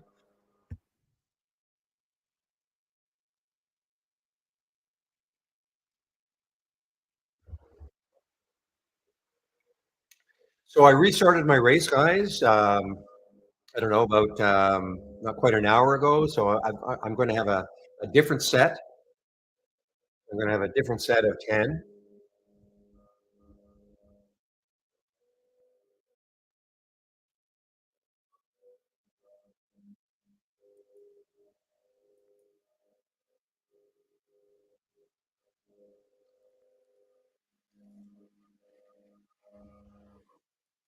I see Joby is doing, look at Joby. Joby is doing his thing. JOBY.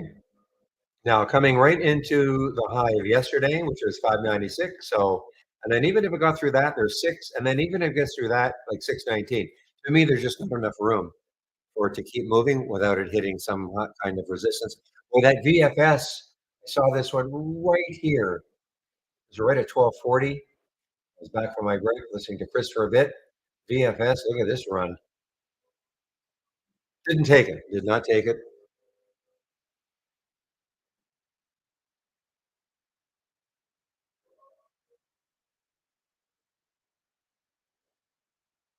So just a quick question here, guys. So you guys see this all the time? This is what you see all the time. Is that right? The thing is that yeah. So that means you've got to click on notes, though, right?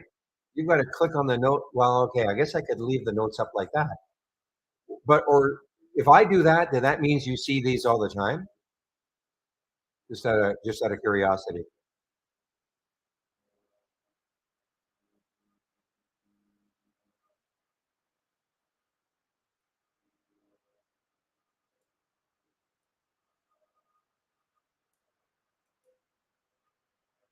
you see them all the time. Okay. Okay. Thank you. All right. Well, I guess if you see them all the time, then there's almost no need for these two tabs, my homepage tab and the room rules tab, really, is there? Because if you're seeing these all the time, there's my homepage, there's the room, there are the room rules. Some more, and then you can add, I can add notes here. I'm assuming that I didn't want to do this to you, draw, but I'm assuming you're not going to keep all these watch lists up every day, so you can probably delete the day before.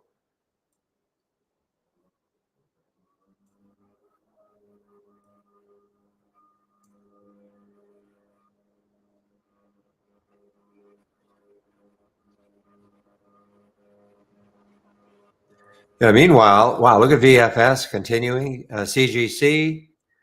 So, okay, is there any news out of your government that can account for this little surge in cannabis plays?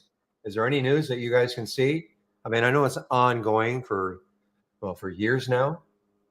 Hard to believe that in October of 2018, our government in Canada basically legalized it across the country. 2018. So we are 6 years ago, and you guys are still a state by stater.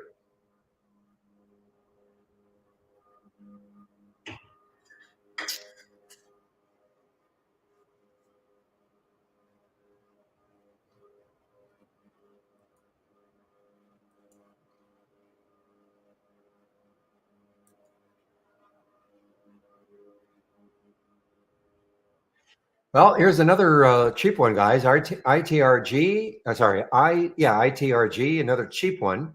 Not a low float though. 86 million. What is it doing? It is having a little bit of a move here.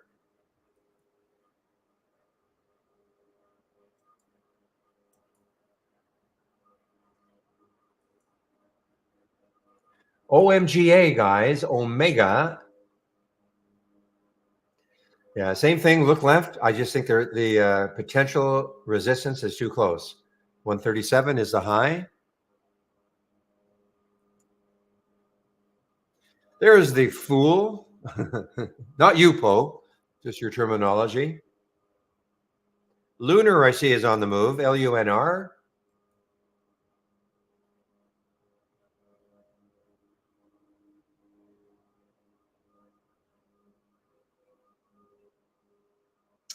I'm surprised not as many alerts from the 10-day daily breakout as I thought there'd be.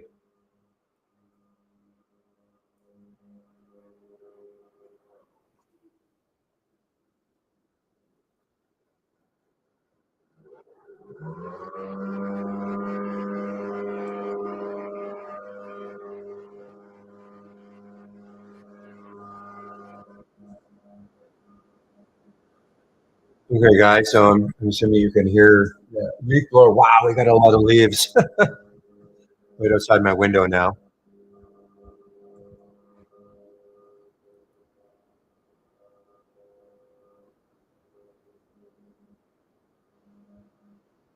All right, guys. I'm not really seeing.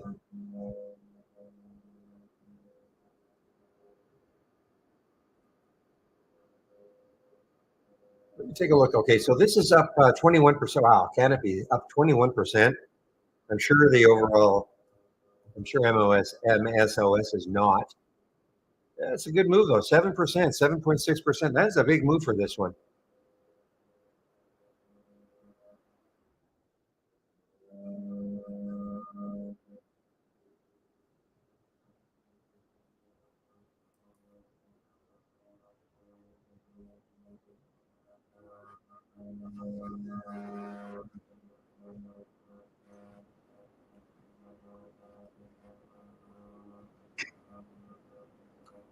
But there was no official government. I understand. That's okay.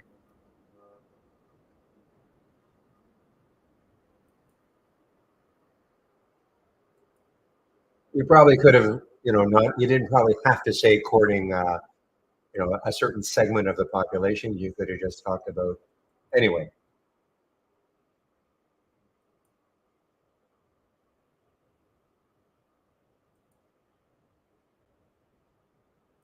It's funny. I'm just not seeing the same results of the breakdown as I am from the breakout.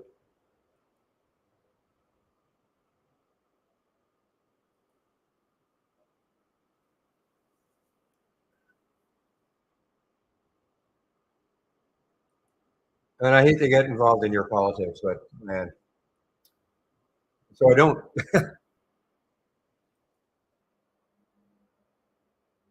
There's ACB. So is ACB moving higher? No, it's up 12%. It's up 12%. Remember, CGC is up about, was it up about 21%?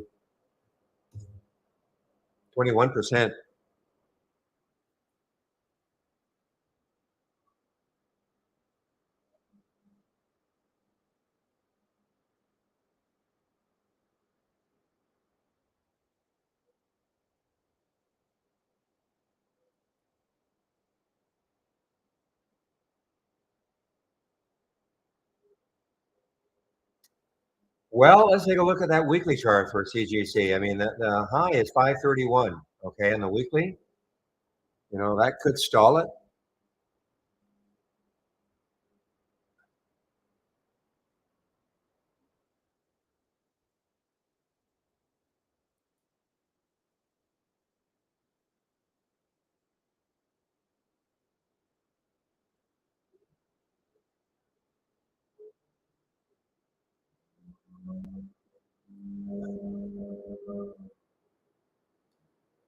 Okay, guys, CRMD is on the move here. CRMD, look at the volume that came in. These are all on the momentum scan, and you can kind of Well, actually, it's not. This is down here, but well, I have a momentum component in this also.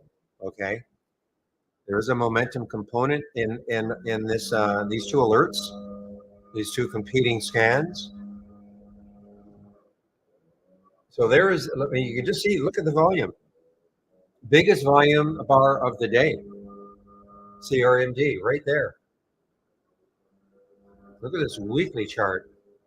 Wow. So back in August, this was a $3 stock, almost $12 now, and basically straight up. And that's the CRMD. Truist, let's see, Truist with a $17 price target. Okay, that is maybe the reason why the move today. Meanwhile, VFS just made another new high. Vintan, oh, this is the yeah, that's the this is one out of Vietnam. Isn't the doesn't the owner own something like 96% of the company or some crazy thing? At least when it started.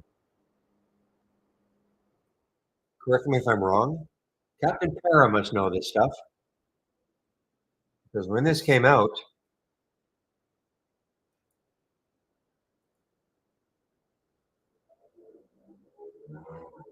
remember this day, guys? The day it started trading as VFS, it got up to $93. $93.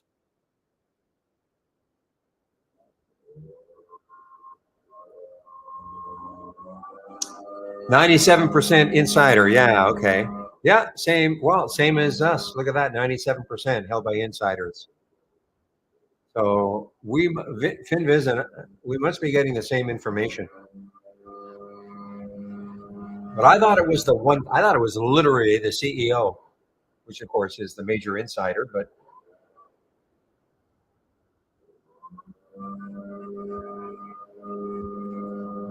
it's a milestone by becoming the market leader in Vietnam for September. Okay, all right. So 21,000. I mean, it did sell some vehicles. I have no idea what they look like.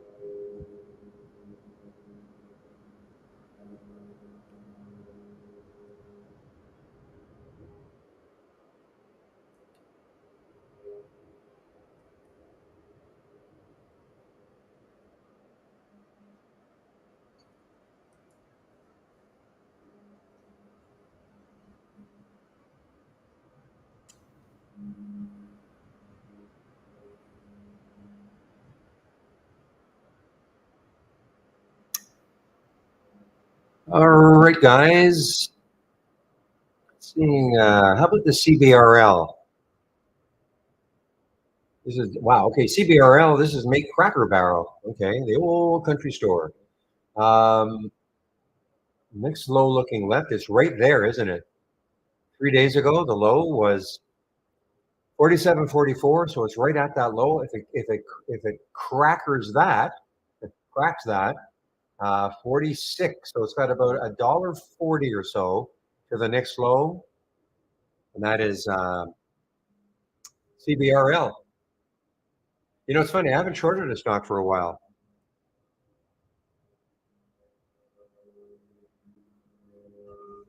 I guess the reason is I just haven't seen anything I really wanted to short.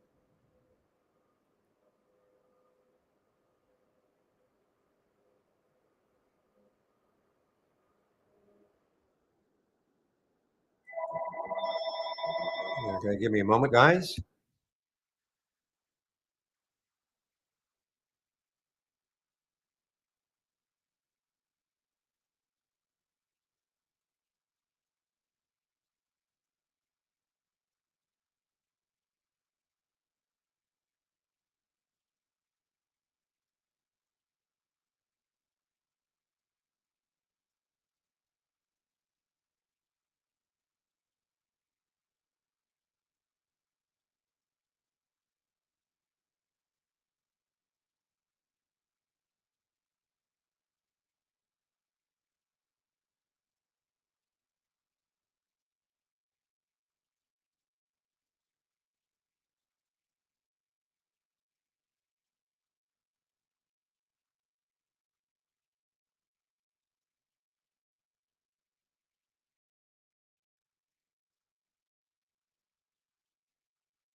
Okay, guys. Now, Polaris here is sort of interesting. If you're looking for maybe a little bit of a bounce play, PII is trying to maybe bounce back. It's still down 9%.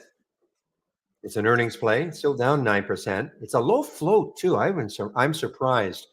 52 million in the float for a $72 stock is really low, in my opinion.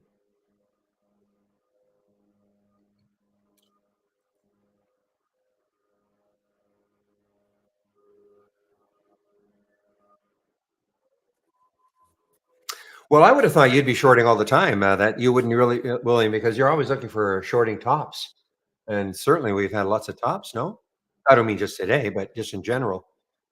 All right, guys, listen. I'm going to. I just want to make sure that promo is working again. See if they've yanked it yet, so I can get you a good deal on an annual if you want.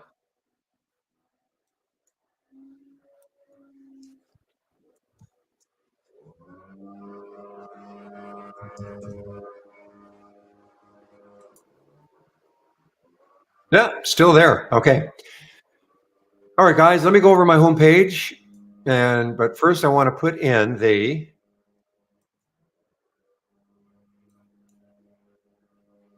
oh, thank you, Captain. I think um you're talking about VS or VFS.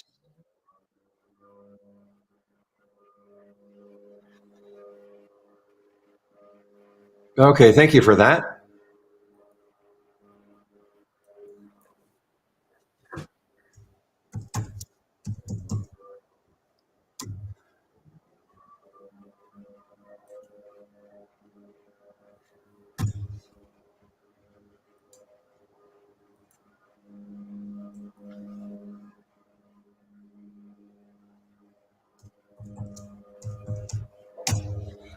Okay, so I just put this promo code in MM555, okay? $550 off, and I'll go to my homepage and show you how you can do that, and that is only for an annual premium.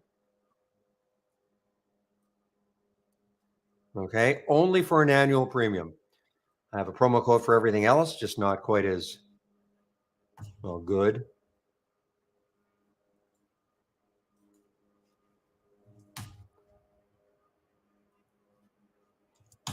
All right, so clicking on my homepage link.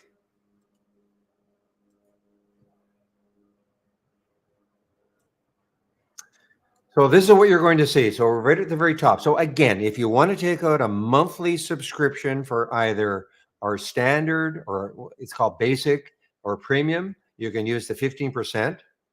If you want to take out an annual for our basic, you can use the 15%. But if you do want to take out an annual for our premium, then use MM555 instead of Barry 15. Okay, and that'll get you $555 off an annual premium.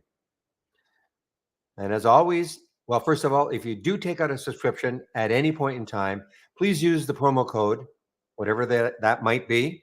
That'll help to keep the room free. Okay, it's really that simple. Get started, must do this. 10 short videos trying to cover important aspects of trade ideas to get you going. Okay, download and install, first startup and log in. Important introduction to scans, top lists and alert windows right here. New to trading? No problem. Trading 101, free series of videos for you. Stock of the day video that I do, you can sign up for it right here. And the trade of the week is also free. You'll get it before the market opens every Monday morning. Again, I just want to see if it triggered. No, 2650 is a trigger. So it did not trigger yesterday. Obviously, it's not triggered today. So before you say, well, this is a bad trade of the week, it's a non-existent one so far, okay? Until it triggers, it doesn't become sort of a valid trade of the week. Now, you can, if you looked at this and thought, you know what, I wouldn't mind trading it right now. It's 25.27 is the VWAP. That's up to you. But if you get the email, you'll know that he said 2650 was the trigger. And it didn't get there. So you can sign up for it. Now, if you don't get it, if you don't feel you're getting it, I can't remember if I'm repeating myself. check your spam folder. And if you have Gmail, check your promotions folder. Here is the education section right here. And then here are my scans, okay? The ones I'm currently sharing. Now, I have a lot of scans here. I do not have them all up and running, and neither should you. That would be information overload. The biggest gainers from the start of the race is right there. The relative strength leaders right here. Upside movers versus downside movers is right there. And then the halts resumes is over right there. Okay. I do have a momentum scan that I have up and running. And I also have my don't repeat. This is the one I really, really follow. Excellent watch list. I'm sure we're going to start getting more and more. Not that I don't like more is not necessarily good, but I would think that we should start getting about 10 to 15 a day, but spaced out. Like they're not all coming at you at once. And so that's what this one is called. The don't repeat, the breakout, don't repeat. And so what the difference is if you had this one up, the 10-day daily breakout, it would look more like this, in which you would see the symbol over and over and over again every time it made a new high. So, GM, why I like this, I can go back in time and say, okay, we had the alert for GM at 9:30 and the price was 50.41. What did it do from there? Well, we know it went up $3.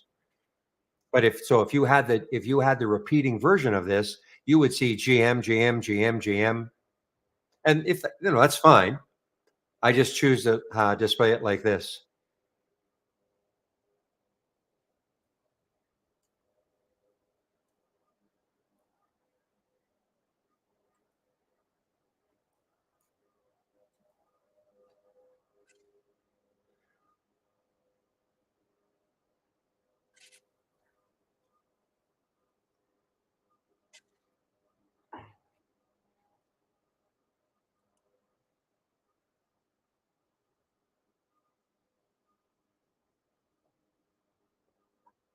Yeah. So if you want to see insiders, I mean, this is this seems to be pretty reliable. Okay. I forgot I even had this because I was asking, what I think, VFS is held by inside like 97% insiders. Okay. You just add this as a tab. So you can add this as a tab or as a header to any scan you've got, any top list window, or this is a momentum scan. You can just add this. It's called held by insiders. So if you're looking quickly, because this is maybe very significant.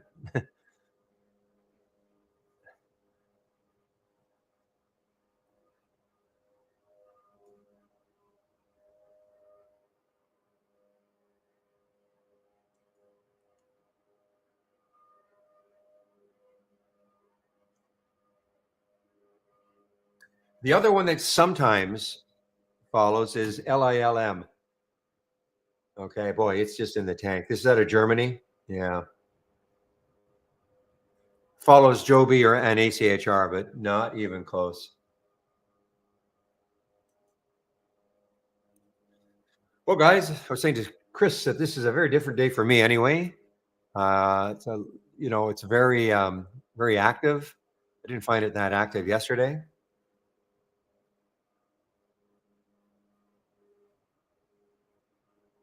So I'm still going to keep an eye on drug just in case it does something crazy later. It probably has to take out this right up here, though.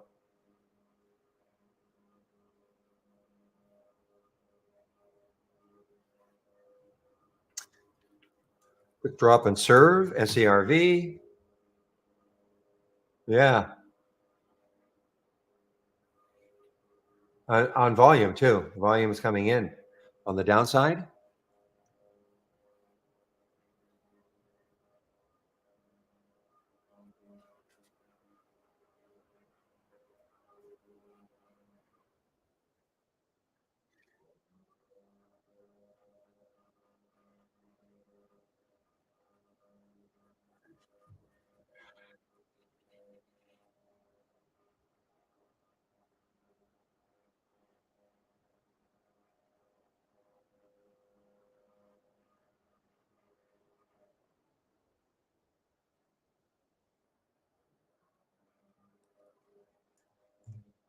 the Western Boots Alliance. Okay, so what are you saying? 5 minute candle closing over 974 gets me long WBA. Okay. So we're at 960, 969 right now.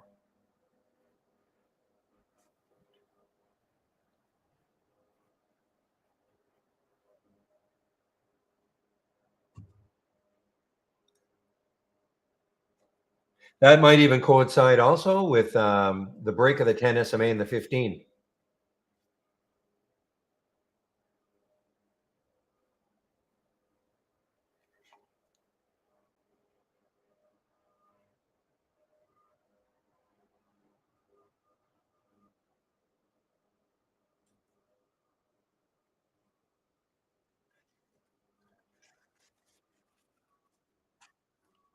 Jim, I'm seeing your comment now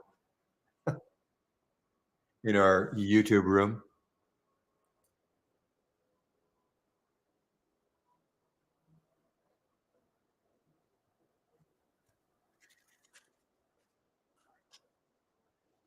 BTOC, look at this thing go. This is an all-time high. Now it's very cheap to be an all-time high. So I'm not sure. This looks like it either IPO'd back here or changed symbols, like had a previous symbol for the company and changed to this, or it's a SPAC that turned into this. I really don't know. When was this? This was back in August. Let me go to my IPO calendar, just check. I know it can go back fair amount to see if BTOC was actually, it's not a China stock. See if it was actually an IPO.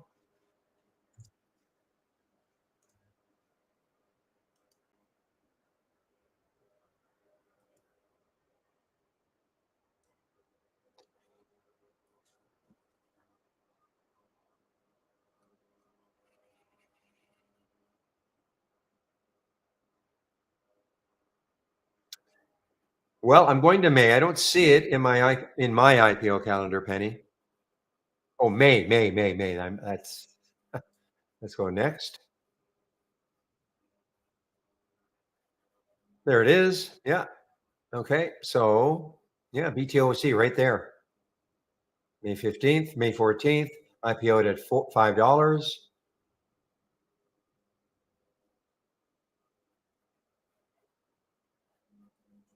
So not bad now. I mean, it was underwater though. IPO'd at $5, and look at this. I mean, it was underwater for the longest time, right around the $5 level. So this was not a great IPO for, well, since May. And now, for whatever reason, today it's having a day. And why not? They're enhancing their warehouse operations with AI integrated warehouse management system. So stick AI in a press release, and this is what can happen.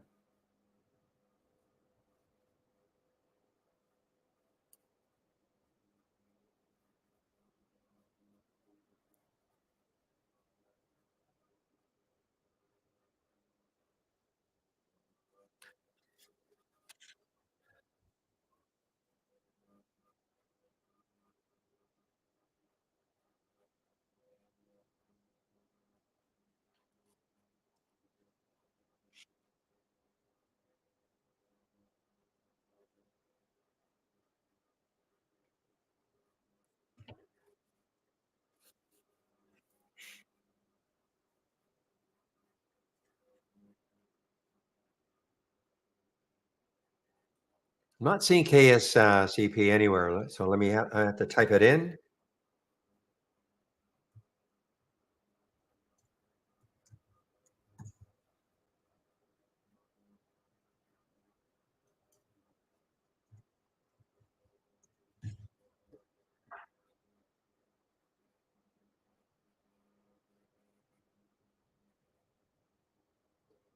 Who got this challenging spread, 1553, 1580?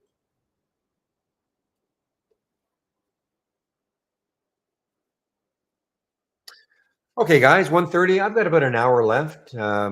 William or Draw, what are your plans for keeping the room open today? Probably some. Are there any interesting after hours earnings?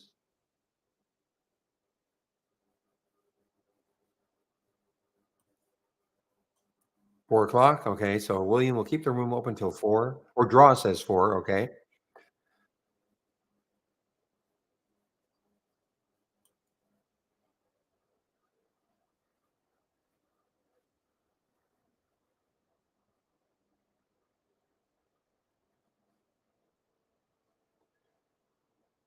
Wow, guys, this has been halted. Yeah, I remember when this got halted for news. This NCNC. This got halted. Gosh, it drives me crazy. It covers up well because you guys want a big pointer. Anyway, this is it was like the 17th, October. Yeah, October 17th. It got halted. It just opened now. Okay, it just opened now. To no fanfare at all. Noko noko.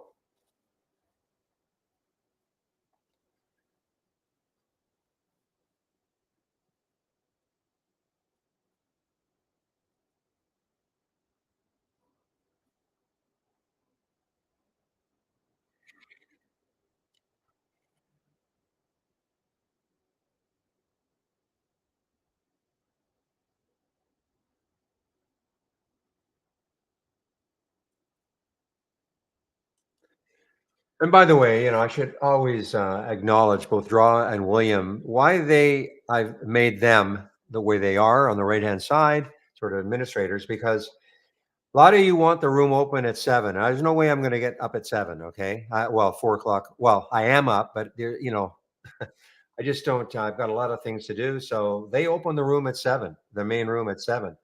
Approximately. Not, and they're not required to do it. They just said, you know what, we'd like the room open early. So when they get up, they open the room. Really helps me out a lot. And then, when I leave now between 2:30 and 3, and they keep the room open till 4. So really helps me a lot. And they're under absolutely no obligation to do so.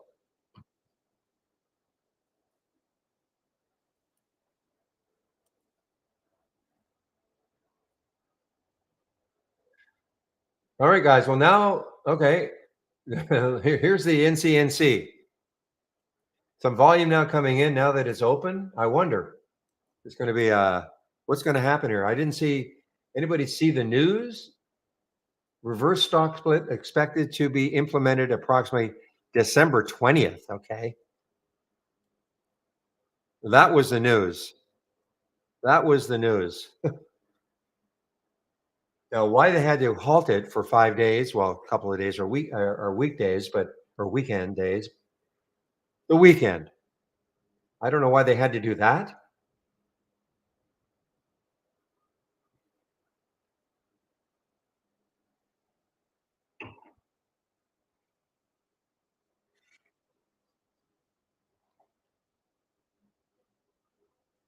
Boy, for you, look at this, guys. I mean, I know some of you. How many shares would you have to take, though? 500 million to make some money on it?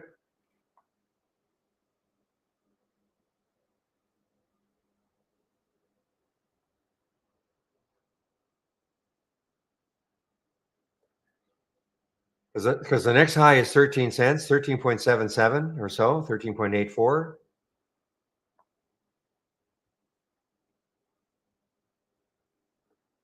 Anyway, just pointing this one out. I know some of you are really into these super super cheap ones.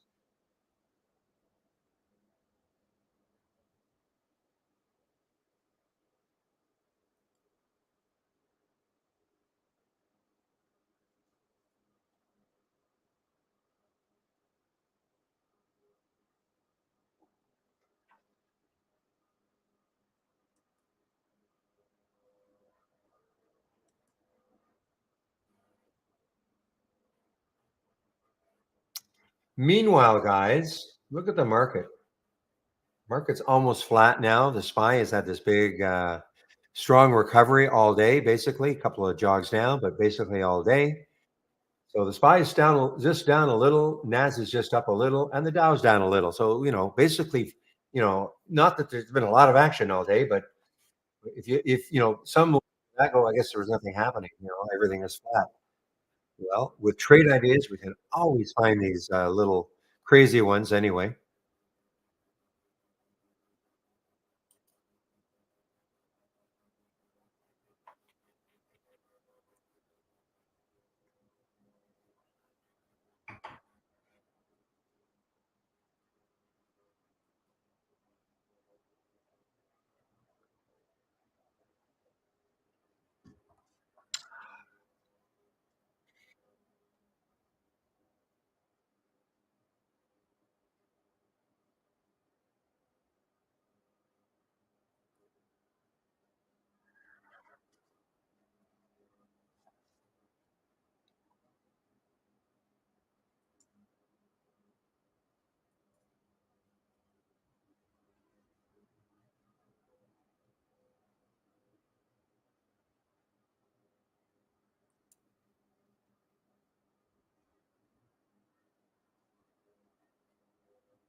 Yeah, I mean, well, as I said, look, if it takes out 13.79, your next high is way up here at 21.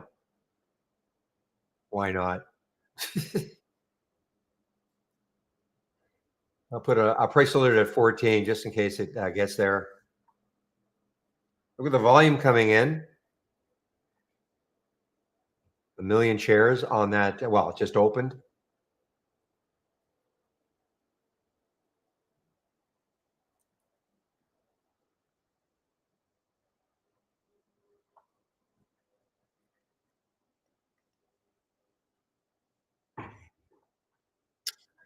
Well, Baba, not to get corny, but one man's garbage is another man's gold or person.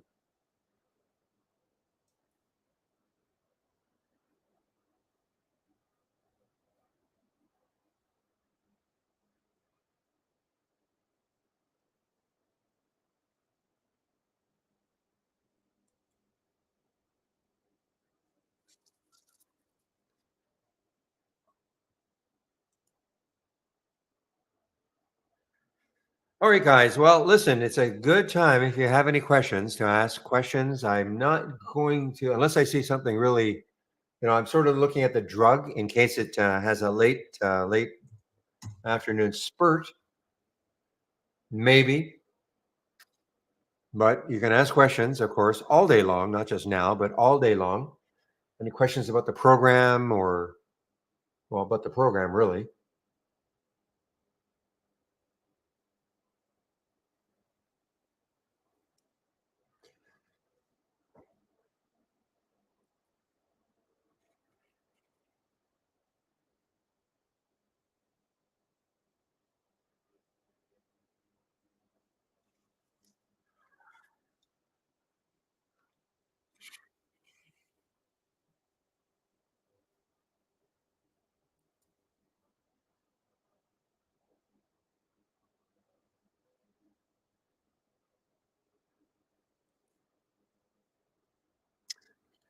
Ooh, here's maybe another interesting one on the way down. Helix, HLX.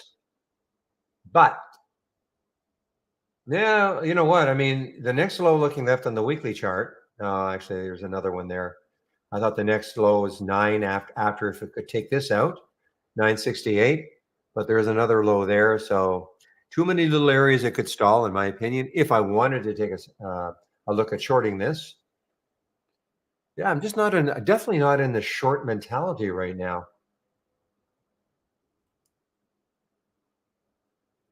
So which who? Sorry, WCHUO. So I don't share the layout exactly, but what I do, I share everything you see here. I do share, but you've got to, well, except for the charts. Okay, you can create your own charts. But what I do is sort of a la carte. You can kind of pick and choose what you want. And I have other things that you cannot see that you might like. Okay, so give me a moment. I'll just put my homepage link in.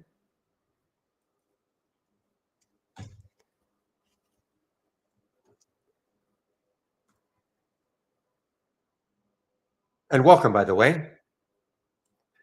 So if you click on my homepage link and then you scroll down, so here are my scans, okay? Here are the scans that I'm currently sharing.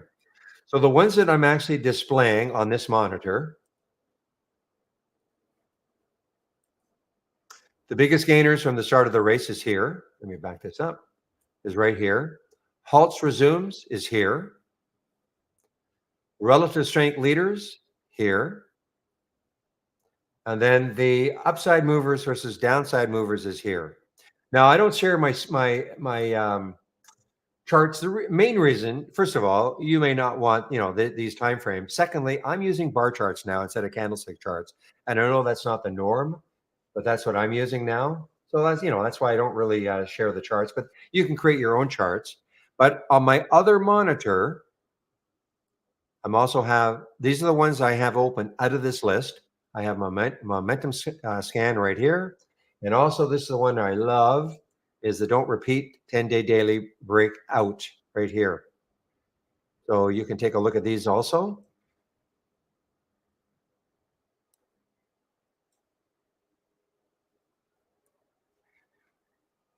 But then again, you can just create your own charts.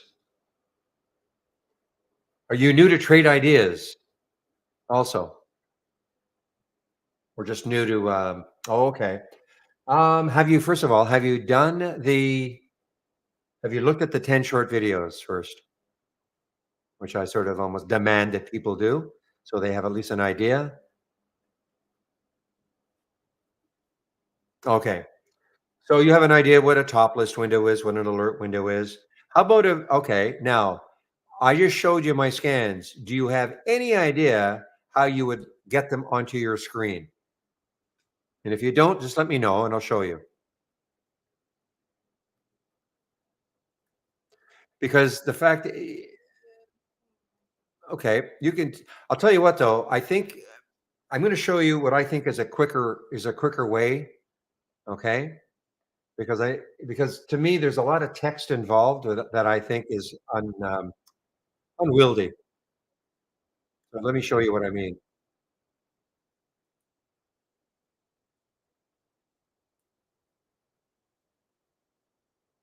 So I'm going to click here. So let's just say you wanted the momentum scan. Okay. So obviously under every one of the names, there's an open scan. So you click on open scan. Typically what happens is it depends on your browser, how you've configured it. I think this is going to overwrite this tab right there. Sometimes it'll be in a new tab, but if I click on it, yeah, so it overwrote.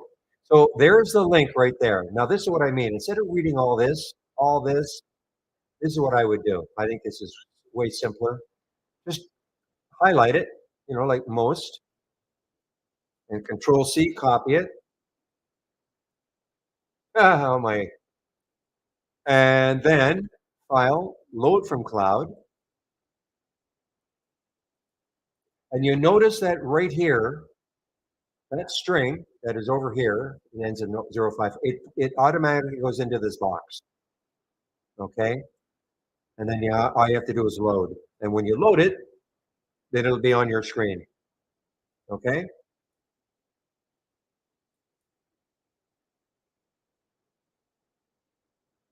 Now, once it's on your screen, the next step is to make sure you save it to your cloud. Okay, common question or something. Hey, I loaded one of your scans the other day, and I either forgot to save it or I don't know where it is. So all you do is let's just say you loaded this one. Okay, just right click, save or share to cloud. Save or share to cloud. Click on that and save it. Now it's in your cloud. Now, even if you think you've accidentally deleted it or something, it'll be in your cloud. You can always bring it back. I'd also do the same thing with your layout. So if you create a layout using some of my scans, maybe you create a series of charts that you like, maybe you create your own scan, then you just click on entire layout and then give it a name. You can call it whatever you want. And again, save that to the cloud. Okay. Now if you do something, you know, accidentally, you think like for instance, if I accidentally X this out, okay, when I'm up here, well, no big deal, because I know it's in my cloud. I just have to reload it. But if I didn't save it to my cloud, Then I got some. Then I might have to recreate everything from scratch again.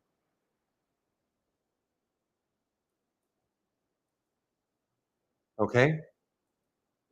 And the reason is, I mean, instead of having to go through all of this, most people know how to, highlight, sort of highlight, and then copy a link, and then paste it in if you have to. But more than likely, if you've done it right, when you go file load from cloud, it will it'll be here. It'll automatically be here. It'll fill in automatically if you've copied it correctly. Now, if it's blank, then paste it in, Control V. But if you've done it correctly, it should show up right there.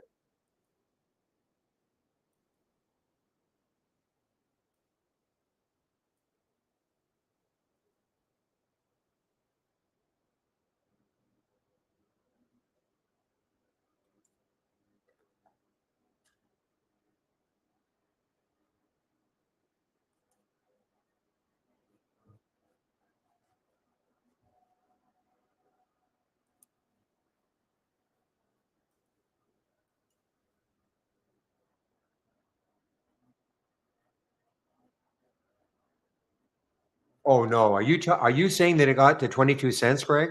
I won't look. Wow. Oh my goodness. Just a minute, guys. See, my computer is even going crazy with that.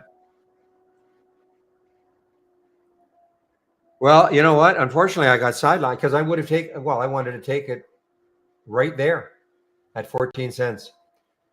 I don't know why. I must have been doing something else. I don't even recall my price alert window popping on my monitor, because that was the place, taking out that high right there. Shoot. Well, hopefully some of you guys, yeah, nice little double, 128%. Okay, computer, settle down. I know you're excited too that it did what it did.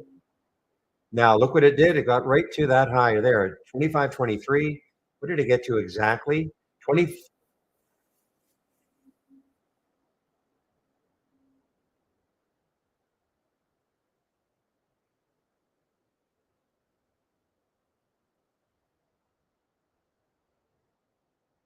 25.9. And right there is 25.23. So basically that is what stopped it so far.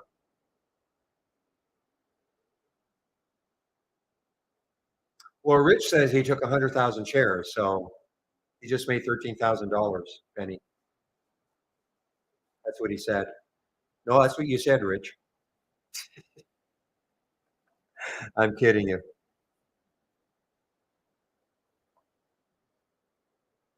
Wow. I mean, this is crazy.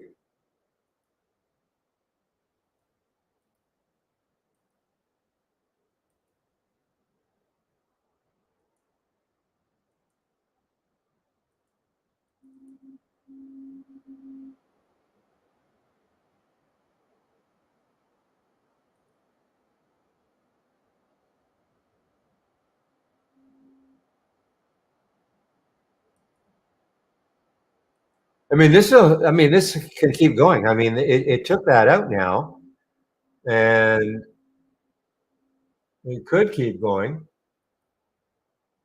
because if you look left on a monthly chart,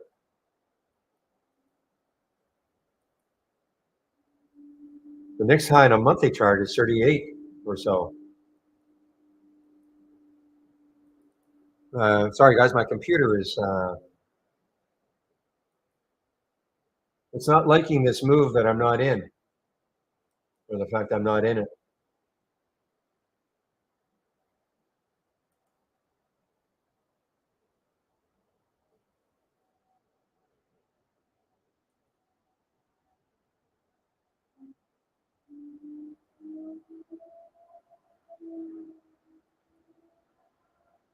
Yeah, something is going. Just give me a moment. Maybe some program that's trying to load or something that I don't want. Just give me a moment.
Something's going on with my.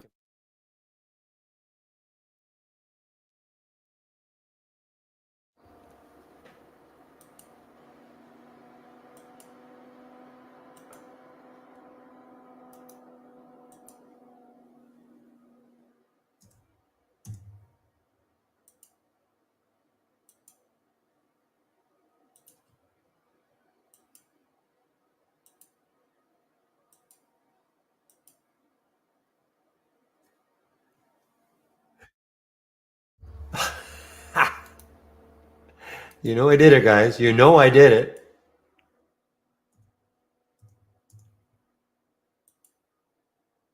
That's why I don't want to reboot.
All right, guys, give me a moment.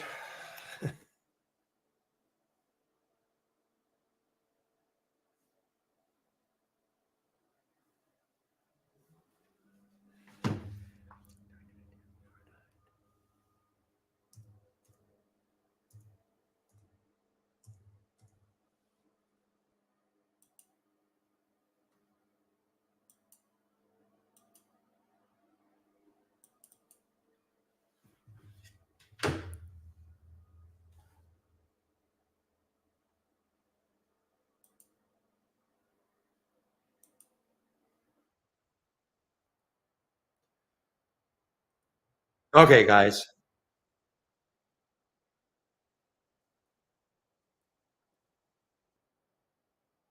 Well, I didn't take 10,000. I didn't take 100,000, Rich.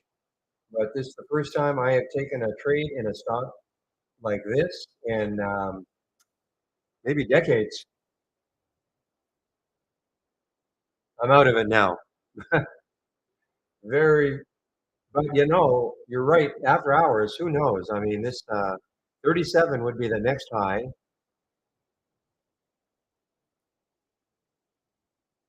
No, no, no, no. I wish. I wish.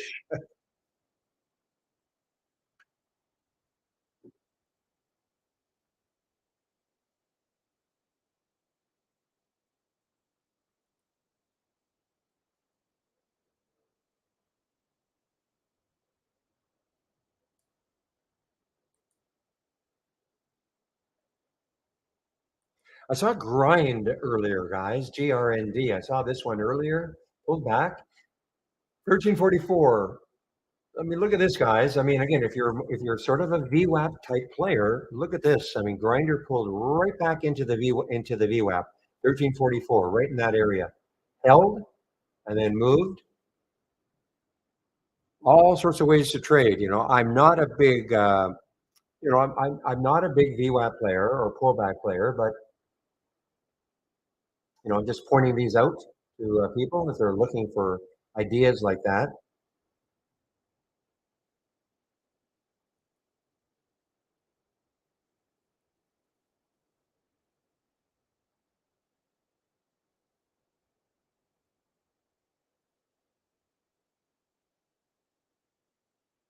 Oh, breaking through 30 now. Well, it'll be interesting to see what it's going to do tomorrow. I'm just a little confused about why it was halted for so long, just because they're going to do a reverse split, not effective until December. I mean, what's the big deal?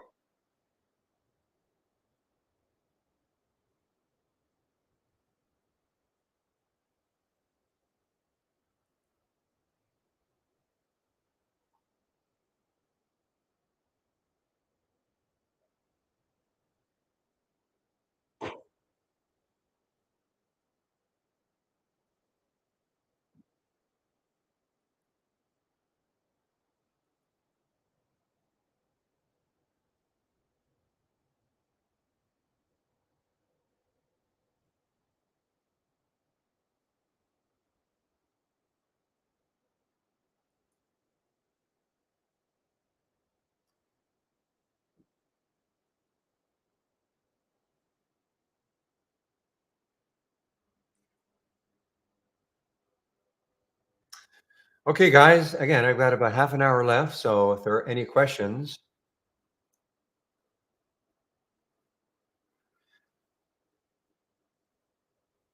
just keep my interest up right now. ATNF, let's see, look at this one. What is it doing? ATNF, another one that had a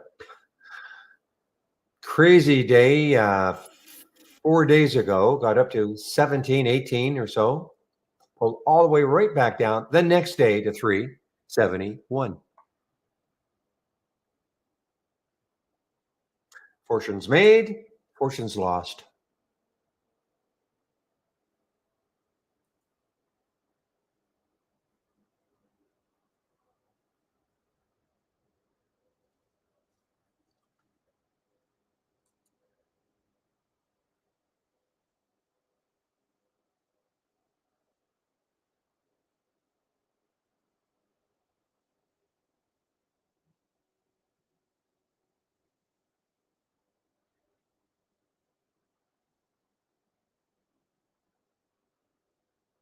Oh, okay, John. Thank you for that.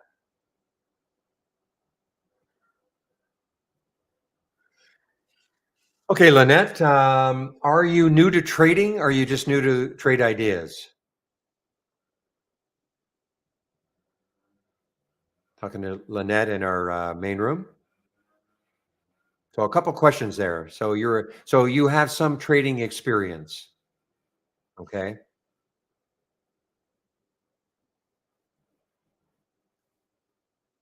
Okay, that sounds like a lot. Now, intraday trading, like day trading or swing trading, combination, all right. Exactly who I want to talk to then. So let me get okay. So trade ideas, and it's called trade ideas because we can generate ideas. Let me now before I go on. Did you go through the 10 short videos? Did you at least take a look what an alert window is and what a top list window is? No. Okay. Well, I will go over this one scan. Okay. I like to demonstrate this scan because this kind of shows the power of trade ideas. But I'll also, if you go to my homepage later, okay, and you click on my homepage link, the get started. Now, you may not have to do them all. Okay. I mean, you maybe have already downloaded and installed your first startup and login. Introduction to scans, though. Okay. And top list windows and alert windows right here. Two of the key elements of trade ideas. These are very short videos. Okay, so that's one. And if you want a little more detail, if you click on my homepage link and you click on the education section is right here, and then our user guide. And this is a lot more detail about what an alert window is and what a top list window is. Okay, with pretty pictures and videos, etc. Okay, because you really have to understand what an alert window is and what a top list window is, in my opinion. So let me show you a scan that I've got, and I'm sharing a lot of scans. So for instance, take a look at this scan that I call Momo, and I'm sharing this one.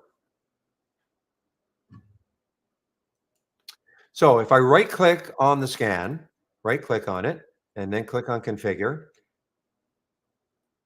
and then click on summary. This is going to tell me exactly what, whoops, exactly what the scan is looking for.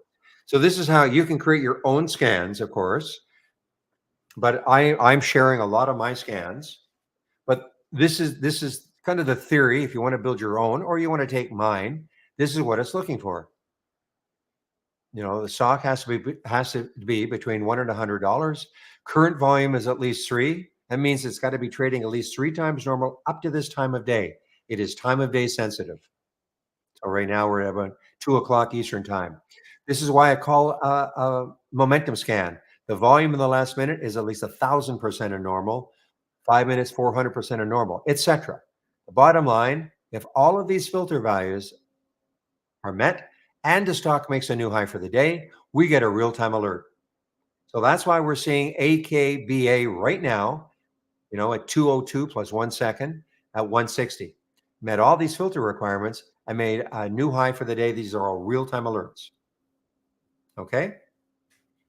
So that's the concept of what an alert window does. Okay. You create what we call an event. This is the event.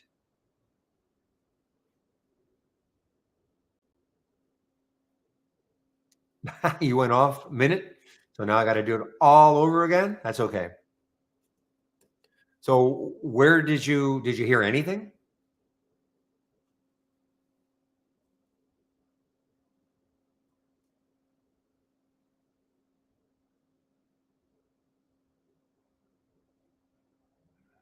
Oh, click the link. That was it. Okay. All right. Well, clicking the link will bring you to my homepage. Okay. So you click the link, and this is all I really wanted to show you. They're getting started because you said you had not looked at these 10 short videos. So you click on my link, scroll down, get to that get started. And again, you may have already done your download and install. Maybe you've already logged in. I don't know. But these are 10 short videos. Okay. And then down here, introduction to scans and top list windows and alert windows, the two key ingredients of trade ideas. These are all very short. All we're trying to do here is get you started. Okay. You should do this once you finish listening to me as I demonstrate what this one is all about. You should do this. Okay. Because it's like any other software program. There's a learning curve, but we've tried to make it pretty simple with these short videos just to get you started. And then also on my homepage, scroll down a little bit more, and education section is here. You can click here, and then our user guide. And then again, you don't have to learn everything in the user guide, but again, alert windows and top list windows, a lot more detail about, okay, you saw that. Now, to demonstrate the power of trade ideas, I always like to show this one. This is what I call a momentum scan. I'm sharing it. So if I right click on it and click on configure, and then click on summary. So this is telling me what the scan is looking for. Okay, I created this scan. This is what it's looking for. So if the stock is between $1 and $100, current volume is at least three, meaning it's trading at least three times normal up to this time of day. This is why I call it a momentum scan. The volume in the last minute is at least 1,000% of normal. 5 minutes is 400% of normal. Bottom line is this: if all of these filter values are met, and again, this is just something I created, and the stock makes a new high for the day, we get a real-time alert. That's the power of trade ideas. Okay. So the last time that happened was a couple of minutes ago. ANGO at 203 plus 45 seconds made a new high for the day at 710, and it met all these filter requirements. That's what we're really, really good at: real-time alerting. Okay. So that's sort of an overview. And again, I'm sharing my scans. And if you like this scan as an example, but you don't like my price range, of course you can make changes. This is what I like to see, but maybe you don't like the price range. Something else maybe you don't like, or maybe you want to add. You say you've got 20 years of experience. Maybe you want to add an RSI filter. Maybe you want to add something else. Okay, that's up to you. Also, you can create all your scans completely from scratch if you want to. I don't want to overwhelm you with all this, but right at the very top, the new high and the new low of the day, the two most popular real-time alerts we've got. But you can see, all right, well, we've got the bid-ask spread, yes.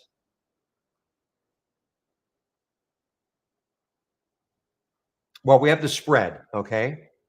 We do have the spread, but look at, I'll have all these different real-time alerts. And if I scroll down, these are all the filters that we've got, okay? Lots and lots and lots of them. If I type in spread, a lot of times all you have to do is just type in and see if we've got something, okay? So there's the spread. So if you added that filter, at the time, if you get an alert at the time of the alert, the spread would be what you want. If you want it like a maximum of 5 cents, at the time of the alert, that's what it would be. You can filter, yeah, you can filter 2 to 3 cents, but as you know, it doesn't mean that 2 seconds later the spread could widen to 10 cents. Okay, but at the time of the alert, it'll be what you want. So, for instance, you add the filter, and whoops, you add the filter, and let me do it again. And in the max, you could put, 3 cents, three for cents, or whatever you want.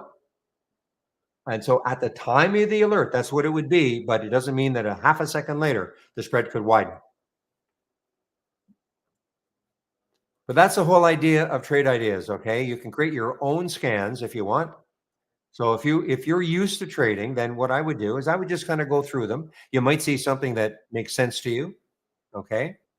You've got all these. A lot of them I don't use. I mean, I don't even know what probably 90% of them do, is because I don't need them for my style of trading. And the same thing with the filters, there's going to be things in here I don't care about. All I personally care about, but again, I don't know your trading style, but all I care about is seeing the new high and the new low of the day, and with some price range that I like, minimum volume that I like, things like that. Doesn't mean that all these ones I don't use are bad. It just means that I don't need them for my style of trading. Yeah. If you're wondering if we have anything, and this is for anybody listening too, okay? If you're wondering if we have anything, the best thing to do is maybe go to an alert window, right click on it, configure, and search. Now you can start typing in, you know, float. Well, let's type in float to see what we've got for float. Well, this is what we've got, the short float percent. Here's your float turnover. Okay. RSI, you want to find out what we have for RSI. Well, let's type in RSI. This is what we have for RSI. So if you wanted a 10-minute RSI, sorry, we don't have it as an example. We can't create, if you don't see it here, then we don't have it. But that was the idea behind when the company started a long time ago, is they felt that most people probably did not want to have to learn a programming language in order to create a scan. So they tried to create a lot of different filters and alerts to satisfy the majority of our customers. Okay. But will there be something that we don't have? Probably, you know, possibly. Okay. So that's kind of the basis behind trade ideas. And again, I'm sharing my scans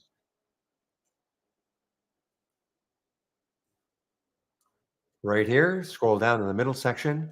Here are the scan. Now, this is what I like to see. It doesn't have to be what you like to see. Now, I don't have them all open, but I've created, some scans over the course of the years, and I'm just putting them in here. Something might like daily reversals. Maybe you're somebody who likes daily reversals. A stock that it was up one day and now down the next, or the reverse, down one day, up the next. No, there's something for you maybe. Bouncers, toppers. You want to see stocks that are been really parabolic on the way up, and maybe they're due for a reverse, or the other way, parabolic on the way down, and now they're due for a reverse. So, I mean, I've created a lot of different scans,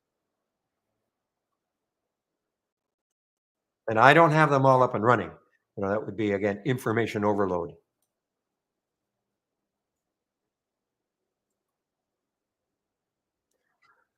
Well, the goal is for me, I'm always, because I'm an intraday trader, 100%, I'm just looking for stocks that are trading abnormally. Okay. Everything I see here is trading abnormally, volume wise. Okay. So you look at, I mean, this is the relative volume right there is 3.5. That means it's trading at least 3.5 times normal up to this time of day. Some of them you see though are going to be really excessively abnormal. Look at Howell, 38 times normal. Okay.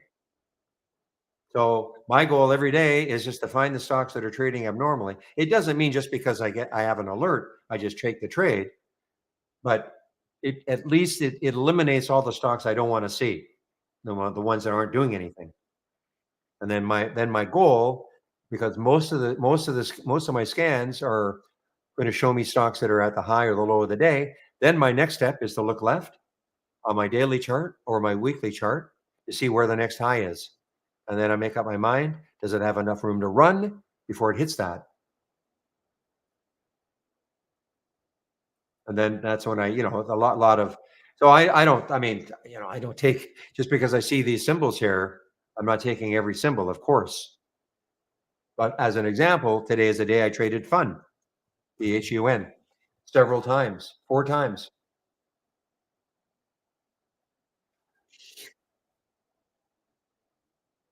Well, I don't know how slow this market is, Shaw. I mean, I don't know, until the election. I mean, obviously, the question is, do I think the market is going to be slow and choppy until the election? Maybe. I don't, but you know what? I don't, we're always finding things in trade ideas, okay? Whether or not the market is slow and choppy until the election, once the election happens, after the election, I don't care, because trade ideas is designed to find, if you're into abnormal stocks trading abnormally, we can always find those.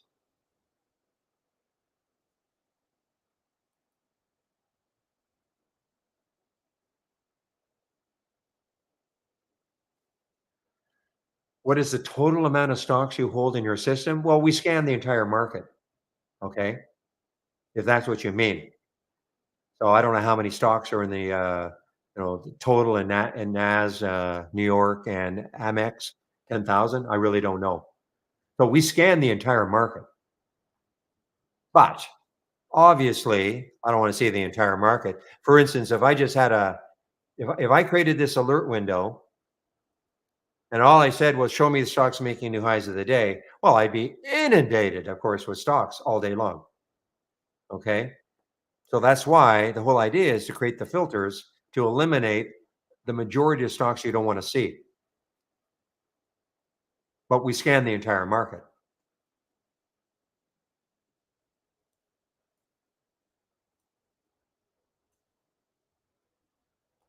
Yeah, LAC. I know LAC earlier. Somebody mentioned it. LAC, lithium play. Yeah, I mean it's been a good.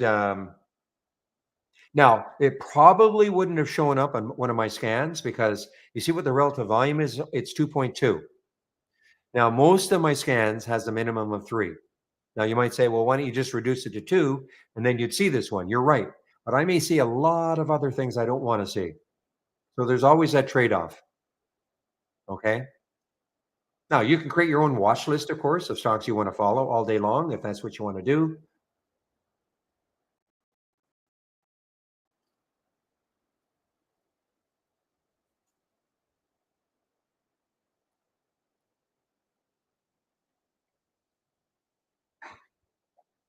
Boy, I lost sight of this one. I completely and utterly lost sight of this one. We're talking about this one, right? This was the IPO.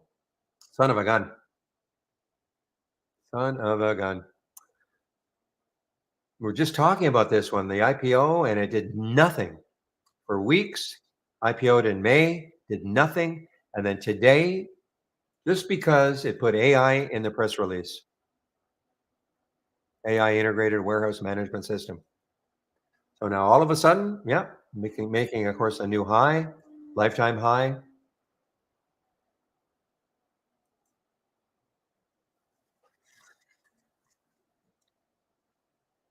So that showed up in the momentum scan earlier, okay, as an example. And we were talking about this, but I just basically lost sight of it. But when you hear me talking about stuff, not just you, but I mean anybody, I mean I'm talking about a lot of different things all day long. Somebody might have looked at that and go, you know what? I really like this. I'm going to wait and see though if it breaks a certain price, and then I'll take the trade.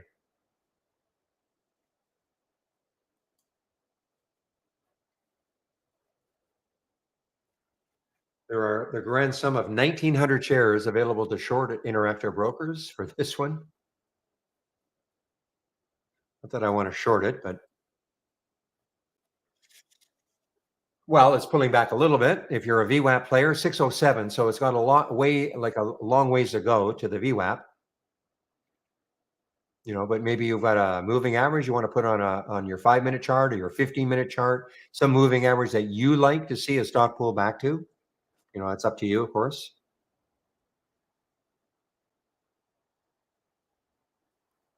Give me a moment, guys.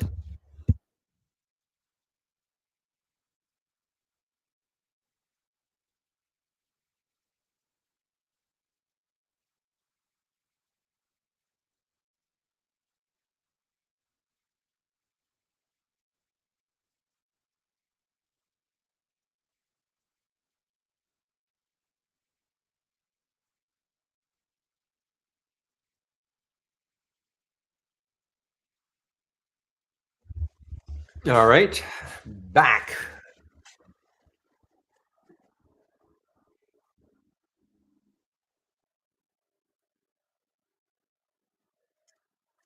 So if that's your magic moving average, your 20 SMA, then okay.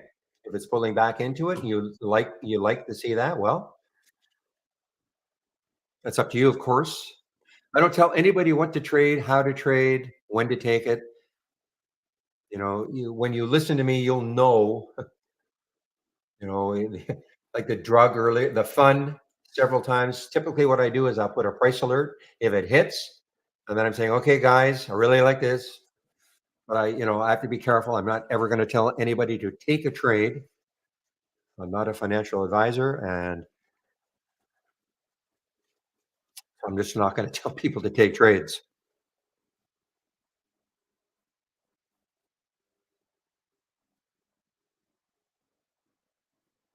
Bivy was one earlier. I was in this one earlier as an example of what I was talking about. Unfortunately, I took my break. I took this trade right here on that pullback. Okay, and it pulled back to the VWAP, which was at that time it was 314, and I got into the trade. I think around 318, 319. And then I got up because I was taking my break. Otherwise, I probably would have held it. And man, it really ran after that, 314 to 370. So that would be something that if you were listening to that or anybody listening to me, they could say, I see what he's talking about. Yeah, okay. Take the trade, put your stop just a couple of pennies under the VWAP and see what happens.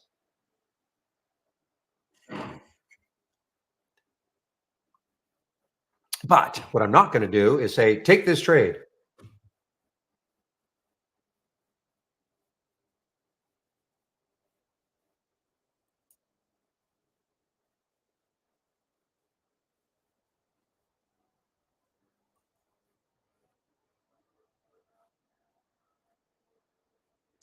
So this is really starting to sink, not sink, but I mean, move back down 715.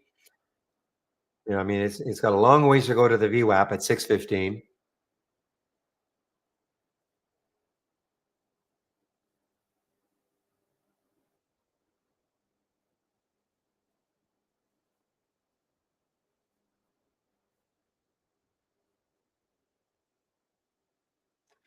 All right, another penny play for me. All right, NUKK. Again, guys, I swear I haven't taken a stock under $1 for,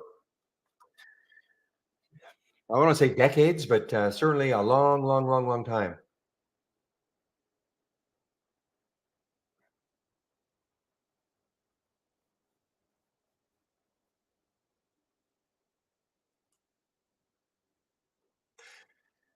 I don't use the beta greater than one. I don't look at that particular filter. And if you ask me why, there's really no reason. I really keep my trading, what I use, the filters that I use, or the filters that I use, really, really simple. That's just my style, though.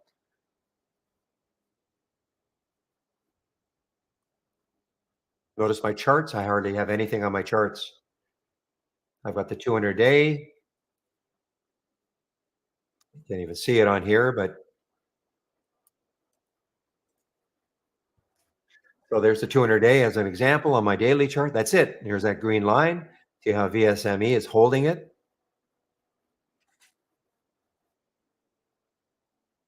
I also use bar charts, not candlestick charts.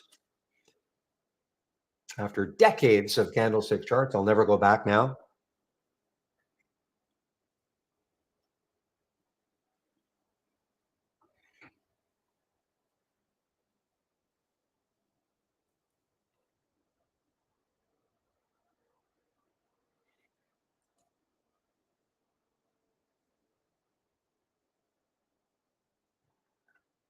So they're doing their reverse split. Okay, a couple of days from now. Thank you, John, or nucleus.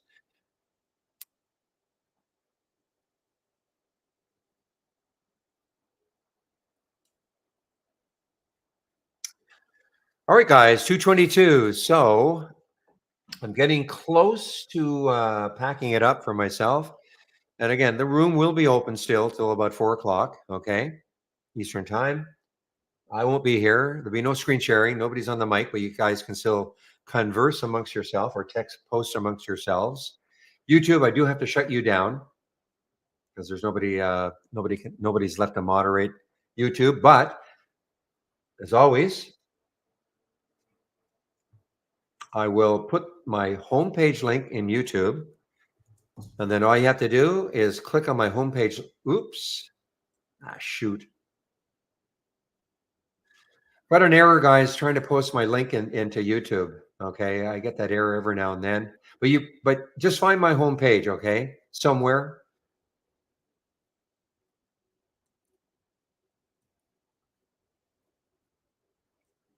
And if you do, there's the trading room, okay?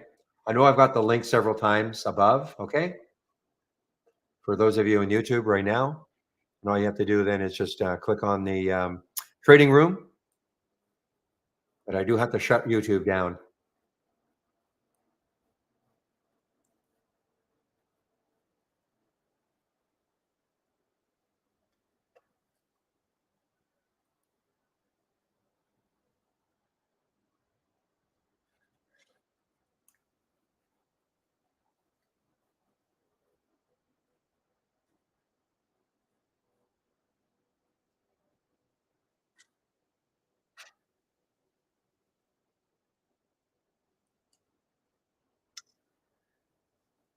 All right, God. Wow, look at drug now. I mean, this is when I leave, you guys, I'm going to be paying a little bit of attention to drug here. You just see. I mean, there's the high of the day around 49. I think traders will be looking at this high of yesterday, 63. Wildly, wildly volatile, of course.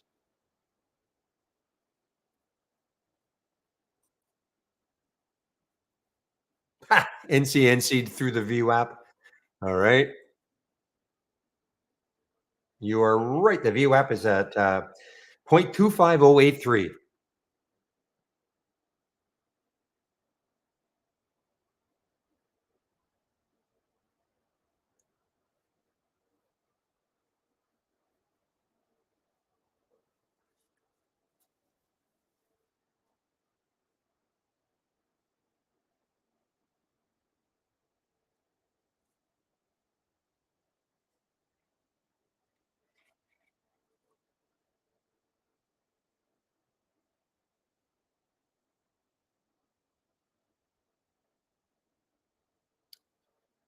All right, guys, 225. Are there any more questions?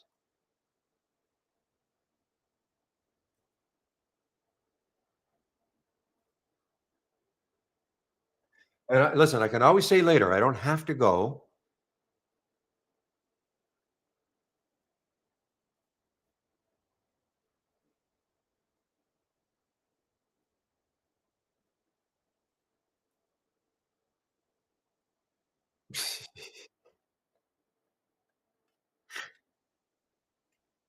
That's pretty funny, Bjorn.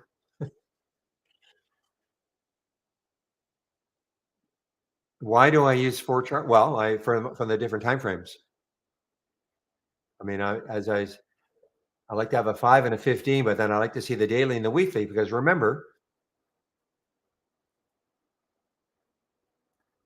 The reason why fun was so interesting is because when you look left on fun earlier, there was no, and the only way I can know is by looking at a daily chart to see where the next high is.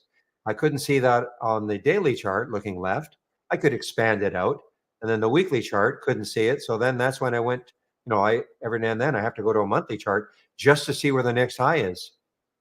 Because I'm always looking. If I'm going to take a trade, most of the time, it's at the high of the day. Okay. I don't mean I'm taking a trade if it's, 10, 15-minute candles straight up. But, most of the time, the trades are the things I see are near the high of the day. So I'm always then, I want to look left on a daily chart. Where is that next high on the daily chart? Where could it keep going until it hits it? If there's enough room, in my opinion, then, it becomes something that I could trade. If I can't see it on the daily chart, then I go to the weekly. If I can't see it on the weekly, then I go to the monthly. And I just like to have these two intraday time frames. That's up to you, of course.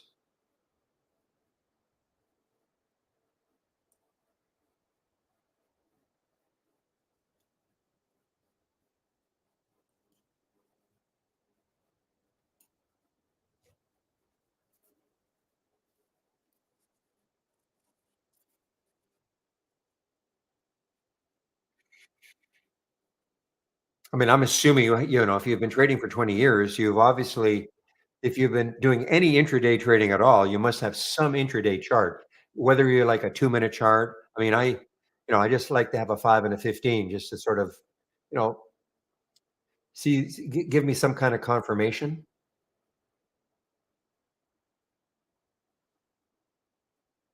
But believe me, the daily and the weekly are as important to me. 'Cause if I can't, if I have to be able to see that there's enough room for a stock to keep running before it hits that. Look at this TWG. So there you go. You have a 2 and a 5. I've got a 5 and a 15. It's all preference. I mean, there's no right or wrong, as you know. I have people here asking us, do you have 10-second charts? And I just shake my head, but listen, we don't, by the way. Our lowest chart is 1 minute. Look at this TWG, guys. Wow. Took out the highs of the last 2 weeks now. This crazy top wealth group out of China.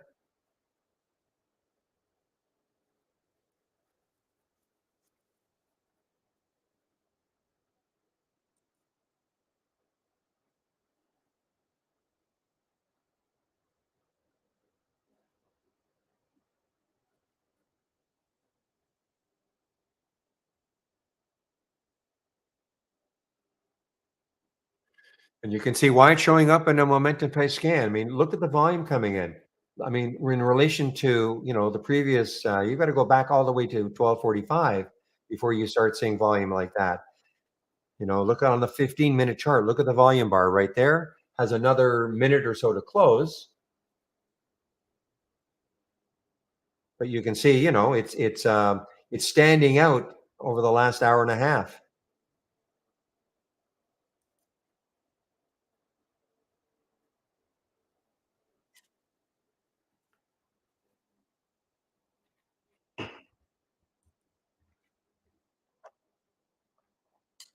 Yeah, no shares you're talking about to short, right?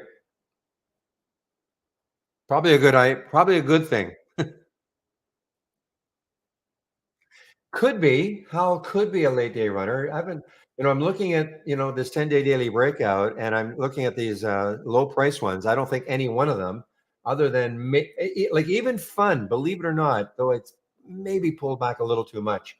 But Howell, yeah, I mean, look, Howell, I mean, it's right at near the high there, 391. But let's take a look left on the monthly chart. Where could it keep going before it hits something? So yeah, we saw the or 475. 473 is the next high. No, we're never saying it's going to get there, but excuse me. No, maybe what I should do also though is back out on a weekly chart. It's the same. Excuse me. So on a weekly and the monthly, it's the same high, 476. So I mean, yeah, this in theory, if you get some volume coming in right now, you see how the volume is kind of tapered off.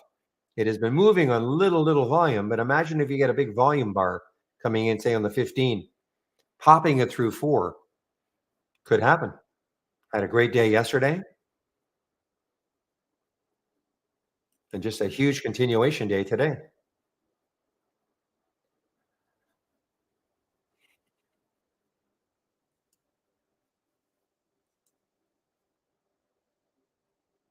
Okay, guys, it's 2:31. So unless there are any other questions, I'm going to take off now. So YouTubers, I'm going to have to shut you down now. So I'll get on the mic tomorrow at 9 o'clock Eastern time, of course. Now the main room is no guarantee, but say around 7 o'clock Eastern time in the morning. I won't be on the mic until 9. Okay, but we have people who will open the room around 7 o'clock Eastern time. You want to come on in. YouTube, though, will not be open until usually I open it around 8:30ish. Okay, 5 yesterday, 6 today. Okay, well, and if you're wondering, anybody wondering why I don't do it, because I'm on the West Coast, so I'm not gonna. I get up early enough, so I'm not gonna get up at 3 in the morning.